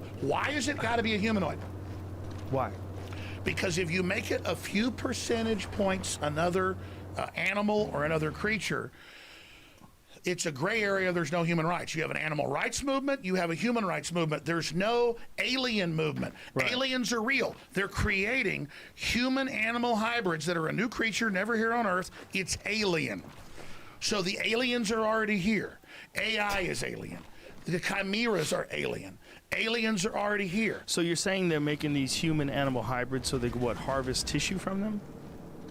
That's just level 1. What's level 2? What's level 8? Because I'll tell you, for the best of my knowledge, a lot of people think, oh, it's human harvesting of Falun Gong, or these Buddhists really healthy. That's big, that's going on, because they still have a better non-rejection rate. But with the chimeras, I remember 22 years ago reading a BBC article that was kind of testing the waters. They occasionally test it.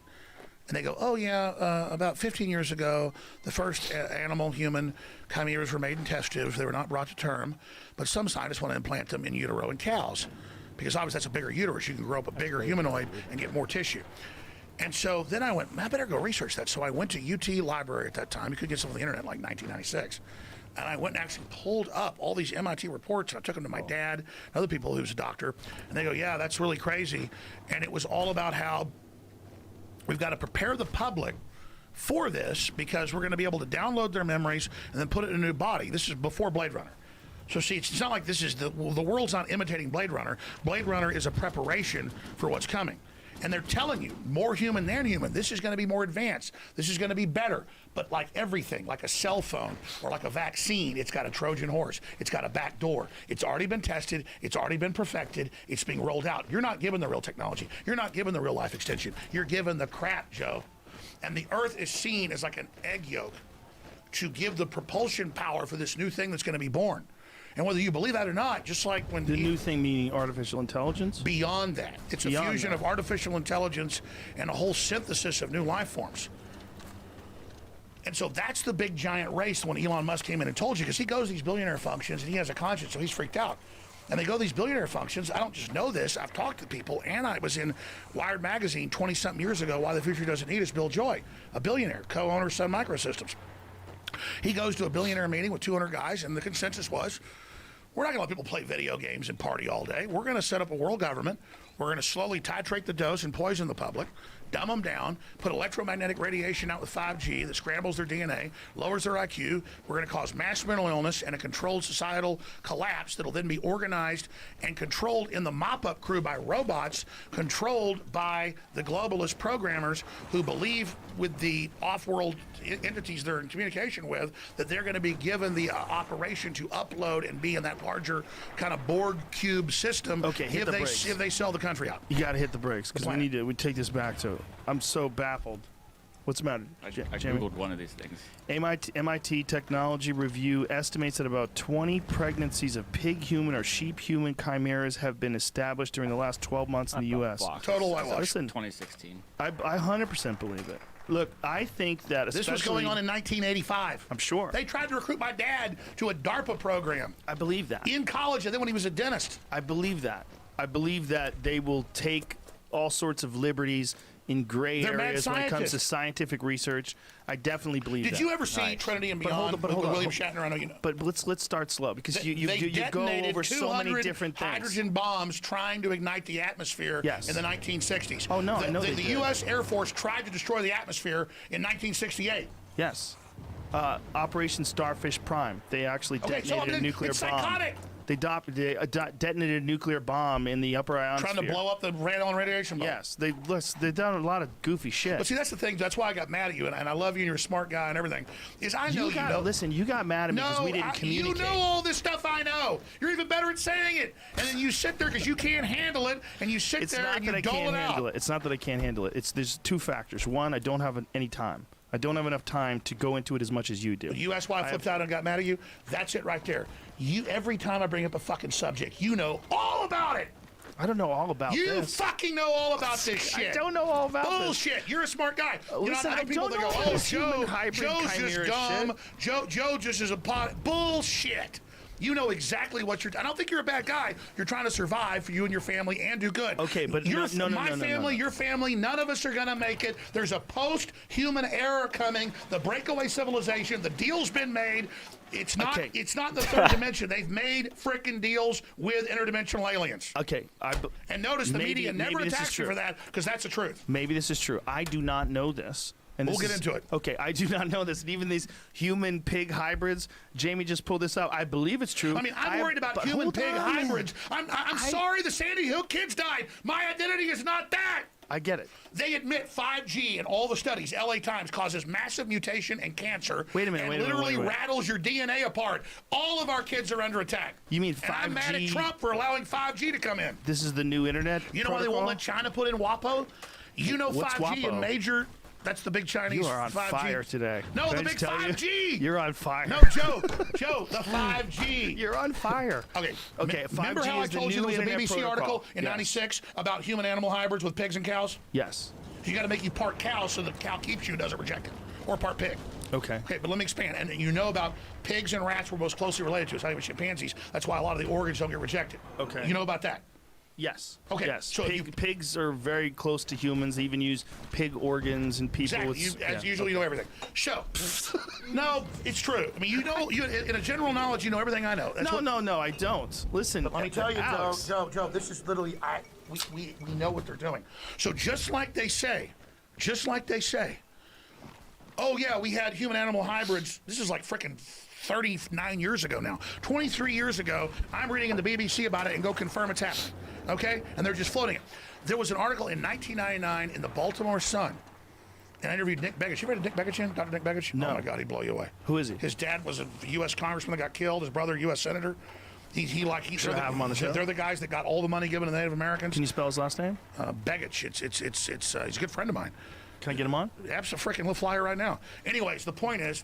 So what does he do? He was telling me all these years ago. He goes, Alex, it isn't chemicals in the food and water. That's child's play. Spell his last name again? Begich. I can only write it. Jamie? It's electrochemical. Okay. It's electrochemical. But I'm reading in the Baltimore Sun, after I just had him on and thought he was crazy, he's giving me all these patents for mind control using wavelengths and microwaves. And I'm sitting there looking at it, and I'm reading it, and I'm seeing it, and the Baltimore Sun says, the CIA is testing on cell towers wavelengths to calm the public during crises. I just had Begich on with patents talking about that. What Begich explains is it's not that the microwaves have somehow interfaced with the brain. We already interface with the space winds and all these other magnetic fields and everything else. So they're all just testing this stuff. And so everything they deploy, they've got all these other technologies. My dad was at UT in '65 when he was in high school. They already had CD-ROMs, computers, everything. But they had a nuclear reactor underneath the building, and he wasn't supposed to tell them. And oh, absolutely. And that's what I'm telling you. It's a breakaway civilization, dude. We don't know what they've got. We don't know. We don't know who they're. We don't know the whole thing. That's what I'm telling you is this is hiding in plain view. And that's why it's so crazy. Imagine if you knew all this, you're trying to tell people, and they go, oh, God, he's doing that. Find one thing he did that sounds mean and make that his whole world. So that's what I'm telling you is it's been in the newspaper that the cell towers are being used for mind control. That sounds like a schizophrenic. So see, here's what a schizophrenic is. I want to see that. How do they use the cell towers? Pull it up probably. Look, here's the thing. Listen, here's the deal. Right here. You've got a total schizophrenic that thinks the sun is following him around town and thinks their dog is watching him and works for the aliens. That's not happening. You've got someone over here that believes everything they see on Fox News. Yes. Okay? Yes. Now, questioning's good. Science is good trying to figure out what's real. Yes. And all of us get freaked out, the nature of the world. No one knows what the universe is. We don't have all the answers. So it kind of, people can't handle that bigness. They can't handle that question, especially low IQ. So they have to differentiate and create a model that allows them to put it in boxes so they can make it make sense because they can't handle it. It's like they say even top astronauts spacewalk for the first time and they're out in the universe and the whole planet's under them, and what are they going to do? It's mind-blowing. Well, imagine once you realize we don't know everything, we don't understand, and it's endless, and there's all this crazy crap. People go nuts, and as humans learn more and more, and as we become more advanced and go through this metamorphosis, it's going to create a giant societal crisis where most of the people are already going to get killed. The globalists understand that in the birth of this planet, this new species. And so they've decided to take control, make it scientific, stun everyone and dumb them down so they can scientifically try to orderly carry this operation out. But then I go, wait a minute, you're detonating over 100 hydrogen bombs in the upper atmosphere to see if you can ignite the atmosphere and destroy the Earth. Yeah, but that was in the 60s. I know, but what I'm telling you is the same professors train people. Right, but those people are dead. The people that detonated those hydrogen bombs in the 60s, they're dead now. We're not dealing with the same human beings.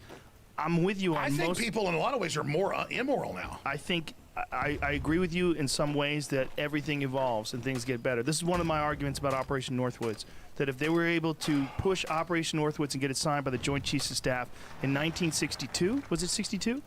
Yes. If they were able to do that, and no one went to jail, and no one got arrested for proposing that they were going to arm Cuban friendlies and have them bomb Guantanamo Bay and blow up a Cuban jetliner. And shoot people in movie theaters. Right. Yes. And schools. Yes. That things evolve. Things evolve. And if unchecked, and obviously that was unchecked, no one went to jail for that. No one got in trouble for that. Did you know even PBS covered it? Like, I never even knew this. Here, let's read this one here.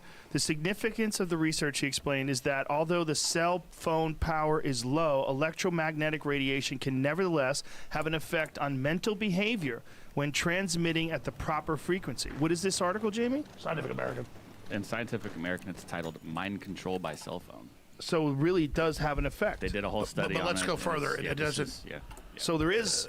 So would you think that they're making this? No, 5G they declassified last year a 37-page CIA manual from the 1970s where they were putting up cell towers that look like trees, already testing it in neighborhoods. Okay, they do that now, right? So you're saying the cell phone tracks you and watches you and controls you and surveils you.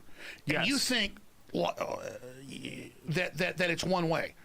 But beyond that, it's a microwave relay system that can manipulate, and then the towers are even more powerful. So this is a device given to us by the gods, okay, given to us by the technology that the breakaway government, NASA, has developed, that you don't just think they made up themselves, right? What do you mean? Who do you think made it up? Well, when you're ready to get to it, I want listeners to understand something. And notice the media is not going to cover this. The media's not? Well, no, they'll cover that was on the show. They're not going to cover this. The media, okay. Because this is not my opinion. This is the real research that I have heard, that I have talked to Army generals, commanding generals, major generals, generals, CIA, everybody. And they're all 100% And I thought it was a psyop before, and then I've researched it. I've talked to hundreds of people now, not on air, but I'm going to make a film on this, who've taken ayahuasca and DMT. I've not taken it, and for obvious reasons. And it's unbelievable because, I mean, they 100% in San Francisco is the main project site, literally have an alien base, and they are literally communicating, and they've got like astronaut level people taking super hardcore levels of drugs and going into meetings with these things and making intergalactic deals. And again, that's what the government believes and says they're doing. And this isn't when you say the government, that's a broad stroke. You're painting you're using a broad brush. Like, what do you mean by the government? Breakaway rogue intelligence agencies. Okay, so what you're saying is essentially that they're using psychedelic drugs to communicate with interdimensional beings. All right. Yeah, spirit guides. Okay, everyone who's done a high dose of psychedelic drugs has had this experience. So everyone who's listening to you right now who's done DMT or done 5 grams of psilocybin, they know that this is you have some kind of communication with something else. The question is that something else inside your psyche, or is that something else a chemical doorway? Question. Is there a chemical doorway inside the mind that opens up, and the belief is that when you die, and this is what the afterlife is, that when you die, your brain produces these chemicals. These chemicals open up this doorway, and this is the portal to the next dimension. So you're saying that the government is aware of this, and they must be aware of this. They've heard enough people talk about it. They must have done experiments on it. What do It's an scientists do? unbelievably They potent want to know thing. the secrets of the universe. For sure. And people that have the courage to experiment with these things and try them themselves realize that this is such a profound experience that it's so alien that if an alien landed right now in our parking lot and a little gray man with big black eyes got out, it would be nothing compared to what I've seen on psychedelic trips. Well, let me just tell you, me getting into this, Joe, is just because so people need to understand that I've known about this for a long time, and I just don't think people are ready for it. But a lot of folks who have low oxygen and who have 9-volt brains. Well, who have sleep apnea, big necks, big heads, tongues go big. Like you and me. You go down to 62% oxygen. That's another time that the brain releases DMT. So my whole life, since I was about, my first memories were every night was a DMT trip. So I basically, I don't want this to sound arrogant, it's not. I've seen everything. Well, I believe that when you're dreaming, it's most likely the same chemicals that are being released. Well, a key point, when you go into the REM sleep, it opens the gate, which scientists have proven your brain is working in the 4th, 5th, 6th dimension. And if you can work into those dimensions, you can see beyond it. So what I'm trying to tell you is this. I know you already know all this, Joe. But for your audience, here's what's happening. I'm not saying you're bad. I never said you were in the CIA. I say the CIA is on record with Timothy Leary and everybody promoting hallucinogens in the 60s. They admitted that it was a plan to try to see what it would do in the public to make them more suggestible. But there's a larger program, and then they kind of backed off because it kind of got out of control and actually created some people that were actually fighting them. So it didn't have the effect they wanted. So then they moved on to the ayahuasca and the DMT that they promoted, which good, strong people that have a compass don't have problems with, but weak-minded, stupid people and others. Here's an example. This guy's smart. Eric Mancow-Muller, syndicated radio host. I've known him like 15 years. You just lost me. Well, I'm going to tell you the story. You said he's smart. He's a nice guy. No, I'm just kidding. He's a smart guy. Don't be mean to him. I've been on his show before. Yeah, he likes you. I like him too. I'm just fucking around. Everybody's on this quest. Mm-hmm. And I told you I've talked to like 100 people. I've talked to more. You. Oh my God. There's a lot of people are going and doing these DMT and ayahuasca trips outside Austin. They're doing them all over the place. Yes. And I'm on his show, and he's telling me the same story everybody tells me about being in Peru or being, in Costa Rica. He went and did 2 trips down there. And he said, yeah, we're sitting there, and we take the ayahuasca, and then all these basically elves, aliens, come out of the woods, and we're all seeing the same aliens. We're all hearing the same thing. And it's like 43 of us or whatever seeing it. And he goes, but it was the drug's effect on our brains. No. A drug, everyone sees something different. When you open a gate, And now, interdimensionally, your brain's already filtering out most stuff because you can't handle it. Your eyes are already seeing it, kind of like a cat when it's like seeing something, or a dog. Well, you know, when they first identified, there's certain components to ayahuasca, and one of them is harmine. And when they first identified it, they tried to call it telepathine. Yes. The reason why they called it telepathine is because when they were taking ayahuasca, they were having these group experiences that were undeniable. They were experiencing, like, very vividly the same things. And so the government's obviously obsessed with this and isn't worried about. But here's the problem. Here's the problem. That term, the government. Are you talking about the post office? No. I'm not talking about police officers down the street. You're talking about the firemen? Or the fire department. Right. I'm talking about the real ruling technotronic. Right, but who are these people? But I think the government is a shitty term. I know who they are. Okay, but that term, the problem with that term is it lumps you into, like, remember that Mel Gibson movie, Conspiracy Theory, where a wacky dude was driving a cab and believed in fucking tinfoil hat type shit? Because he'd been tortured. Yes, exactly. He'd been compartmentalized. Yes, but that kind of stuff, when you say the government is doing it, like, who is doing this? Who's working on these experiments? Well, you don't have to say names. No, like, Joe, here's the thing. Is it the obviously okay, maybe you want to say the government because it paints a broad brush. I'll tell you. No, you're right. It's dumb to say the government, and the big question is who runs things. That's a smart question. That's the thing, is they. When everybody says they don't want you to know. Do you remember that fucking guy who was ripping people off, like, weight loss secrets that they don't want you to know? Kevin Trudeau, and they put him in jail for that. He's in jail right now because he won't give up the money because he's got a pile of cash somewhere, and he said he would do that. I think they said they would give him Kevin Trudeau, time I think, off. is a con man. I've met him a few times. Very manipulative, but I think he has a right to say healthcare cures or natural cures they don't want you to know about. There are some. But the point is they don't. Look, I have some love in my heart for Kevin Trudeau because he started the international pool tour. He was putting a lot of money in a professional pool. Yeah, but I mean, here's the deal. The OxyContin company, the documents came out, said we're going to totally addict people, and then we're going to sell them drugs to get off of it. Yes, that's pure freaking evil. Yes. So lock pure their evil. ass up, and then we'll get to Kevin Trudeau later. I agree with you. And I'm not even defending Kevin Trudeau because I met with Kevin Trudeau a few times. I didn't know all about him, and it was like he was 100% about him and a one-way freaking street. Well, I didn't get that experience with him. Me and him just talked about pool. I was doing some stuff with him when he was first starting the pool tour. I came to a couple of his events. But this thing, is like... You always have a good way of asking questions. Instead of saying who runs it all, right? You wait till I do the cliche, the government, and then you correct me. And you're 100% right. What I'm doing is playing devil's advocate, and I'm also looking at it from the perspective of people. Actually, 5 hours. I just know Eddie's coming. Let's do another hour and get Eddie in here. Okay. Listen, Joe. You want Eddie to come at 2? No, not yet.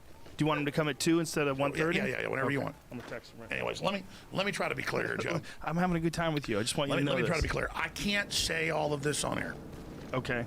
Okay, and I'm going to leave it at that. But I'm on record 20 years ago, before anybody else was talking about the clockwork elves, now the globalists think they're in touch with these entities and things, only because, and I don't want to get, I'm not in the CIA.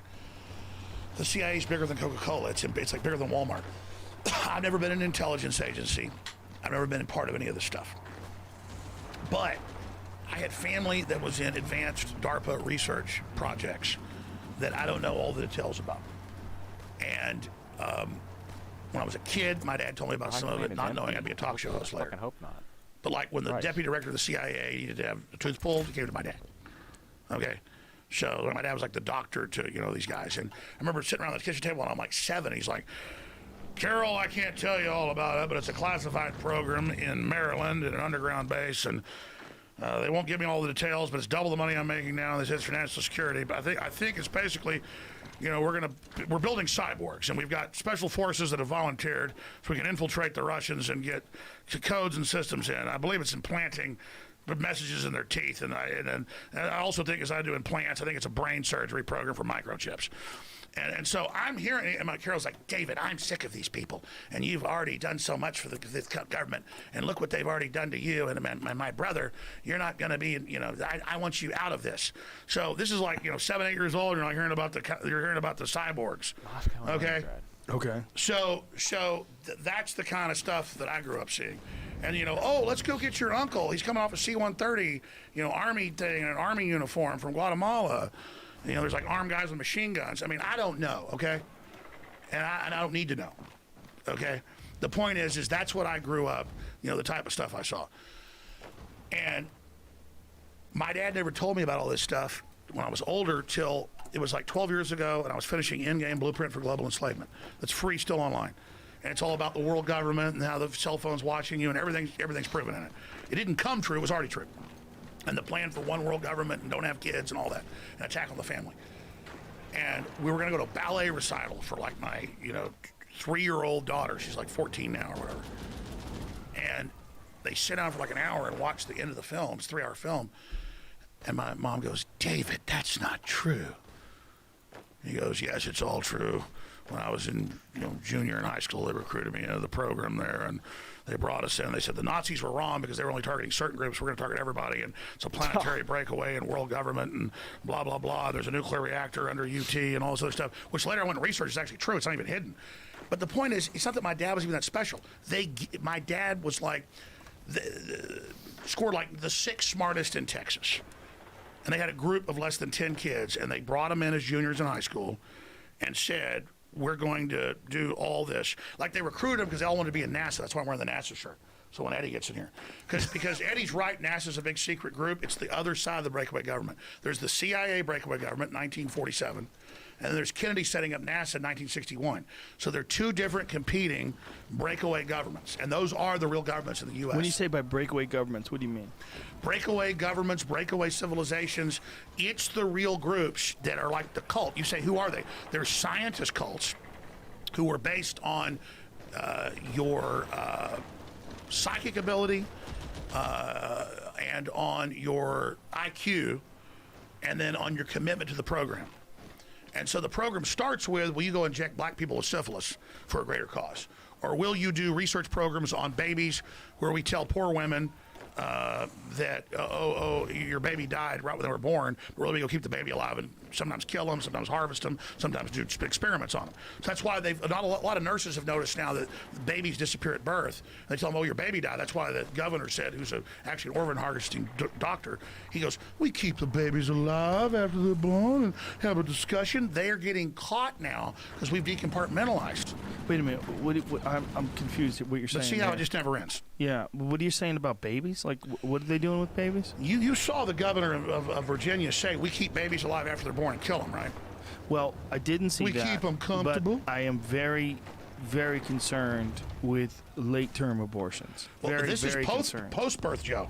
So understand, post-birth. How much money do you think they get for a 7.5-pound baby they can keep alive for 2 weeks? And mama doesn't know. So if they can register the organs and get bidders, but wait a minute, then they can make $500,000. Wait a minute, you're saying that the baby they kill on the spot only gets $50,000. What are you saying? That they take the baby from the mother and the mother doesn't know that the baby's alive? Yeah, you know how they engineer tomatoes to last on the shelf? Yes. You can pull all this up. California's passed it. Virginia's about to pass it. New York's trying to pass it. California's trying to pass it. 3 other states are trying to pass it to keep babies alive and allow. Notice the governor goes, we don't want. It's a 3-minute clip. Pull it up. We don't want the government involved. The doctors and the mother who's drugged up. You didn't say that. Are going to decide about the future, and maybe she keep baby alive a week. Maybe she decided to get rid of baby. Wait a minute. Is this a viable baby? There's nothing wrong with this baby? Viable? The Senate voted 3 days ago on Monday to not pass a bill for post-birth abortion, to not kill. Wait. Post-birth? It says viable babies already born can be killed if the bioethics board. I bet you 10 million. Please pull that up, Jamie. We got to figure it out. Because I know the listeners won't believe me. That's what I'm telling you. Wait till you go crazy. I'm finding posts about this, but it says that it's been taken out of context.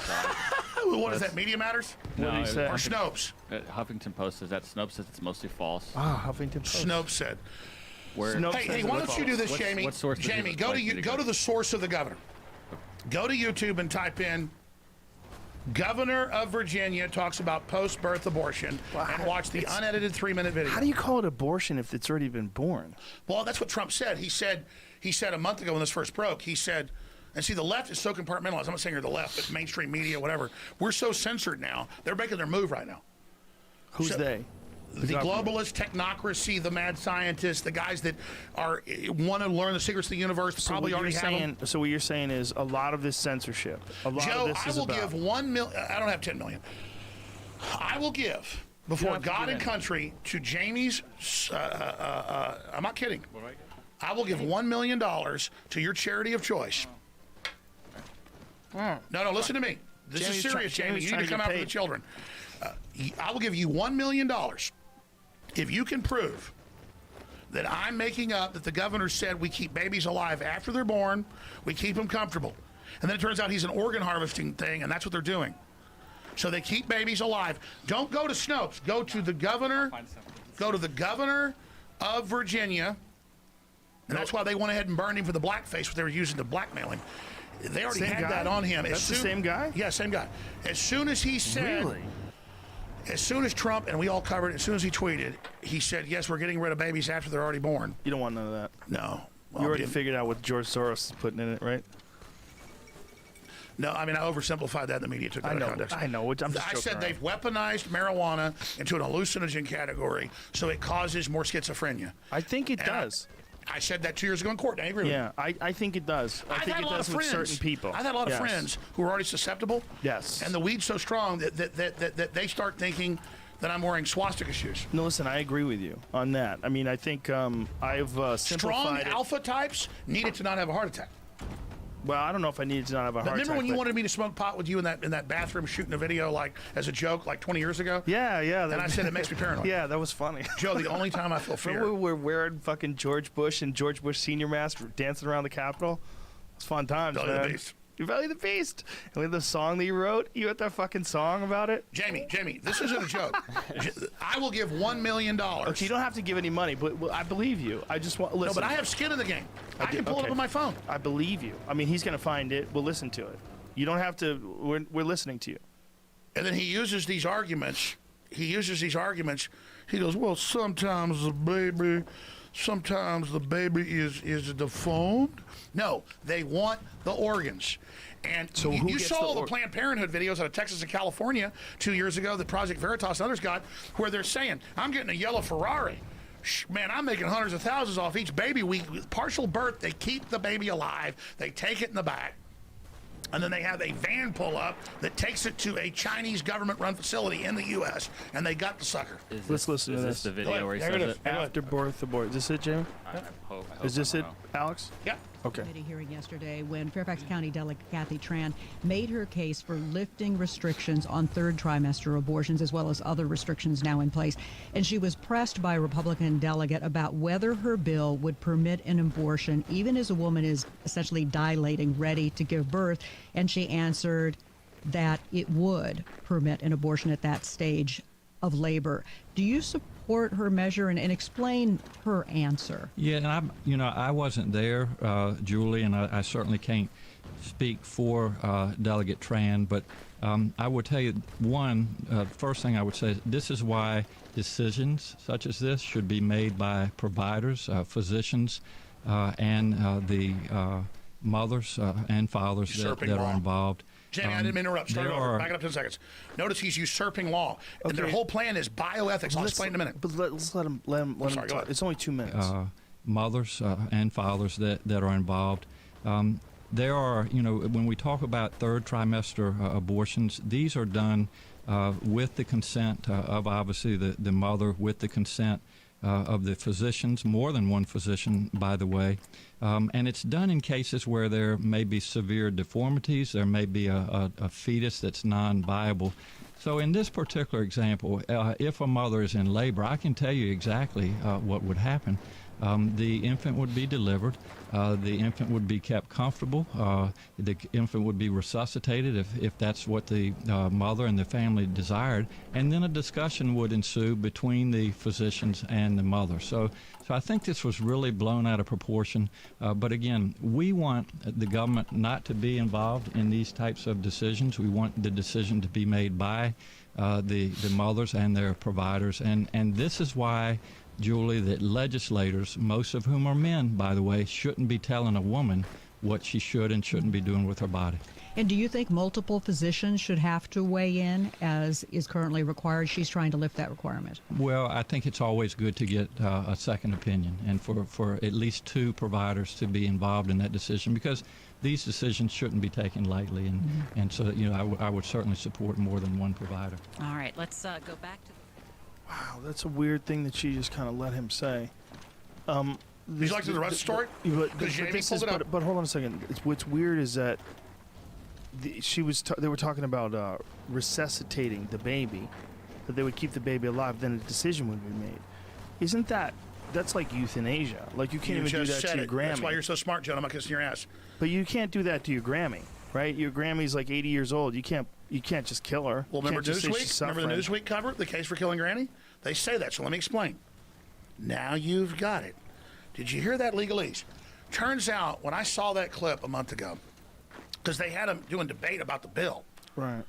And they said, yeah, we'll kill babies after they're born. And they're debating, well, how far along? Well, whatever the doctors say. But it's jurisprudence. There's law. You can't do that. So this is saying, oh, the government not involved. This is the medical system usurping. If they can kill a baby after it's born, because sometimes they deformed. You know, see, sometimes they deform. Here's the key. Notice he said, we resuscitate. They don't consider you alive till the bioethics board says that you're a viable human. And under the bioethics in Europe and under the UN now, which is all Nazi. By the way, the EU was set up by the Nazis. Volkswagen, I'm not against Volkswagen itself, but that was literally drawn, the first Volkswagen by Hitler. Audi, the Olympic symbol. I mean, Hitler was a really bad dude, but he literally, so much of our world's governed by him. NASA, everything. They had a system where they first killed babies they thought were deformed. That was 1934. And the final solution happened like 6-7 years later.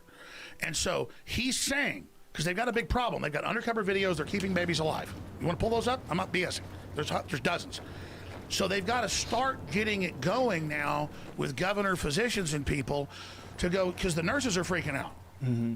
And they're saying, we're keeping babies alive, and they get put in a van and drive away. What's going on? They're like, well, they're comfortable. So the baby's worth $500,000. Who's paying that? In the chain of delivery, just on time delivery. I mean, each organ's worth a lot of money. And so, but if you kill them right on the spot, they're like, why are we wasting this 7 pounds of meat? So see, if they can keep them alive, and now they've built these new wings. They've built new wings. No, I can pull up. They have wings where they go, oh, we consider the baby dead. The mother decided it didn't live. If she decides we resuscitate and it lives, but it didn't resuscitate. Its flesh, it's a legalese. It's passed into a special ward with doctors that make a few million a year. And the little flesh ball is kept alive and comfortable until all the orders come in, the planes land, and they take the organs, then they take the blood, and they take the skin, Joe. You see how it works? Now you know why. You're freaking why. me out with his voice. No, but see, it's a Southern loving voice. Oh. You see, my dad knew organ harvesters in Dallas, and he said, don't sign your organ donor card. They've got corrupt hospitals where if you're totally viable, they take your organs. Oh, Jesus And Christ. then I said, Dad, you're crazy, but I didn't sign the organ donor card. And then, and my dad owned a hospital, too, in Dallas.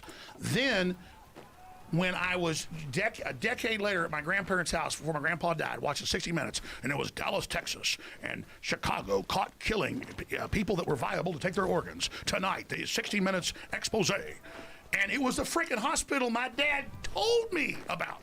Jesus Christ. So, Joe, that's what I'm telling you is, were you at the kitchen table when you were 8 hearing about cyborgs? See, No. That's why I know about this. My dad never got fully into it. He decided to get out of it. And he decided to get out of it. He decided. You're legitimately freaking me the fuck out. Joe, I will let you. You know, the problem is some of it makes sense because people figure out a way to rationalize a lot of things. And if you see a guy who's mangled in a car accident, but he's still alive, and you know you could sell the organs. His back's broken. He could save 5 lives. Yeah. Make him comfortable. Yeah. I mean, Joe. But the thing is, how many people would have to be involved for that to be real? Joe, I can show you. Let's not exaggerate. 15 videos of Planned Parenthood workers laughing, saying, I made $1 million last year. It's incredible. If we can just keep them alive longer, we'll get 10 times the money. We're only getting $50,000 per baby because we got to kill them before they leave the building. The mother doesn't know. They talk her into it. Oh, ma'am, you're 3 months pregnant. Oh, the baby might have a problem, might have a heart murmur. Oh, the ultrasound. Oh, yeah. And then they get you understand, you're going to get this is the truth. Yeah. They then keep it alive, but only a few hours. And they got to get planes coming in and vans, and they don't get the full price because they can't put it on the auctions. They've got digital corporate auctions. Look this up for organs. Let me bring something up to you. I had this guy on yesterday. This guy who wrote this book, El Narco. His name is Joan Grillo, and he's an investigative journalist who lives in Mexico, and he studies the cartels. They sell organs. And what this is one of the things he was saying was that they get these people used to killing, and they were getting these kids and having these kids kill at a young age and dismember people, and they were doing it to get the fear out of their body. So this one guy who they had a nickname for him, Tyson. He was a cop, but he was also in charge of hiring these little kids and training these little kids to be assassins, and he would teach them how to dismember people. And he was going into it and all the things they did and all the beheadings that they did. And he was saying that they try to that in certain groups of people, when they have this organization, they try to get them used to horrific acts. Well, it's called the cement of blood, and that's a Heinrich Himmler term, head of the SS. Is that the SS? Hitler had about 7-8 years before he launched the war, so he got like 12-year-olds ready for war, and they would get them like having fun and swimming and working out and boxing, and then they would, like when they're like 15, give them a super hot hooker, and then give them drugs. It's LSD didn't get discovered in Switzerland. Hitler was putting them all on it, DMT, everything. And they would then have these religious experiences and say, you're invincible, you're Superman. This has all been declassified, but it's in more esoteric writings. And so they would get them all wound up, and then to graduate as an SS officer, after you'd had a dog like 5 years, you had to strangle your German Shepherd. Yeah, that was my friend Ari. His dad was in the Israeli Special Forces, one branch. Would you remember what branch it was? One branch of the Israeli military, and they had to kill a kitten. They had to raise a kitten and kill it. Look, Jews are just like anybody else. There's good people, there's bad people. But yeah, Israel, because they got so screwed over by the Nazis, in a lot of sickening ways, has kind of copied a lot of it. And by the way, the Palestinians are trying to kill them and blow them up. My point is that the Nazis got evil down so much that, like, we brought 34,000 in to run NASA, to run the universities. Operation Paperclip. Everybody wanted Nazis. They were like winning the lottery. Yeah. Because they were all robots and would do whatever they were told. Well, Werner von Braun was absolutely, yeah. Goddard Space Center. So, yeah. And he was a Nazi. So what would happen was, first they gave him sex, they gave him power, they would really pressure him, to go through things. And then they would basically, just condition them to do whatever they were told. And they called it the cement of blood because then it's just like satanic cults say, kill your dog. I mean, I remember when I was growing up in Rockwell, Texas, I ran into like a satanic cult. I was like, God, this girl's a senior in high school. She's super hot. I'm in ninth grade, and like she's picking me up in her Mercedes, and I'm taking me some mansion. And the sex with her is incredible. And I'm walking out of the house because I looked like I was about 16 when I was, 13. And the dad goes, "You like screwing my daughter?" "Yeah, I screw her too." Whoa. And just as soon as you join us, you love Lucifer, you get all the tail you want, boy, because we want you. But really? Oh yeah, but yeah, man, I've had an incredible life. Look also I do now. But the point is that hell, you're in LA, you know about all this. But the point is I don't know about all that. The point is that then the Satanists, because I never really got into Satanism, and I said, well, what do you want? Because I don't want to be. They go, well, we want you to kill your dog. Whoa. And so the point is that now, all these years later, kill a loving thing that serves you, cares about you, is interface. Dogs are very psychic. They're psychic buffers. Dogs are able to interface with you. And they want you to take something that's ready to die for you, and they want you to kill that. That's like killing a child. A dog is very similar to a child. Yeah. Very spiritual, very holy, very good. A dog will take on its master's aura, and it can be evil. But Joe, I'm just totally spilling my guts here because people need to know about all this, and this is what's going on, and this is what's happening. And so they want the cement of blood is they get people in a group, and they get them to do horrible, evil things during peer pressure, and then they create this synthesis. And you have to know the darker elements of the criminal networks that are inside our government are actually running Mexico as a laboratory test. Because they know Native Americans are gung-ho, and they're tough, and they're ready to fight. And I'm part Native American, only like 6% Comanche, and Texas, and just that little bit makes me wild. Yeah. And so they can get them because they're powerful, they're smart, they're neat, they're cool, but genetically they go into groupthink really, really fast. And so Native Americans you can mind control really fast. Why is that? Well, it's like Vietnam. I mean, you know the Bering Land Strait, and basically they test the genetics of Mesoamericans. It's basically Chinese, or Han, because there was always some whites and Vikings even 10,000 years ago going in the area. Nobody like in fights like in Korea fighting the Chinese. That's who we're really fighting there, or Vietnam. Do you think freaking? I mean, they're conscious and real people, but when they get into a fight, they all sync up and are robots that have no fear. I mean, you're talking about psychotic killers you're fighting. And so Asians are about the most fearless killers there are. Like the Mongols, like the history any of them. The Mongols I mean, once Asians go to war, it's like they do not. In fact, they're not even crazed going wild in a battle. They're like robots coming to kill you. And so, what do you think that's from? Do you think that's from their heritage of war, that they have a long, like if you think about Japan has a long history of being a noble warrior culture with the samurais and all the martial arts. But you say, is it from the nobility? It's the genetics. Right, but the genetics is what creates the. It's like 500 of you loading planes, go kill yourselves. That's what I'm saying. I mean, I agree with you. What I'm saying is, think about a place like Japan where so much martial arts came from, kendo, sword fighting. Karate, a bunch of different branches of karate, judo, jiu-jitsu. Japan, all that stuff came from Japan. I mean, that is a group of people that were obsessed with combat.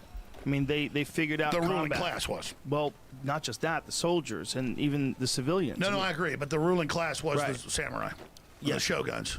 The ruling class was the shoguns, right? And when you think about what a small place Japan is, and how stunning it is that so much innovation, especially in terms of my line of work, martial arts. And I don't get into bell curves because you've got black people that are as smart as any white person, and then you've got black people that are way better at sports or whatever. I mean, there are genetic differences. And then you've got the head of your former, Cold Springs Harbor, Watson, comes out and says blacks aren't human, all that BS. That's just the racist crap that's in the government. But it's true that some groups of Northern Europeans, and then the Japanese, on average, per capita, have the highest IQ.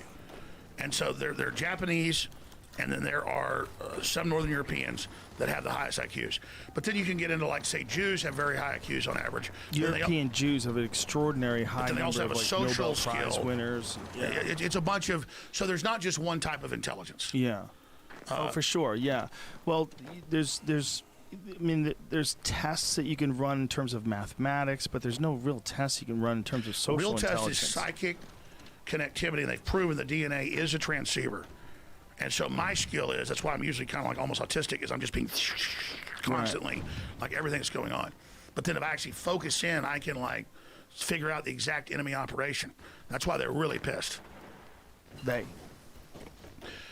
People that are Jewish, that are German, that are Chinese, that are Japanese, that are Italian, that are Mexican, people that either through fear or whatever get into dark side, light side, don't give people the knowledge, control the people, dumb them down, dominate them, because they're only rocket fuel for you to go to the next level. You know what's interesting about this? Not that you're right or wrong. What's interesting is how many people resist the idea that it's possible for someone to try to control everybody.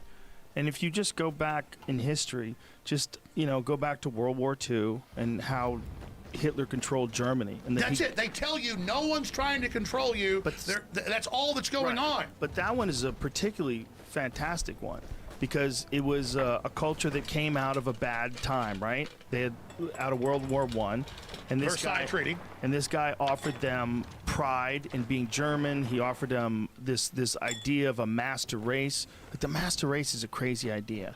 But if you look at the black Israelites, or you look at La Raza or Metya, or you look at some of the right-wing Jewish groups, the Chinese, every group says we're the master race. Yeah, well, sure. But, I mean, how many have tried to engineer it the way Hitler did? That's what's really crazy. Well, no, exactly. The reason the globalists, if you want to get the secret of Hitler? No, but I'm saying... You want Hitler's secret? But hold on a second. What I'm saying is that it is amazing that there is a guy who has this idea of a master race. And if you were... but people rejected it worldwide. It was one of the most evil aspects of who he was. That's really interesting to me, that people rejected it because they knew it was like an improper calculation. The general public rejected it. The idea. Other elites tried to duplicate it. It was an improper calculation. The calculation was the only way to get people to you want to get a master race, you have to have master genetics. But what it didn't take into account was compassion. It didn't take into account what's necessary to have a real healthy community. That was a slow, like a quick flash community because everybody was like hyper focused on the nation. To have a real long-term community, you have to have compassion. You have to have camaraderie. And there's going to be people that aren't in the master race. You can't use the leftist compassion when they support China and death camps and genetic engineering. Right. The left's all, compassion. You're right. We can't hurt anyone's feelings. We're helping arrest Falun Gong and sell their organs, but we're Google. Alex, and so talk to me. You're right. You're right. The left has giant flaws. It has giant flaws in its ridiculous ideas. As you know, I'm against war. I am too. And so now you've seen national studies show this, Gallup poll. Democrats now support war more than Republicans. Well, this is about what? This is about pulling out of Syria? Trump's trying to get denuclearized, and everybody's loving it in South Korea and Japan and North Korea, and he's actually got them to not fire missiles and destroy nuclear sites. There's a real problem in people not being able to say that anything that Trump does is good. If a Democrat was doing what Trump was doing on some issues, I disagree with some, I would support them. I don't give a damn what they're D or R. Well, and so then Trump got rid of he's getting rid of the minimum sentences. I mean, Hillary Clinton, oh God, I saw this the other day. I know I'm ranting, but I was watching, I forget who the top Democrat was. They were on CNN, and I meant to play the clip on my show, and I didn't do it. And they go, President Trump thinks blacks. Yeah, the clip was CNN. CNN says Trump thinks blacks are stupid. And it was a CNN panel going, Trump says blacks are super predators who have to be brought to heel. And Joe, that's Hillary Clinton, 1994, after she passed the Crime Act. That's her quote. So they're inverting reality, knowing our talking point is she did that, and we have the video. Type in Hillary says blacks are super predators. They said Trump did it. It's not about Trump. It's that he didn't do that. Okay, but let's get back to what we were trying to say, was that if he does anything good, no one can accept it because he's on the wrong team. That's part of the problem with what's going on. It's part of the problem with people willing to accept ridiculous shit on the left and people willing to accept ridiculous shit on the right, is that we get on a team. And that the people that are on the left, they can't admit if the economy's going well. They can't admit if things. Bill Maher said, "Let's crash the economy." Well, Bill, I don't know. I know you like Bill. I listen. I've been on his show before, and I talked to him once. We did a show together once with Craig. No, Titus. nobody can lie and say that he's not very talented, and that he's more truthful than most leftists. He says, "I want abortion. I want death. I want more room on the highway." He's a comic. I'm telling you, man. The shit that he's saying, he's only saying because he thinks it'll work. And I don't. By the way, I don't need to go on his show. With his but bits. why would he, knowing he'd be the highest ratings he ever got, not invite me on? I don't know, man. You'd have to talk to him. But what I'm I don't saying care is, about when getting on he his does, show. when he starts talking, like people are saying, "Oh, Bill Maher's mocking the red states." He's doing a bit. He's doing a bit. Like he thought there's funny in that. That's all it is. Like if you talk to him about his legitimate opinions, he's capable of having a conversation about legitimate opinions. No, but I agree. And but you can disagree or agree. He's wrong on that point. Which point? Say that the red states want to be the blue states. The demographics show the opposite. I think it's just a joke. I really do. I don't think he even means it. I mean, if he does mean it, I disagree with him. But I think it's a joke. Let me have a beef with you. Let me have a beef with you on this, and I'm not saying you're wrong. Okay. Because everything I've learned is great. There's mixtures of everything. Yes. And by the time I go to the next thought, I forget the last thought. But the point is that what we're saying was that he was doing a joke about the red states wishing that they were the blue states, and you were saying that that's wrong. And I was saying he's just fucking around. He's like prodding. Oh, that's it. Mainstream news is dead. It has very low ratings. I mean, it went down to almost nothing, and they go, "Oh, ratings are up in the Trump era," like a dead cat bounce. It's like 10% of what it used to be. Larry King used to have 15 million viewers. Now the top CNN show has 1 million. So we're looking at that. This is the future. This is where the people are. Real things, not scripted, no teleprompters. There's no teleprompters here. This is real. And so they get up on television. I'm literally having Alzheimer's. What was the point again? We were talking about Jesus Christ. One problem. Here's the thing. Here's the problem with no teleprompter. I literally tell you what's in my brain. This is like my truth. Doesn't mean I'm accurate. Doesn't mean I'm perfect. It means I'm telling you what I really thought. Oh, I know what it is. Fucking around. I know what it is. No one's watching mainstream news anymore. No one's watching mainstream news. Right. But let me tell you what they are watching. The Big Five. the nightly comic shows and Comedy Central shows, The Daily Show. Trevor Noah, Stephen Colbert, all those guys. Because they want some relief. But it's not. They want relief. Right. I used to watch. The ratings are down. It's still not as bad as as other stuff because now that no one's watching news. Doesn't Sean Hannity do really well? Isn't his show very popular? No. Only Fox because it's seen as alternative, just like you. Oh, okay. But what I'm saying is. Well. The problem is I'm not articulating this well because it's the truth. It's not like some packaged thing. They have turned all of the so-called comic shows into fake comics posing as fake news people, putting out political commentary, which people take as real and believe on the street. And so that's where all the propaganda is. And so you say Bill Maher's just joking around. Bill Maher's just over here. Bill Maher doesn't know what he's doing. It's all a unified message. They have Stephen Colbert get up on air and say that I'm a KKK member and make jokes. And you know what? People shouted at me on the street. Well, that's unfortunate. But what I will say about what they're trying to do, they're not trying to deliver information. They're trying to crack jokes. I guarantee you, there's a whole writing staff behind I know, but all Bill those Maher hosts shows. admit that the Democrats call them and tell them what to write now. I don't know if that's true, but if it is as true and they do listen, that's not good, and that's unfortunate. Who's the guy you host the Man Show with? Doug Stanhope. No, the other guy. That's not he what I hosted work it too. with. There's Jimmy Kimmel and Jimmy Adam Kimmel Carolla. says he gets calls every day from Chucky Schumer, and then they work on what he says. For his television show? Type it in. This is what's so frustrating. He might have been fucking around, though. No, dude, it's talking points, man. Okay, I believe you. When Hillary lost, Jimmy Fallon went from being funny to being totally weaponized. So you think it was NBC's idea? Do you think it was someone in the government that contacts NBC and says, tell Here's Jimmy an example. Fallon? There's a very well-known UFC fighter that you know. Okay. Who has shows on Discovery and History Channel. I'm not going to say his name. Okay. And I got a call about a month ago, and they're like, wow, this is incredible. Don't say my name, but you can talk about it. They were going to offer me this new big lucrative show, but they said, you're going to come out and denounce Alex Jones on the show, or we're not going to give you the show. And he said no. So hell yeah, man. Huh. You're going to denounce him on the show. Why would they need that from you? From him. Yeah, but why would they need that from him? Because here's why would what's they need him happening. to denounce you on the show? I'm not that important. But that gives you even more attention. Well, let me explain.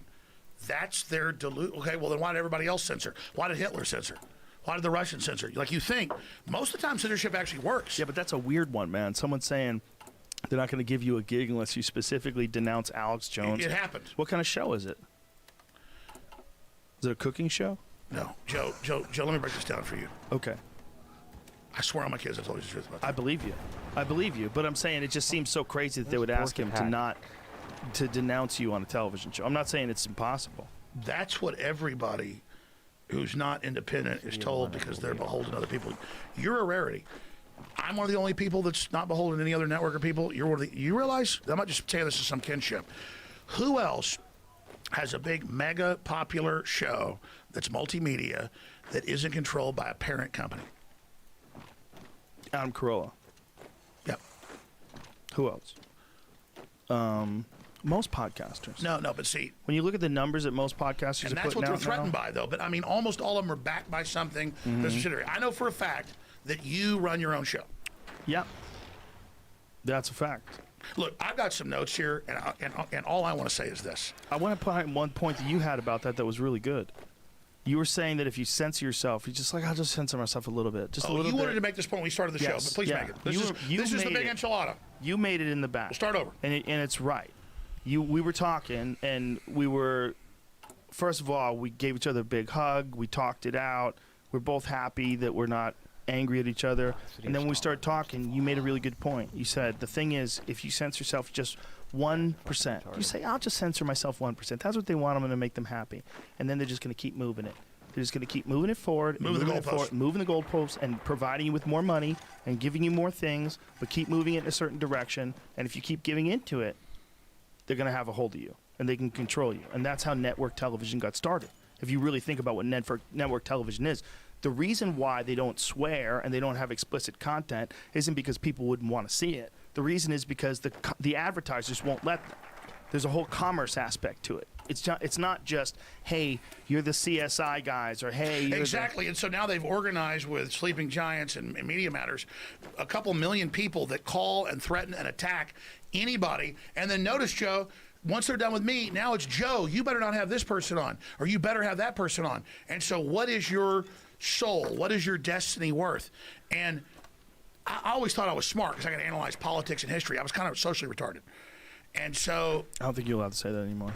Exactly, but I mean, I was, and so that's what I'm getting at is the biggest lie is I want people to know the truth. I don't come up with some cold-blooded calculation about what I think is going to advance my personal life. I really care about people, and in the process, I've seen things wrong, I've grown, I've hurt people, I apologize. Listen, that's true. That's true what you're just saying about you, and this is one of the things that I've always tried to explain to people. If people get mad at me for knowing you, I'm like, I have a great time with that guy every time I see him. You and I have had a great time in Austin. We had a great time at the UFC. We've hung out at numerous comedy shows that I've done in Austin. I've done your show. Films, you've done, 20 years ago. We've had a lot of fun together. And so when people get mad at you about Sandy Hook or about anything, I just go, even when you were mad at me, I wasn't mad at you. I was like, I just got to talk to him. Like, it's one of the reasons Eddie Bravo got the two of us to talk again. I'm like, once we talk and just be honest with each other, we'll be fine. And I want to clear this up. Because when I was going big guns on you, just so you know what it's like to be judged, I thought that you probably never had me on the show. It was not an attempt to get back on your show. Listen, I knew that if I'd gotten you to the point where you were that upset, that I must have made mistakes too. I'm not that person that sees things and always points in the other direction. I point at myself. I'm a fucking ruthless self-critic. Ruthless. I'm terrible. Like, I beat myself up about everything. I'll flub one word on stage, and I'll sleep 3 hours let me raise at night this. 'cause I'll be tossing and turning in my Let me sleep. raise this to you. And again, self-doubt's a good thing. It's not going to be a narcissist and crazy. I got offered at the time like $5 million worth of Bitcoin. I think it was like $38 million by the time it got there. I refused it. And I got told like 8 years ago, I got told by two different people, very well-known rich people. They said, George Soros likes you. He wants to work with you, and Alexander Soros and this other Soros. You just need to stop attacking it. And by the way, we want you to pump Bitcoin, which I believe in cryptocurrencies. I believe it's the future. We got a private Federal Reserve. It's all fiat. I'm not judging anybody. I'm just saying be careful. And I was so dumb back then. I don't even say so dumb. I was not in the corrupt mindset the way the world worked. Like, I knew how politics worked, and I knew how science worked, and I knew how crypto type, government and CIA stuff worked. But I was like never trying to get a deal for myself. I had my own thing. Right. So then I look back in retrospect where that was going on. So when I saw you as my breaking point, go, hey, Alex Jones is full of crap. George Soros was a victim of the Nazis and the Holocaust. That's not what I said. I didn't say you were full of crap. I said he wasn't a Nazi. I go, the story that I watched the interview, and I don't know what he did. I don't know the guy. I don't know him. I know very little about him. But what I remember from the story was that he was saying that when the Nazis occupied, he was with his, I believe it was his uncle. Godfather. His godfather, and took him around as a Christian and pretended he was a Christian when they were stealing from these Jews. When they would take their, and he just thought it was normal because he was 13 years old, but he was talking about it, that he was shielded by this person. No, I would be willing to take his explanation, is what I'm saying. But here's the difference. Even before that happened with you, I got approached by a major Hollywood actor that my name's never been associated with, and they said, listen, George Soros told me to tell you that he'd have been killed if he didn't do that, and that he did what he had to do. Right. And I said, you tell George, if somebody put a gun to my head and said, we're going to kill you if you don't help round up Joe Rogan's kids and put them in a concentration camp, I'd say, oh yeah, I agree with you, and I'd grab the gun away and kill him. Didn't he say, he just said that it was just taking property? No, they were. What do you think? Was you think the Nazis show up, take your property, and then you don't go away? I don't know. I mean, I don't know. No, we know what happened in Romania and Hungary, but Joe, here's the difference. But I mean, what he was saying. They have headlines saying, okay, Joe Rogan. So you're saying you think that it was more? No. He did an NPR interview. I'm not trying to go indict George Soros. Okay, well, here's where I fucked up, because I shouldn't have even said anything about it, because I don't know much about it. The real absolute It's open to interpretation. I've seen a couple of It's interviews. open to interpretation. When I was it's not 14, open to interpretation for me. I'm telling you, I don't know anything. So me let me talking about it was incorrect. Sure. So when I'm 14, in retrospect, if somebody said you're gonna help round up your community or we're gonna kill you, I would have tried to kill people that were trying to kill my people. I get it. Not everybody's like me. And I'm not trying to top of sky around. I think I've proven I'll go up against people. I get you're 14, you're scared, and you help the Nazis. He was so arrogant about it. He said it on NPR. He said it on 60 Minutes. And then I learned, you're being sued because you did this. This is why he's financing it. Well, I'm not going to stop saying it because of that. I get he was in a bad situation. The problem was, if you play the clip, he says, it was the best time of my life. It was happy making. It was invigorating to be there with all this evil going on, but I was with my father, and I had faith in him, and so we were able to do this. And then I went and looked at the logs and the records of him. He was like going around looking for Anne Frank's, man, and getting their money, and yeah, he got the money and something else. I'm not even running up a white flag to George Soros. George Soros overthrew all these different governments. George Soros tried to crash the pound. George Soros is the archetype of James Bond villains. And the fact that his money, so I remember being a kid when I was like 8 years old. My mom always had a color TV in the kitchen because she cooked 3 meals a day. Can I stop you? What are you saying that he's like crashing economies and what? When I was a kid watching PBS, and maybe they were lying, maybe he's great. George Soros was an international currency speculator who overthrew governments. But that's what I'm saying. What are you saying? He overthrew governments? Like, what did he do? I literally know nothing. Well, I'm gonna tell you. This is actually declassified. Do you know anything about George Soros, Jamie? No. Type in George Soros crashing the pound. Let me tell you more. In George Soros's view, after World War II, he got hired, brought to the U.S. He worked for the CIA, OSS before that. In his view, from his perspective. Well, this is admitted. He doesn't brag about this. Okay. George Soros is the guy willing to take the money and divvy it out, and he's a very bold guy. I mean, he's really smart. I mean, I'm not kissing his ass here, get him off my back. He's not going to stop. He wants to hang my head on the wall. George Soros does have 150. Why does he want to hang your head on the wall? Because I went after him. But the point is, it doesn't matter. George Soros ran the breakup of the Soviet Union. I've had the former head of what do you got, Jamie? Got anything? Type in George Soros tried to crash the pound. The pound. Anyways, guys, let me tell you. I told you they got human pig. You pulled up MIT. Yeah. Okay, I told you they're keeping babies alive. You saw the governor say it. Okay. George Soros is highest level deep state. He is the manager, or was the manager. Are you sure of all these things you're saying? I actually know. But how do you know if you've Because never... deep research. He ran because I'm not the Alex Jones 10 years ago. He ran the Marshall Let's see what we got here. Did George Soros break the Bank of England? Make that a little bigger, please. In Britain, Black Wednesday, September 16, 1992, the day the speculators broke the pound. They didn't actually break it, but they forced the British government to pull it from the European exchange rate mechanism, joining the ERM. Which was part of breaking the euro, breaking the pound to launch the euro. Scroll up, please. Although it stood apart from the European currencies, the British pound, blah, blah, blah, compounding the underlying problems inherent in the pound's inclusion in the ERM. I'm not seeing this. Where's the part where George Soros does this? Well, that's just what you pulled up. I mean, but I'm just trying to find it. That's all I'm saying. Spotting the writing on the wall. Britain upped its interest rates to teens and attract people to the pound, but speculators, George Soros among them, began heavily shorting the currency.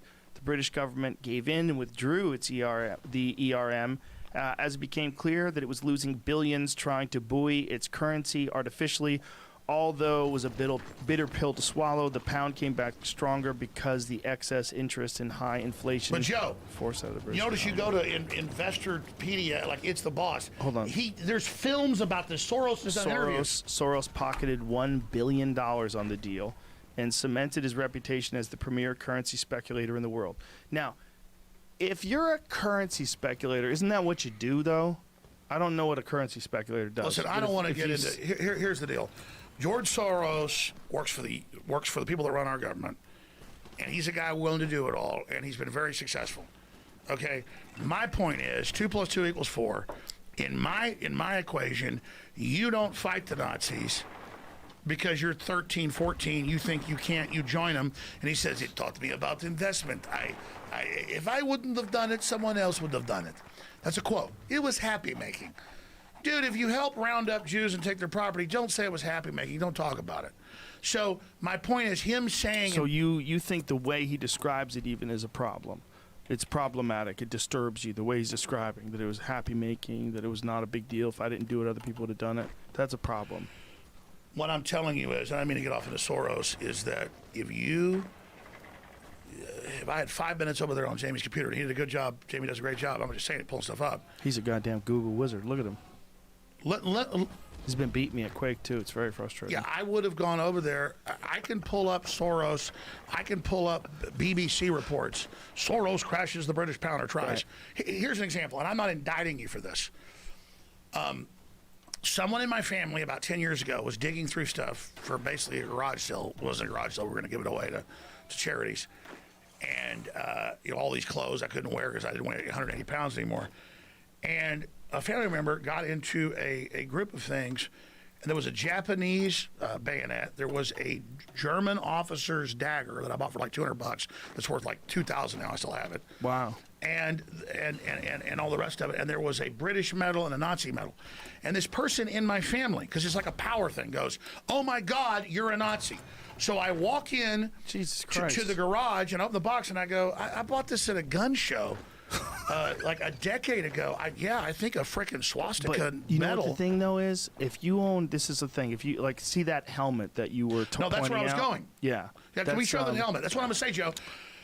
You get to it. So you've got a German helmet that a French artist dug up with all these mass graves. No, what is and it's got a German bayonet. You're not a freaking Nazi. That's a piece of history. I think that's a U.S. soldier. I don't know. No, that's a German helmet. That's is a it a German helmet? That's a For Kurzel. sure? But it doesn't matter. France has banned owning German war memorabilia. If I go to the Smithsonian, the coolest thing I ever saw at the Smithsonian when I was a kid, so proud of us beating the Nazis, was they had a German helmet with a bullet hole in it. The Smithsonian's not Nazi. Right. That's what I'm saying. Right. I'm not Nazi for having a Nazi medal and a bunch of other war paraphernalia I thought was cool. You're not a Nazi for a Nazi bayonet. Well, it's a helmet and a bayonet. What is the gentleman's name that makes that shit? Shane Martin. Can we show it, please? What is his? Yeah, we showed it. He also made me a fucking super dope skull. He's got a really cool. But I'm saying is that's a he's cool an artist. Yeah. The German helmet's interesting. But that's what I was gonna say. Is that you could have a Nazi helmet 20 years. Look about Hogan's Heroes. Hogan's Heroes was a goddamn sitcom about Nazis. It was a sitcom about Nazis and prisoners of war. I mean, that was, and that's you could the do that political today. correctness that I literally had a family member. This was like 18 years ago. I'm really upset about what I found. Shane Against the Machine, right? Yeah. Is that his name? And they're in the garage, Yes. and it's like British medals, U.S. medals, a couple of of course, I wanted the Japanese thing. That's I even had a Marine carbine from Vietnam. That's not as cool as World War II. Yeah, go to Shane Against the Machine on Instagram. Yeah, there it That's is. his So page. he's not a Nazi. That's freaking cool, man. He does a bunch of those. He sells those, folks. If you want one, apparently. I'm not trying to do a product plug. I should be plugging No, but he's a Hoi4store.com. good dude. He made me another sculpture too that I bought from him. But you know what I'm cool saying, metal Joe, skull. is I'm not saying you're a Nazi. But Okay, I had thanks. family think because I had one Nazi party member medal. Yeah. It'll be on the news today. Jones admits he has Nazi stuff. No, it's freaking interesting, Right. man. It is. This is from a battlefield dug up of dead people. Yep. It couldn't be more interesting. And you take darkness and light comes out of it and you make evil become good. I bet if you talk to the artist, God, I'm doing a huge plug for him. This guy does dope shit. Look at this guy's stuff. Look at that eagle. Go back to that bird with the fucking cylinders, with the car. Is that what it is for his knives or the bayonets? What's the top of his shoulders? The top of his shoulders. Isn't that a Cylinders. car cylinder? That's a car cylinder. Yeah, that's a polished down car cylinder, and then bayonets for the wings. I didn't mean to be product That's placement because they're fucking trying to dope. shut me down. Infowars.com. Incredible products. Infowars.com. He's No, just a fucking artist, man. He's a great artist. But I brought this up because I walked in here and I said, God, it's dope. That is amazing. And you told me the story, like they dig up, I know these battlefields in France and stuff, and then people get this stuff. That is a rotting German helmet that then you put light in and it makes it beautiful, and it takes the evil of Hitler and makes it beautiful. Yeah. Not Hitler, takes humanity and makes it beautiful. Yeah, it's but it is interesting that you can't own, like you could never own a Nazi flag, or any like you could But own, why couldn't the you could own Smithsonian something have from it? Genghis Khan. Why could here's the thing. Right. Both my grandfathers, and I'm not bragging about family, but you remember Tom Landry. My grandfather was UT football, won state championships in track. All my mom's dad, and he went in the Army Air Corps with Tom Landry. And I remember being over there on Sundays, even before he played for the Dallas Cowboys. He'd like Tom Landry would call and they'd pray for 5 minutes. Both my grandfathers, both Jerry Jones and my mother's father, Mr. Hammond, almost died in a crash landing and another deal. I almost died. I don't almost exist because my family, America, fought Hitler. And then now I'm a Nazi because I believe in the Second Amendment and I believe in America. That's not fair. Well, that's not what they're saying. They're saying it because you had a Nazi piece of memorabilia, but it still doesn't make any sense. Doesn't make any sense. Look, if I saw some cool Nazi thing at some place where I could buy it, I might buy it and frame it because it's just a piece of history, just like I would buy a Genghis Khan dagger or a helmet. Oh my God, Eddie Bravo's here. Jesus Christ. You guys haven't choked each other out yet? No, we're having he a already great beat me time. up earlier. We're having a great time talking about interdimensional What kind of fucking beings. shirt is this? Nasa, bro. What kind of fuck? I'll choke you out with this shirt. Nasa. Eddie, you I'm know, gonna make you regret wearing this fucking shirt. hey, listen, in high school, we used to choke each other out. That's like a DMT. Go ahead and choke me out on air. No, please 50 don't. That would be views. hilarious. Please do it. don't. I'm not scared. Let's do it. No, Eddie, don't. Do it. Let's Please do don't it. choke him unconscious. Do it now. I'm not afraid. Let's go. He can't do it. You know, you think I'm afraid of this? Let's do No, it. I definitely don't think you're afraid of this, which is why I don't want him to do it. You know He was what? Let's telling not be pussies. Choke me out. You know what? Hey. Let me tell you a story first. Back when I used to work at the strip Hey, club. you're the one. Hold on. I'm not afraid. Alex, sit down, please. Come on. Please, Alex, I know we, this all, can kick my ass. we have to work together here. We have to work together. Come sit down. Have you guys been? I'm not gay, but Eddie's good looking. Yeah. Anyways. Yeah. Have a seat. Hey, and hey, have a you seat. better choke me out. Alex, please. Please have a No, seat. we used to do it in high school. I know you did. You told me. You grab each other and you fall down and hit your heads. It only takes like 20 seconds. What were you going to say about strip club? Back when I was a blue belt, 1995, I worked at the strip club, and there was this girl I was dating. You never had any of those items. She was a bartender. She was seriously 4'10", and Why she are the weighed. bartenders and waitresses always the best looking at strip clubs? I don't know. But Because you got to let him. I will. She was 92 pounds. Bartender, the smallest girl. A spinner. And I showed her how to do a rear naked choke. She was tiny. Her name was Kimmy, and the strip club manager was your size, big, like used to be buff, but Fat ass. yeah, but used to be buff. You could tell you used to Thick be buff. Football player type. Big manager. You know, you want those guys that manage strip clubs, you know, intimidating looking big dudes. And he had a Corvette, and he didn't believe in jiu-jitsu at all. And she said, he said, if she could choke me out with one of them jiu-jitsu moves, I'll give her the keys to my Corvette. So she had to literally get on a bar stool, and she was standing on a bar stool and had to go around him, and she went like this. And he was just like this. And then he went out. Lights out. He dropped like a sack of potatoes. He hit his head on the fucking floor. And the impact of his head hitting the floor woke his ass up instantly. So he hits the ground, and then he pops back up. And he didn't know what the fuck happened. He was just sitting there going, No, you didn't pass out. You go to the He didn't know what happened. I thought he faked it. But Eddie, that's what I'm getting at. I'm like, people usually don't hit the ground and pop back up. Usually they hit the ground and they're done and they need an ambulance. Right. But he popped right back up. And he's like, what happened? I'm like, bitch, you need to give her your Corvette. I'll pop right back up. It was a gold Corvette. No, this was a thing. I didn't know about this. About in 7th grade during lunch, some of the kids would choke each other out. You put your hands up on their neck. Kids don't do this. I'm not teaching you like Tide Pods. Don't do this, You can kids. die doing this. But then it'd be like the cheerleaders wanted to be choked out. And then they would choke us out. I probably did it about 300 Where times. did you go to school?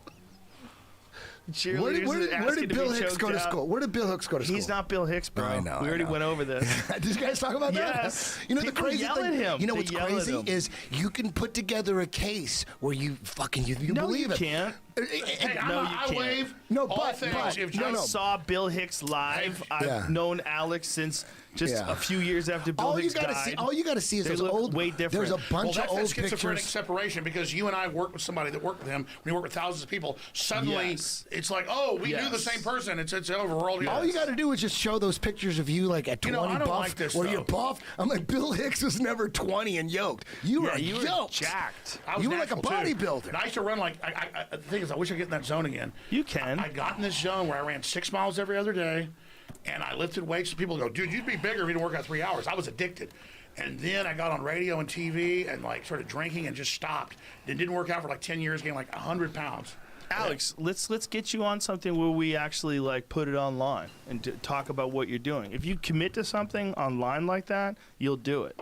All you have to do is like set a realistic goal. I used to do 40 pull-ups, and I can do like 2. 40 in a row, like CrossFit type Yeah, pull-ups full where you use your whole body and everything. Where you're That's like, amazing. You're like doing the worm 40 and is shit. amazing. But the problem was I used to go to all-you-could-eat buffets. That's amazing too. Chinese and I don't believe you. and regular. And the problem was I would literally like order. I go, no, I don't want the 2. What do you think about this? What do you think about a self-improvement thing that you do online?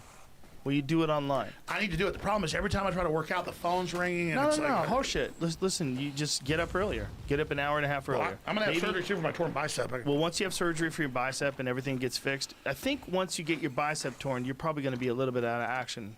But That's you know at what? least 6 months. No, you know what? Nowitzki had it done. It's fucking amazing. I now. had my bicep done. But to the shoulder or to the bicep? You know, to the I elbow? don't like this. To the elbow. Bicep I'm to the not- shoulder. Listen, I Oh, waive yeah. all That's what I'm liability. different. No. You I have to want do to be it. choked out. We're talking freaking 100 million views, number 1 podcast. No. No, it would be ugly. No.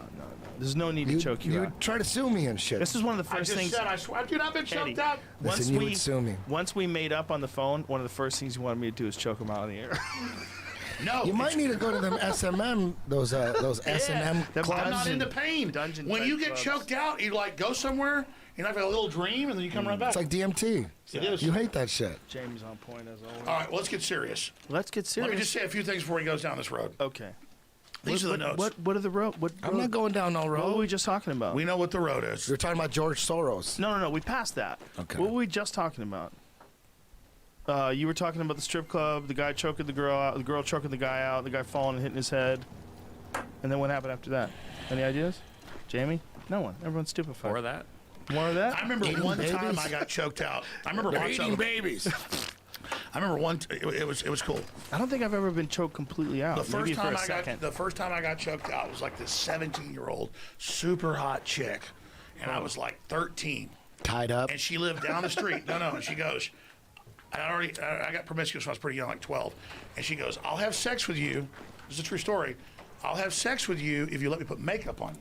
So I'm not into gay stuff or anything.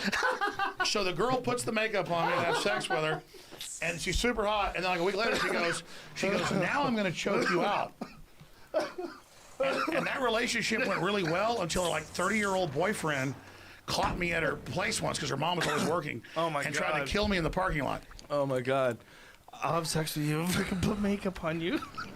I let her. It's a full deal. Listen, you're a wise man. That bitch can dress me up like a clown. You know? Why not? Anyways, that's Who another gives a story. shit? You still So get to have let me. sex? Here's some of the things I have, and then we're gonna go forever. Here goes. Not conspiracies, but real-world programs developing a breakaway civilization. What is a breakaway civilization? You understand that? It's the key to everything. Standardized total surveillance control grid. The power to spy is the power to control. Human-animal hybrids, we already covered that. Yep. Mass farming of humanoid tissue, transhuman endgame. We covered that. Multi-layered binary weapon delivery systems. That's one we haven't had. Oh, what's that? Well, we'll get into some of that. The thing is 5G behavioral modifications. We hit that. Trojan horse delivery systems, cell phones, vaccines. GMOs have been tested and designed to hurt you.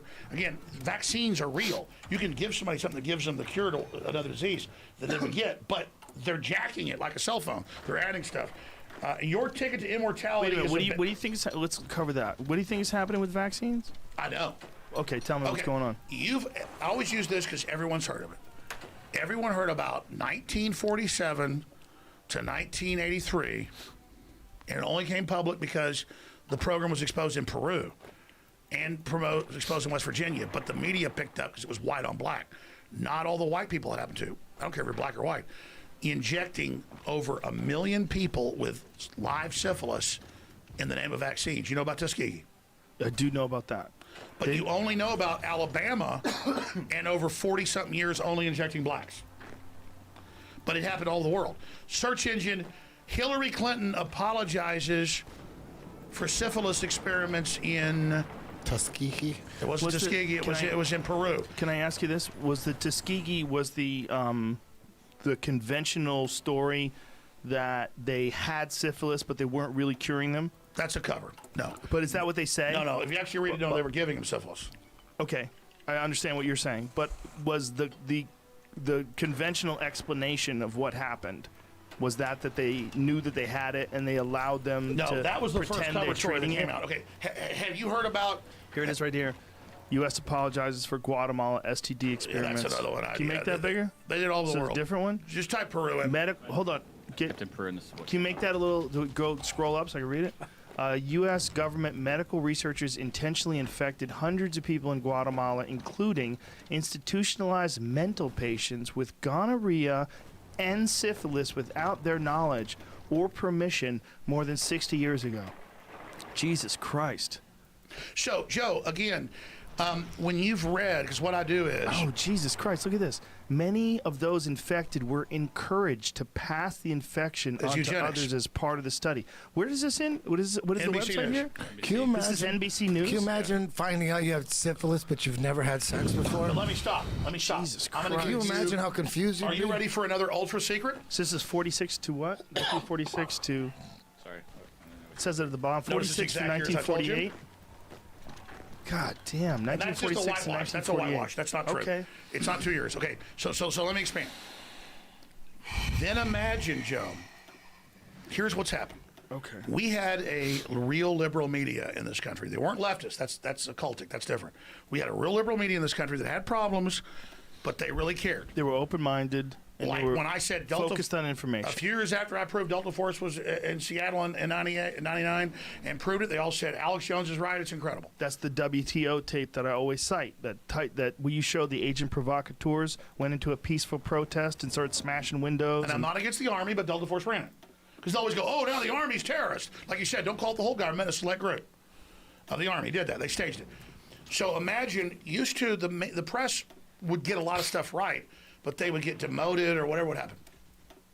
Once Trump got in, which I don't think Trump's bad and at gut level I think he's good, but I almost think like it's more sophisticated. They put him in knowing it'd piss everybody off to get the liberals who traditionally have been the real watchdogs for free speech and against human experimentation. And suddenly they're like in Gallup polls, we love war, we love experimentation, we love everything. I'm getting chills right now. And so imagine, Joe, I've been on air for 23 years and I'm a news hound. I spend 4 or 5 hours a day reading news. So I don't just believe NBC News that our government gave people. Notice I said Peru because that was a big documented case. You just found Guatemala. Different I case, can't keep track of this. Well, it's the same probably program. did it everywhere. And it went on right? to the 80s. It's still going on. So imagine, I have literally, by the time Sandy Hook happens, I've literally seen 10,000 articles and documents or more where they're admitting, in 1962, the Joint Chiefs of Staff under L.L. Emitzer came to President Kennedy, this is on PBS, and said, we're going to blow up buildings, shoot up schools and movie theaters, and bomb Army bases and Marine bases. We're going to have people with their kids with names changed that are CIA get on a jumbo jet that takes off. It gets blown up over the Caribbean. We blame Cuba, but that plane really lands. And there's another plane that's a drone we blow up. And then Kennedy says no, but his brother says, no, I'll do it. It's why they killed Kennedy, because Bobby said he would, but then he got pissed when they killed his brother. This is all declassified. He wanted to bomb the Honduran embassy and blow up stuff and go to war with Moscow. Bobby was bad. You could actually, you can pull this up. Pull up, Bobby Kennedy wanted to bomb the U.S. embassy in Honduras. This is declassified. And so imagine, you see hundreds of these, and then a Sandy Hook happens and your listeners don't buy it, and then it's a psychosis where then Well, because every man I knew, this is hypothetical, my dad was great. Every man I knew when I was a kid backhanded me and beat the crap out of me, so men are bad. Or a woman that's been raped, she thinks all men are bad. So I get like this psychosis, and I'm not trying to put myself down like I'm a victim. I'm being honest retrospectively that it got to where when I learned that so much stuff was false, then later I experienced where I had the guest, I did the thing, I knew it was true, and then people made up a whole story because they don't believe anything anymore. So that's all I'm trying to say. Do you think part of it is that even though this stuff does exist, it's almost like there's too many things happening for one person to pay attention to all of them? And if you're only focusing informational overload. Yes, exactly. If you're only focusing on that aspect of life, it can be incredibly overwhelming because you start thinking that's the whole world. That the whole world is these conspiracies because these are the things you're concentrating on primarily. But this is what I'm saying. That's it. He just talked about Operation Northwoods. That whole thing. Yeah. That was Operation Northwoods. Yeah. That is That's about By the as way, that's hot. ABC That's News. about as hot. That's It's true. as clear you as agree. day. Yeah, It's it's clear as day. By the way, I broke that. But if you break it down Did and you? you look at it, I'll tell you. You look at Operation Northwoods. You look at that shit. That is about as gangster and sinister and evil as you could. Yeah, we get. went over just a little while ago. We were going into Totally. it So before you got my here. point is, if you believe that, no other conspiracy theory, whether they're right or wrong, like government conspiracy, should be ridiculed.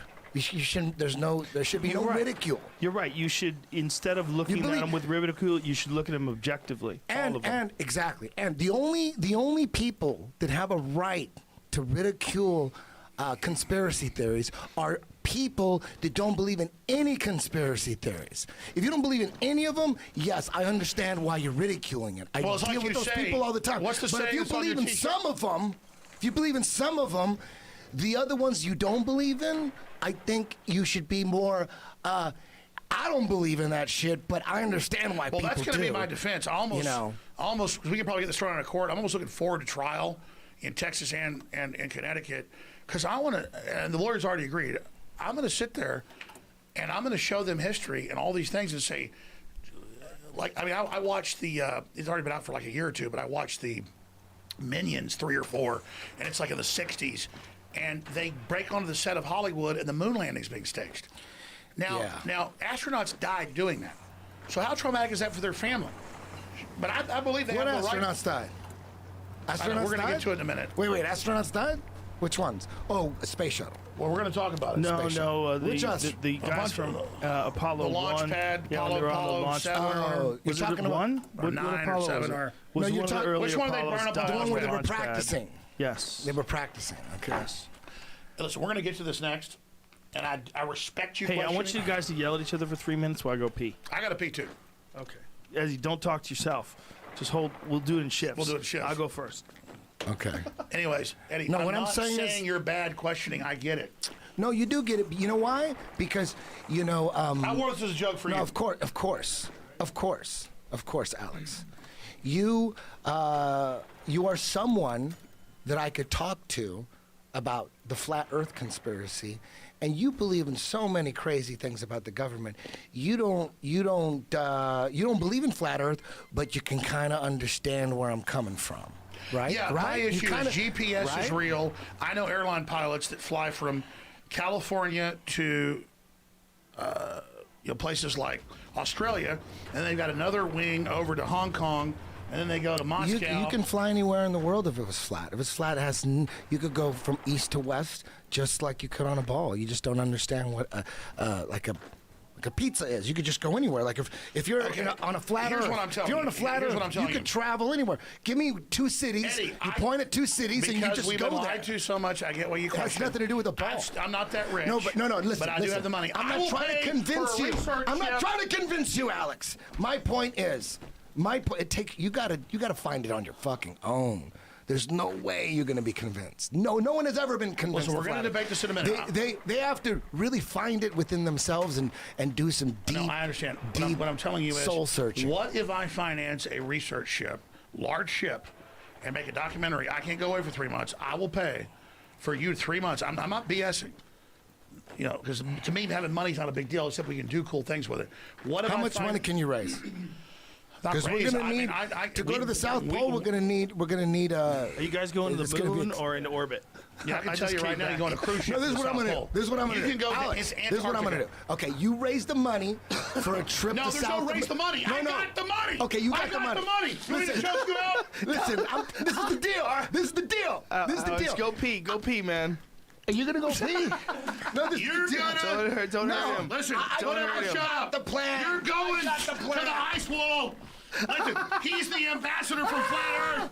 He's the ambassador. We're praising him. Forget astronauts. The guy that discovers the flat Earth, the big ice fields. Listen, that guy's gonna be. This is what we're gonna do, Alex. Alex, this is what we're gonna do. Get you Can you give me 20 seconds with an entire crew that you're in command of? No. You are going to the edge of the flat Earth. Totally. But it's not gonna be me. I'm gonna designate somebody because I'm too scared. So we're gonna do this. We're gonna do this. We'll send Joe Rogan. Yeah. No, we're gonna do this. Joe, I'm gonna send someone else. You're gonna find the edge of the world, big ice caps, cats that are knocking things off. I'm gonna film the drop off with my iPhone.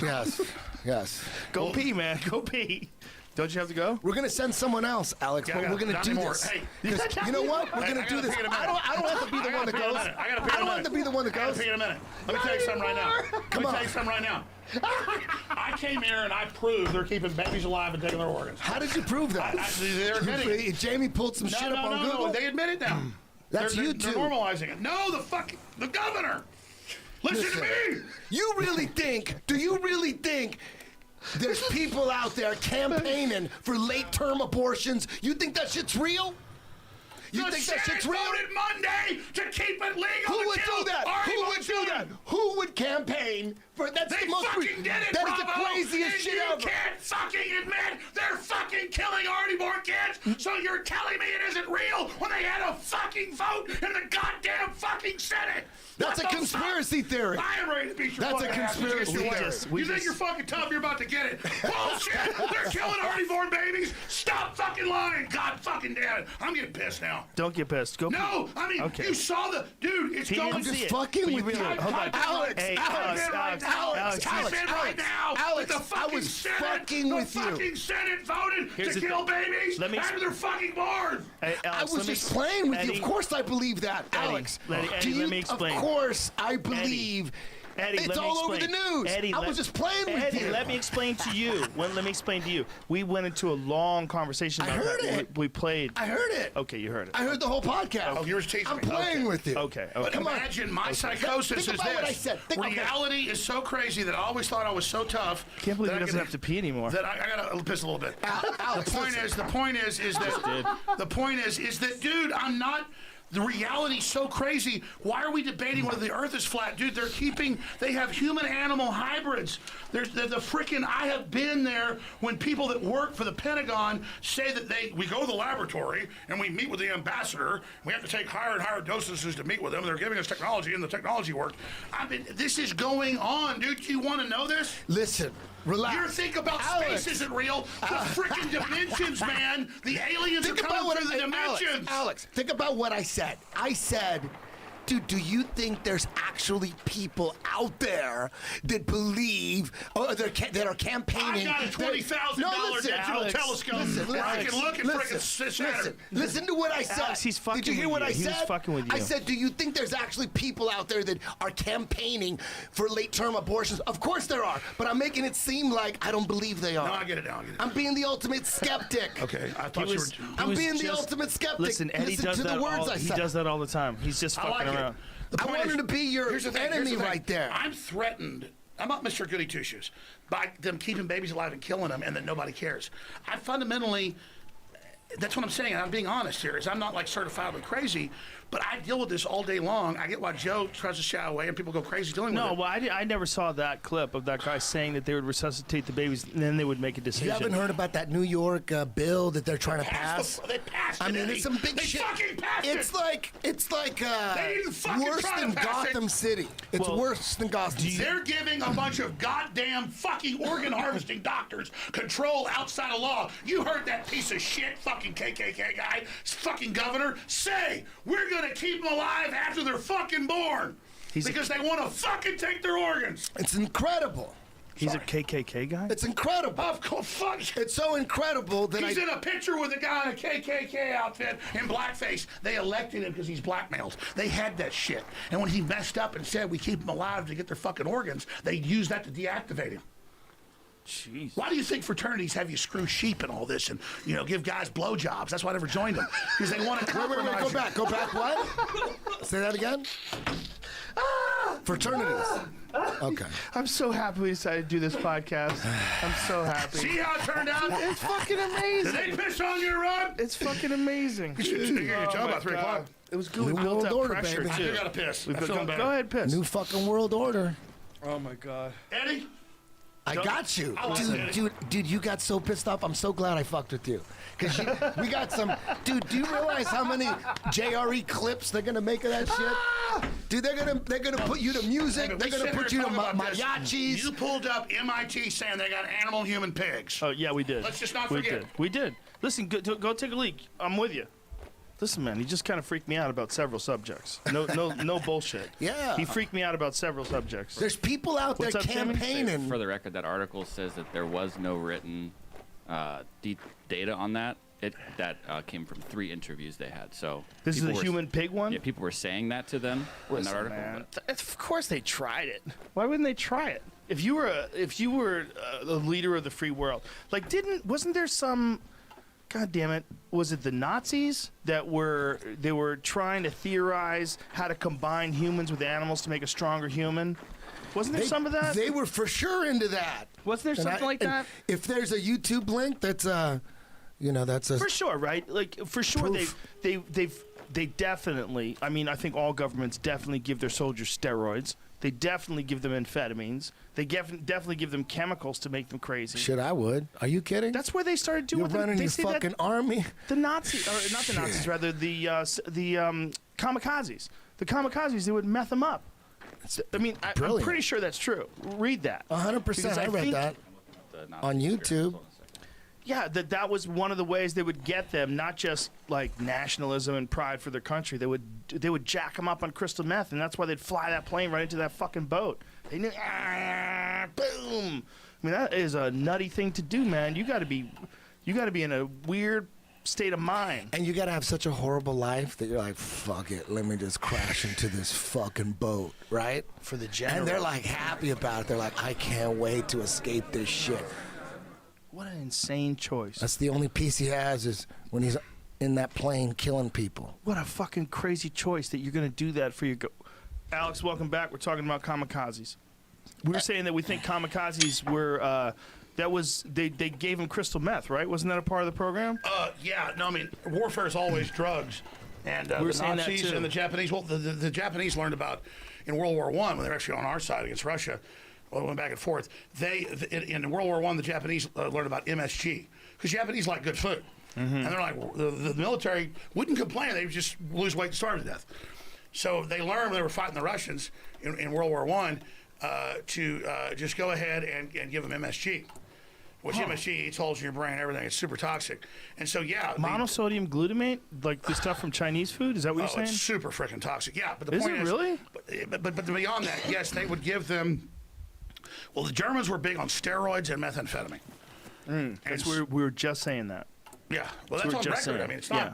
Well, this is like in mainline history stuff. By the way, I said I'd give you the secrets of Hitler. Oh, there's secrets?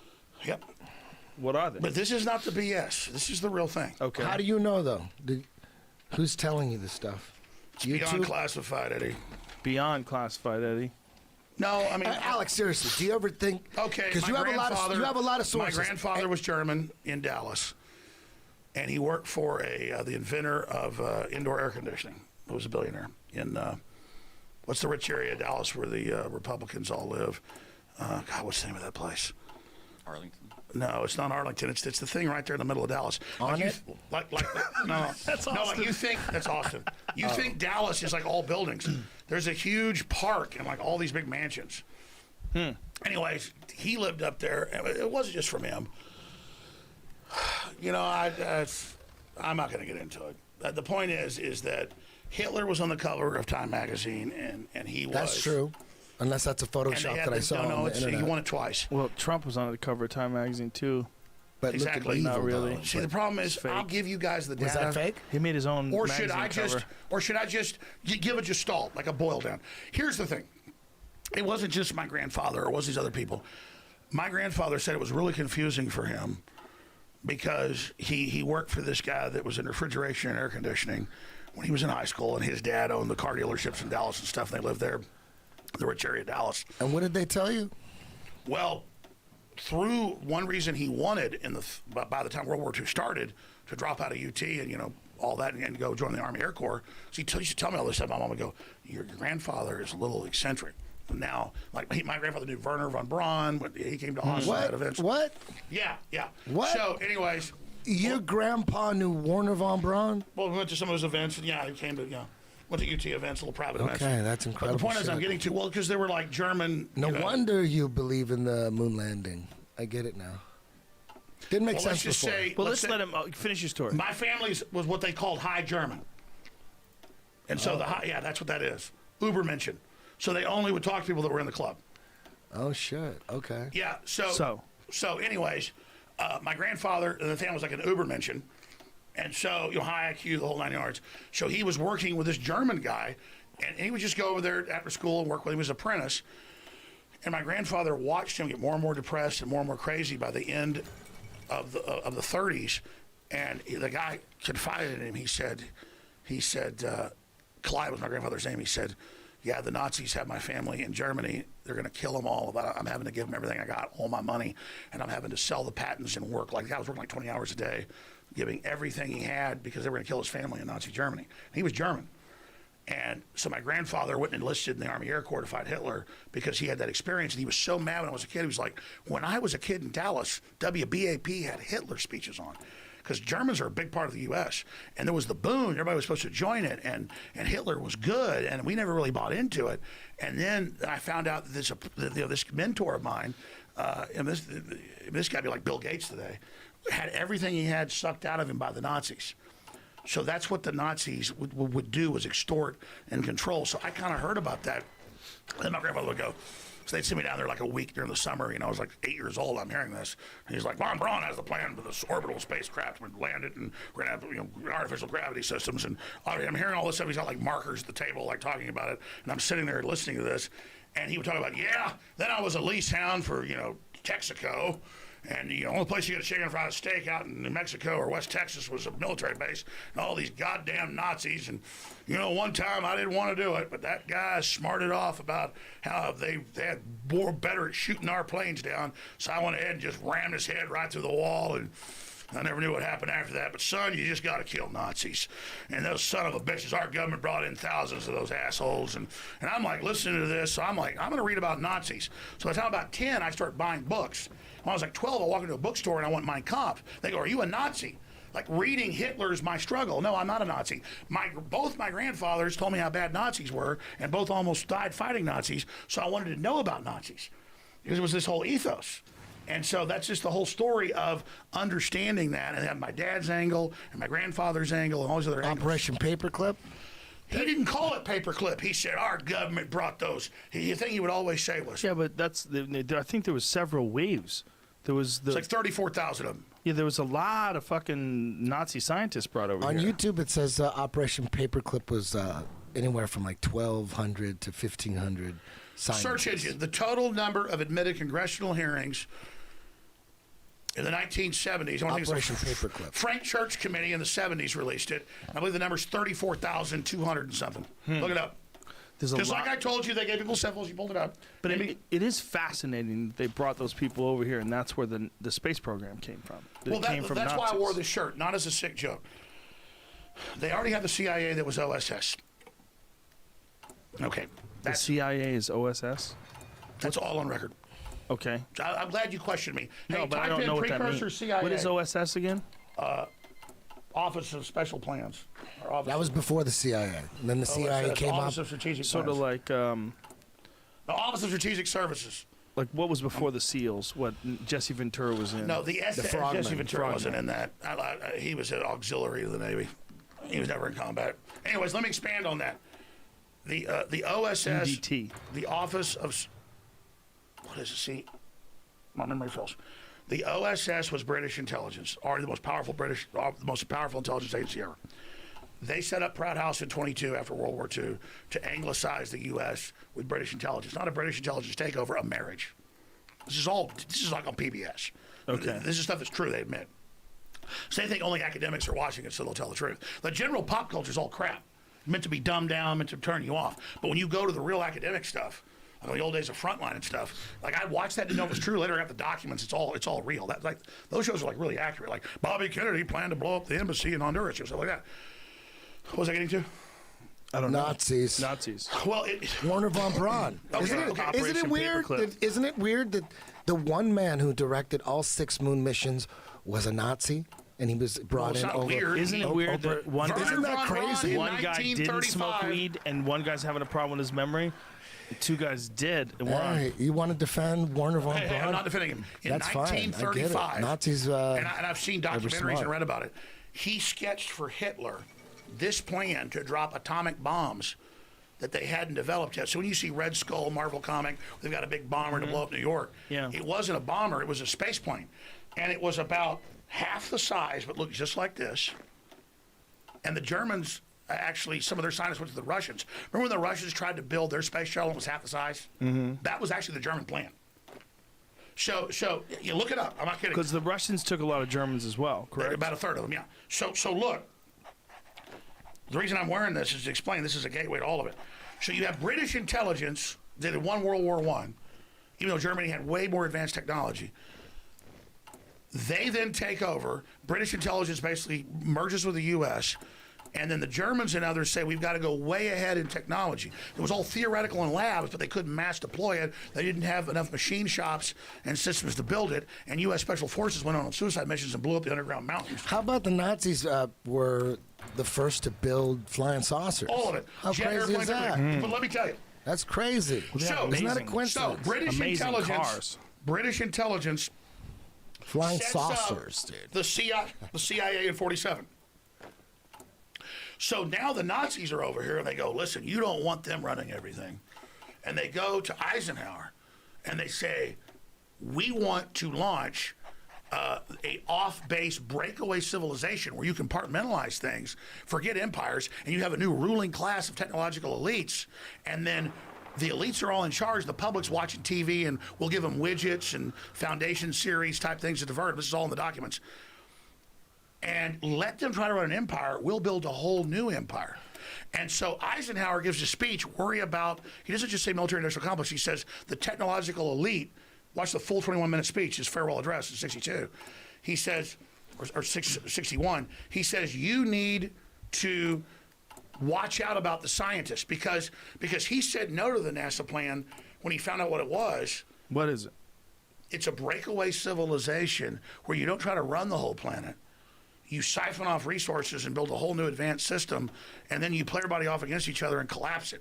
So when I say, what is NASA? If we could take NASA back over, it's bigger than the CIA. It's the real government. The spaceships and the stuff, that's all PR. NASA is the real government? NASA, there were 2 breakaway governments, 2 shadow governments.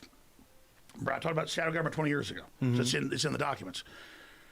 And so you had one that was British run, and the Germans came to our own U.S. elites and said, hey, you always need a couple plans. They said, we've got all this on the drawing board. The EU, a plan to poison the food and water to get rid of the dumb people, a plan for off-world bases.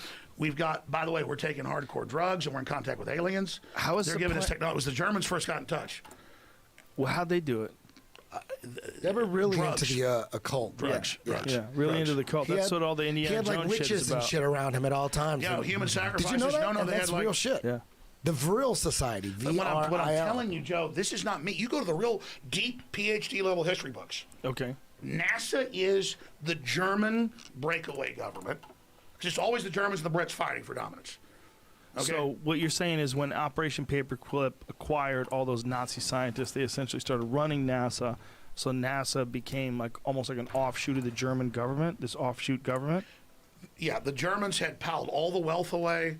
They had everything, so they made deals. Does that really make sense, though, that in 2019 that's still going on? No. The British intelligence doesn't run the CIA today. the British Empire was under attack and just bankrupted itself in World War I. It said, we'll give you the keys of the kingdom. Churchill wrote 3 books, this history of the English-speaking peoples. He was half American. And this is officially in books. We merged with the British Empire in like 1930, covertly. Okay, that's what the CFR is British intelligence and U.S. intelligence. So the U.S. runs the show. Okay, so you've got, but German intelligence came to Eisenhower and said, listen, you don't need to do all this. We haven't given them the real technology. We're in contact with aliens. And they've given us the whole plan. Now, where are you getting this from that you're stating it so confidently? It's in the literature, man. Hitler would go. What literature? Mainline historical books about mainstream. SS castles where they go, the aliens want blood, so they'd kill like 20 kids and everything. So the aliens would like come in. Aliens are eating blood? They brings them in like sharks. And then they would Blood like give them does? technology. They go, this is how it works. You build the atomic weapons this way. You build, and they would like show them bombers and like the aliens are like telepathic. I don't even believe this. This is what the Nazis believe. And the aliens would mind meld and give them the technology. They're bad aliens. So are you surprised the Nazis were influenced by demons? No, if demons are real, I would definitely think they'd be on the side of the Nazis. Yeah. But Joe, what I'm telling you is think aliens there'll are be demons? no media is going to attack this. I'm giving I you. want to know where I can read it. Where can I read that? Those statements that they were in contact with the aliens. Well, obviously your podcast Look is up giant. Nazi Vril Society, VRIL If you let Society. me put He a had a report- group of chicks, I tell you what, aliens. That's they were like aliens. right up there with them, like doing And I don't have to come over rituals. for 3 hours. If I can fly here with a report a day Okay. before, I'll send it all to you with mainline books. I'll mail the books with tabs in them. Okay. And I'll mail documents. Okay, cool. Yeah, listen. I think that they absolutely were obsessed with the occult. That's been pretty well documented. They made flying saucers. Yeah, and I think many Here's the difference. governments. They developed a more advanced form of nuclear fuel, heavy water. And we had to send in special forces on suicide missions, back when it was really special forces, to blow it up. And I'm telling you, the Germans had all sorts of advanced shit. They just couldn't ever keep the plants from getting blown up because they were a few years behind. Yeah. And by the way, Churchill wrote about this in his memoirs and said the Germans were way ahead. It wasn't the Germans were bad. The Nazis were bad, but it wasn't the Germans that first bombed civilian targets. In 1941, the Brits were losing the war. Hitler was bombing their medical facilities and military facilities, and so they went and bombed German towns and German cities like. What's the famous German city? Dresden, where it was designated a safe city for kids. 500,000 people died in one night to trick Hitler to turn his bombers on the general population. And they tricked him psychologically to do it. But Churchill, this has been declassified. It's in esoteric books. It's admitted. So Hitler was set up? Well, Hitler was bad, but here's what happened. Albert Speer was his chief armaments and architects minister and a British double agent.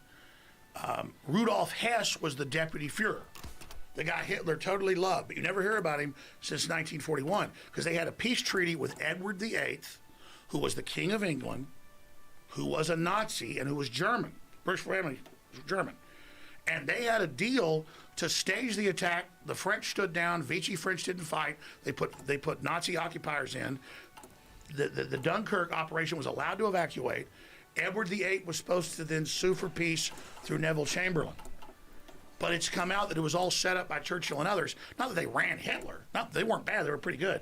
But they master manipulated him and Neville Chamberlain and all of them and bet on the British people in America to come in. They had deals with Roosevelt to then bring us into the war, and that was the whole master plan. And you can actually go to the history and see all that, and that's what's so incredible, Joe. When you have all this info, and so Rudolf Hess, in 1941-42, he flies a one-man bomber. He was a World War I fighter ace, like the number 3 ace, like 100-something aircraft. Look it up, Rudolf Hess. He flies in, parachutes into the castle the king was in at the time, in like northern England, I forget the name of it. He parachutes in with the peace treaty signed by the King of England. They lock him up in the tower for the rest of his life in London. And Edward VIII had to advocate. Type in Edward VIII Hitler. And you'll see him in videos, films, and photos. He was in Spain when World War II started. Where do you think the contact with the aliens came from? When did that start? All right, this is the most important thing we're going to Not cover. aliens, like No, hold on, hold on. Interdimensional aliens. Alien means anything not of this world. When did that happen? That ice Get that was motherfucking vodka loose. No, I don't. Fake vodka looks like It's fake. I need to hear about aliens. I'm going to take a pull of that cigar, but I don't smoke marijuana. Yeah, that's We don't a cigar. smoke marijuana, and we You know what's still crazy This about is just a cigar. You know what's crazy about aliens is that YouTube made a big announcement that they're gonna go after 9/11 videos. Anything? I don't know if this is true. No, it's I true. don't know, but is it true that they're demonetizing any videos that have truth or liberty in them? Yes. Is that true? Yes, but let me go I don't further. know if that's true, but I heard that. well, that sounds crazy. me and but Joe the crazy have had thing, hold some on, interesting hold off-air on, discussions, but hold I- on. Let me finish real quick. It's crazy how they're going after 9/11, miracle cures. I already know. flat I know Earth, 5 years but ago. they're blowing up alien videos. Let me tell you, they're my blowing them the wife is fuck wonderful up. and Those she's are the sweet. strongest Well, hold on. monetized videos out there. I don't know about that. No, Is no, that that's true? it's true. The It's strongest true. monetized Dude. video. It is. Well, there's a lot of videos out there. Other They're getting the best deals. Little They have kids the with best toys. sponsors. They have the top of the line sponsors. Dude, No, I'll tell you when Eddie's right. I actually know the numbers. They're blowing up alien videos There's right a now. little kid who makes $22 million a year reviewing toys. No. That's like the number one. Isn't he like one of the number one guys on YouTube? He's like 8. I'm saying Little kid. alien videos get monetized They're by fun. high-level You know why? sponsors, the high-level ones. Because That's what I they're, meant. Okay, they're but a lot of people understand non-offensive. something. They're non-offensive. People get drawn into them. But they're saying that the government's covering this up. Why ain't they shutting that shit down? 'Cause they're it's- talking about that the government is lying and Because it's covering funny. it up. Because it's funny. Dude, it's But hysterical. tell me, You're right. It is. How did the connection with aliens start? You said this is the most important thing you discuss on the podcast. And Eddie, I love you to death. And you're awesome. That's why I asked for you to be here. Hey, if you want to believe in aliens, I'm cool with that. I still love you. I don't care. I don't care about that. Listen, this is not what I believe, okay? I love you for who you I are. love you too. I'm trying to tell you something. Listen, man, let me tell you something. Okay. I'm not making this stuff up. I believe you believe it. No, I mean, the stuff I told you earlier about my dad at the table being offered $500,000 in 1986 I believe to that. build cyborgs in believe that. Maryland. No, he wasn't here for that part. Okay. He came in later. But Okay. tell me how the connection with aliens got started. With who? Connection, aliens, and The who? Nazis, Oh, when people started becoming obsessed with contact with the aliens, Yeah. he was saying the Nazis 1947. Roswell. developed some sort of a connection. You know, Eddie's right. They flood YouTube and mainstream media. Like, they always thought it was safe. I talked about the private Federal Reserve, the New World Order, if I went on some big show, as long as they mixed aliens in with it. And I was Right. never the alien guy. Right? I've never been the big alien guy. Never. So I was on Never. 2 years ago with you. Right. And you know what? That's right. I remember when I was balls deep in aliens because I believed all that shit. I believe it used to be that you'd be a conspiracy theorist if you believed in aliens. But, not man, anymore. Now, if you believe in aliens, Eddie, this you're is not real. a conspiracy. This You're is real, mainstream okay? now. Okay, but let's tell me how the connection between aliens and the Nazis took place. When did all this start? Let Because me begin. This is really, I'm telling you, Joe, this is a real deal. I believe you. This is, you ask, who are they? It's people who are psychically, genetically available to interface in this incredibly diverse universe with all these dimensions above and below and all around us with consciousnesses. And the truth is, no energy is ever destroyed. It all continues on. The truth is, our bodies, this is a fact, are a communal hive organism of all of our ancestors and all of their race memories, but not in just some compressed epigenetic system. It's beyond that. It's an electrochemical antenna, they've proven this, that connects to higher and lower dimensions. So our bodysuit, because our predecessors wouldn't put us in a position without giving us a bodysuit that is them. Our families are loving us. They're holding us.